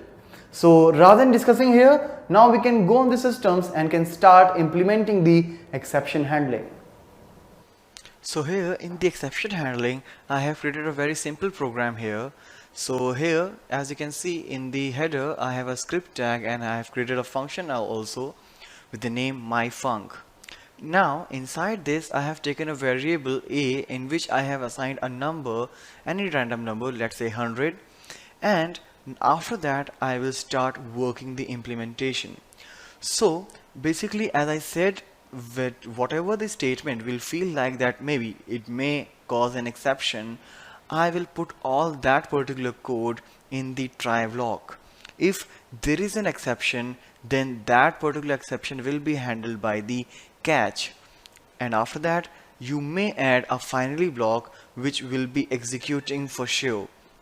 So for example, if you're writing something like you are establishing a connection or maybe getting the data from some external machine, so in that particular case there may be some situation like due to some network issues, your communication or your execution is not happening properly. So the exception will occur, and if that occurs, the catch block will be in action. So doesn't matter even if the exception is there or not, this finally block basically executes every time. So for example, if you are establishing a connection with some external resource, so if you want to close the connection, you can do that inside the finally block, because if the communication is successful, it's okay. At the end, I would like to close the connection. If the connection is unsuccessful or maybe there's some problem while reading the data, even though I want to close the connection. So such things which you must do at the end of the communication or at the end of the any implementation, you'll have to put that inside the finally block. And now let's say what I have done here, since I just wanted to get an exception here, so what I did, I am just converting this a to the uppercase. But as we see, it is a number and number cannot be converted to the upper or lower case, so obviously I will get an exception. So let's execute this program first without the this exception line. So let's refresh it, and if I click here, so as per the program, it will say value of variable a is 100. When I'll say okay, you see there is one more alert in the catch, but that error one is not executed, and then finally the control comes inside here. So finally block will always execute. Alright, now let's remove this comment, save the program and refresh the browser. So here you see the error message is there. Alright, because what I'm trying to do, I'm trying to convert the case of a number which is not possible. So let's say okay, and here you see finally block will always execute. So it doesn't matter whether there is an exception or not, the try block will execute for sure. If inside the try block any statement is causing an exception, then catch, and after catch finally block will execute. If there is no exception, then after catch directly finally block will execute. If you are writing a finally block, it will execute for sure, but it is never compulsory to add the finally block while working with the exception handling or error handling in JavaScript.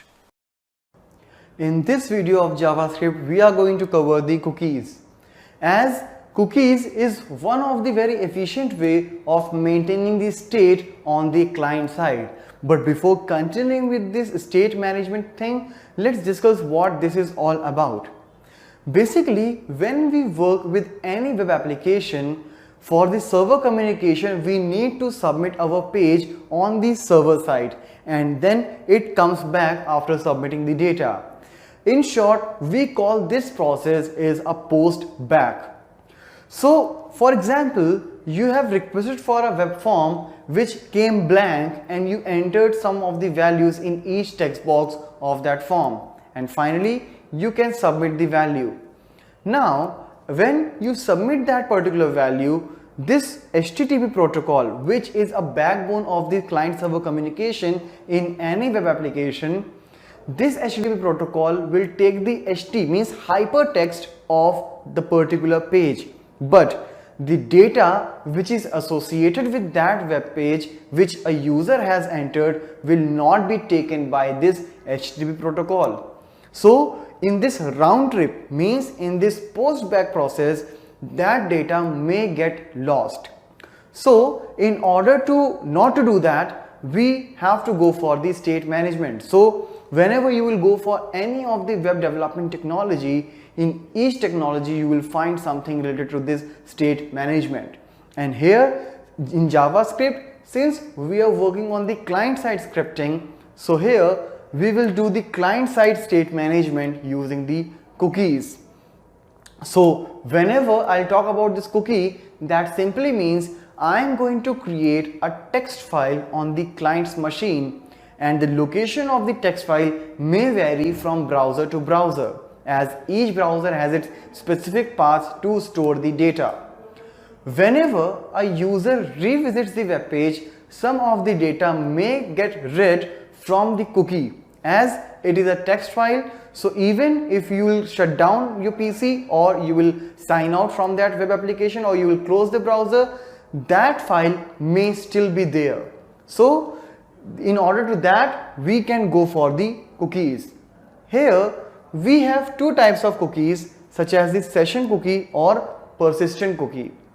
Session cookie is something which doesn't have a lifetime, means as soon as you will start communicating with the web application, your cookie will be generated and will work only for that specific session. But you may also add a time span which will make it a persistent cookie, and as soon as the lifetime of that cookie is there, that cookie will still be there unless and until you will remove it manually by going at that location, or you may also remove the cookies from the browser itself. So let's find out practically how can we start implementing the cookies in JavaScript.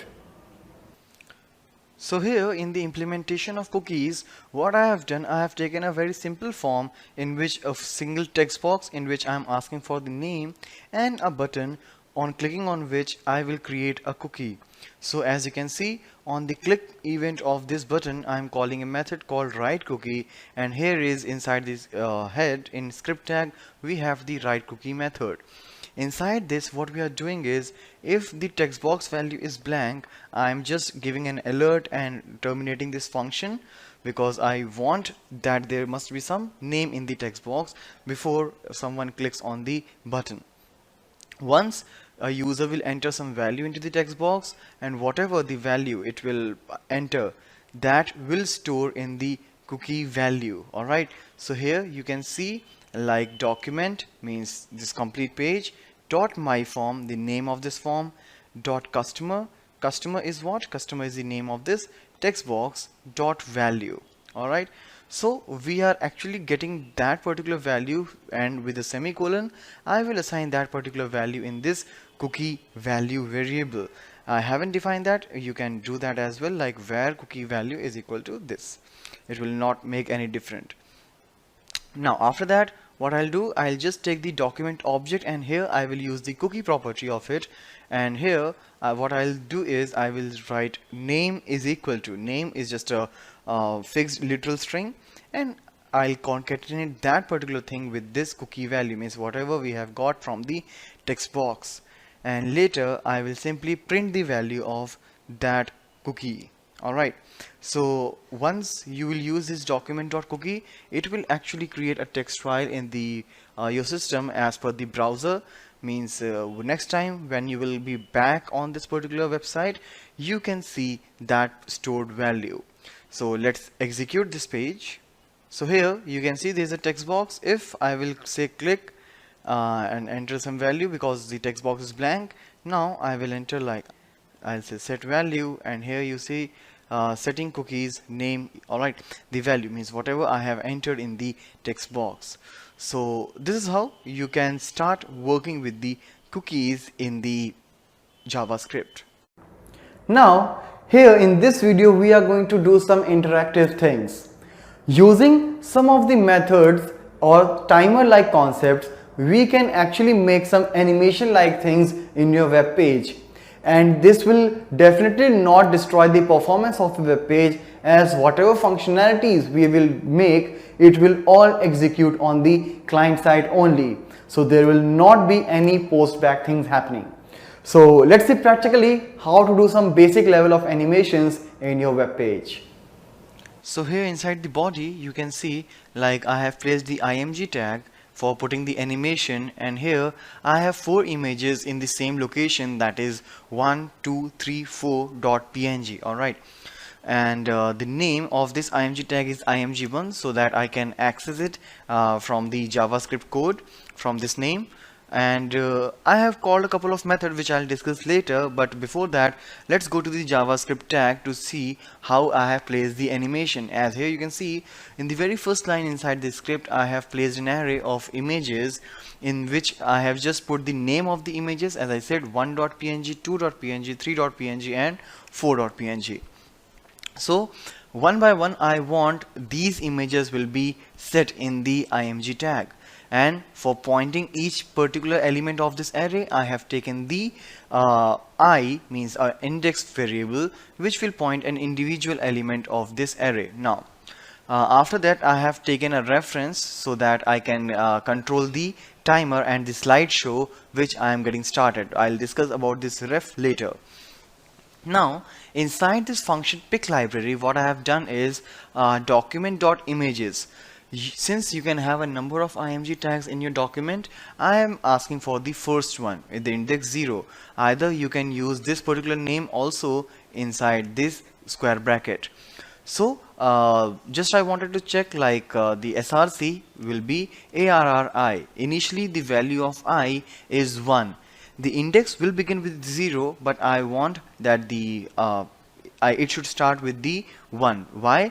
Because by default I have placed the 1.png in the img tag. Alright, so as soon as you will load it, you will see this 1.png, but after a second it will be changed to 2.png. How? Because this will do the thing. It will set the image at the index 1 and then it will do the increment by 1. So 0, 1, 2, 3. If this increment will make it greater than 3, I will reset the value to 0. Alright, and now I will create another function called start. Inside this I have used the set interval method. Basically this set interval method will take a couple of arguments. The first one is the callback function. So here I have passed the name of this function with the name pic library, and it will set like this set interval function will keep on calling this pic library after each 1000 milliseconds. So after each 1000 milliseconds this method will be called again every time the increment will be there. That's why I have taken this particular variable I outside the scope, outside the function as a global variable. Alright, now it will start the things, and now to stop and one more thing, by the time I was setting the interval I assigned the reference of this interval to the variable called ref, which I have defined already. Now in this stop, when I want to stop the slideshow of the images, I will just pass that reference itself, because there may be a number of intervals there in the single HTML page. So I need to specify like which particular interval I need to clear. That means when I'll say clear interval ref, it will stop calling this pic library after each 1000 milliseconds, that is 1 second. And when actually I am stopping that, as soon as you will put the mouse over the image, it will stop it. Means you can easily see that particular image, but as soon as you will say mouse out, again that particular interval would be set. So you can do that. And one more thing, I want this slideshow to be there, to be started as soon as the page gets loaded. So I can also call this start function on the onload event. So what I'll do, I'll simply say start. Alright, so now let's come to the browser and see how the output is looking like. So here you can see the different color of logos are there. Alright, so some of them are 1.png, 2.png and all. As soon as I will put the mouse over this image, you see now the image is not getting changed. Alright, but as soon as I will move the mouse out of the image, again this transition will begin. So in the same way you can use the set interval function for the different purposes, like if you want to change the color of the font or of the background at a particular time, you can just set the logic like this and you can put some animations in the output on the client side.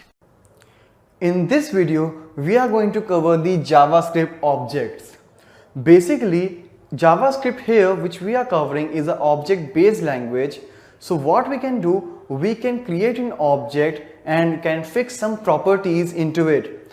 Later, as per the requirement, I will be able to retrieve that particular object and the specific property which I want to read. So in this practical, we are going to create a such object, and to retrieve, we will also cover one more for in loop of JavaScript. So let's see now it practically.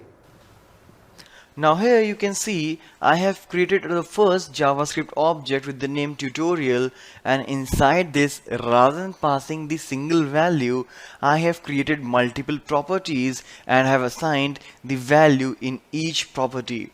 Like I have created a variable or an object with the name tutorial, and inside that tutorial object I have placed three properties, that is topic, trainer and mode.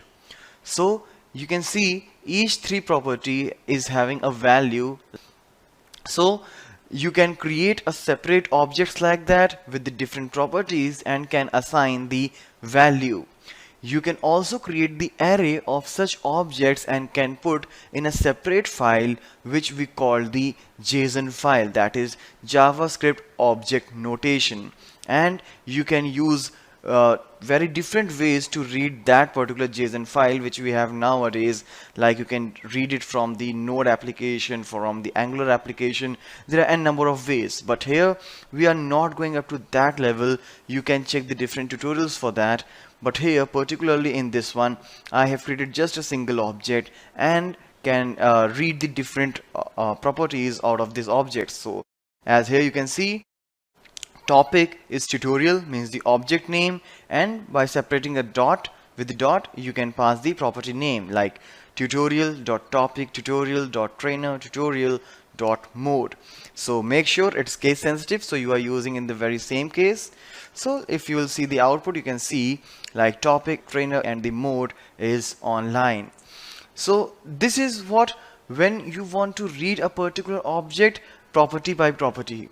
But we do have a loop here using which I can go for this object reading, and that is a for in loop. So if I'll see the syntax of the for in loop, you can see here, let me align this first. Alright, okay. So here what I have done is I have taken the text property here, text variable here, which is initialized with a blank. Alright, and then to point the specific property of this particular object, I have used this X. You can take anything. Alright, so now inside this for in, what is there?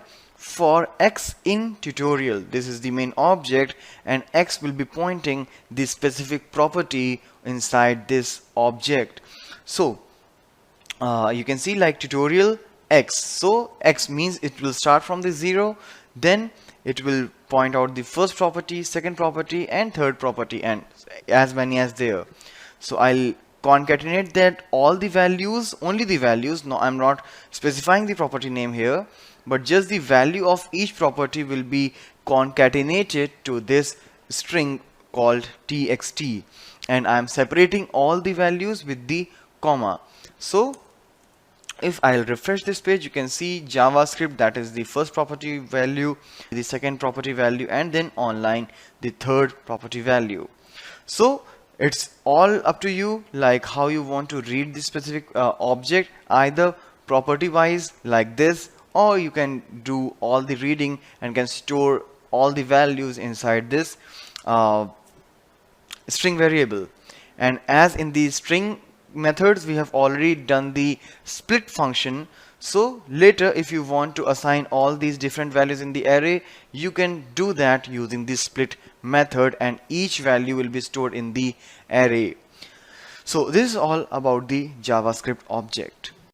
As we know, a website is nothing but a collection of interlinked web pages. So using hyperlink also, you can actually navigate from one page of a website to another. But if programmatically it is required, like after a particular operation you want to go to some other page, for example, as soon as you submitted your form, you want to go to another page which will give you confirmation like your data has been saved.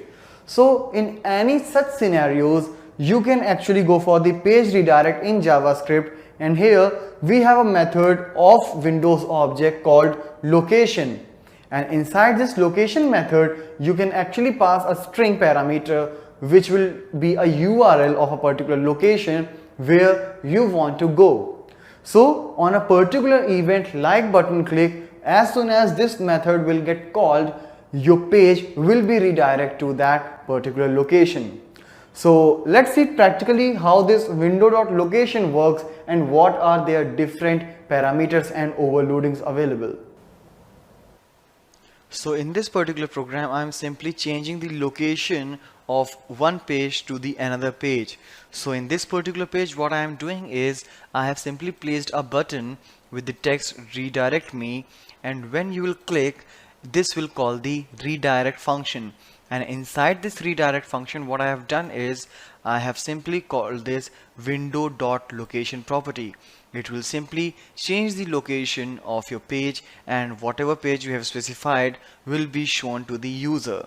So when I execute this, you can see I can also do that on a particular timeout basis. As you may have seen, like when you get a particular page, you will be shown some ads, and after that particular time, after some particular time, like maybe 5 seconds, 10 seconds, the actual site is there, means it will automatically redirect you to the actual website after that advertisement. So I can do that as well. So for that, I don't need this button. I'll remove this text, or I'll write something like you will be redirected in 5 seconds. All right. And what I'll do is I'll call this function on the load method, like on load. I'll not call it directly, I'll call the timeout function, which will actually do the trick. Basically, this timeout function will call this redirect function, redirect. All right. And let's put them in single quotations, as I already have a double quotes. All right. And now I'll do that after 5000 milliseconds. So this particular redirect function will be called on the load after 5000 milliseconds, because as soon as the body will get loaded, it will call this timeout function, and this timeout will give a callback to this redirect function after 5 seconds. So let's refresh the page. So this is the message which I have passed here. Alright, so it's not there. Let me check the code. Alright, actually there is some set timeout function is there rather than this timeout. There is a set timeout function which will do that particular task which I was just talking about. Now I'll call this set timeout, and let's refresh this page again.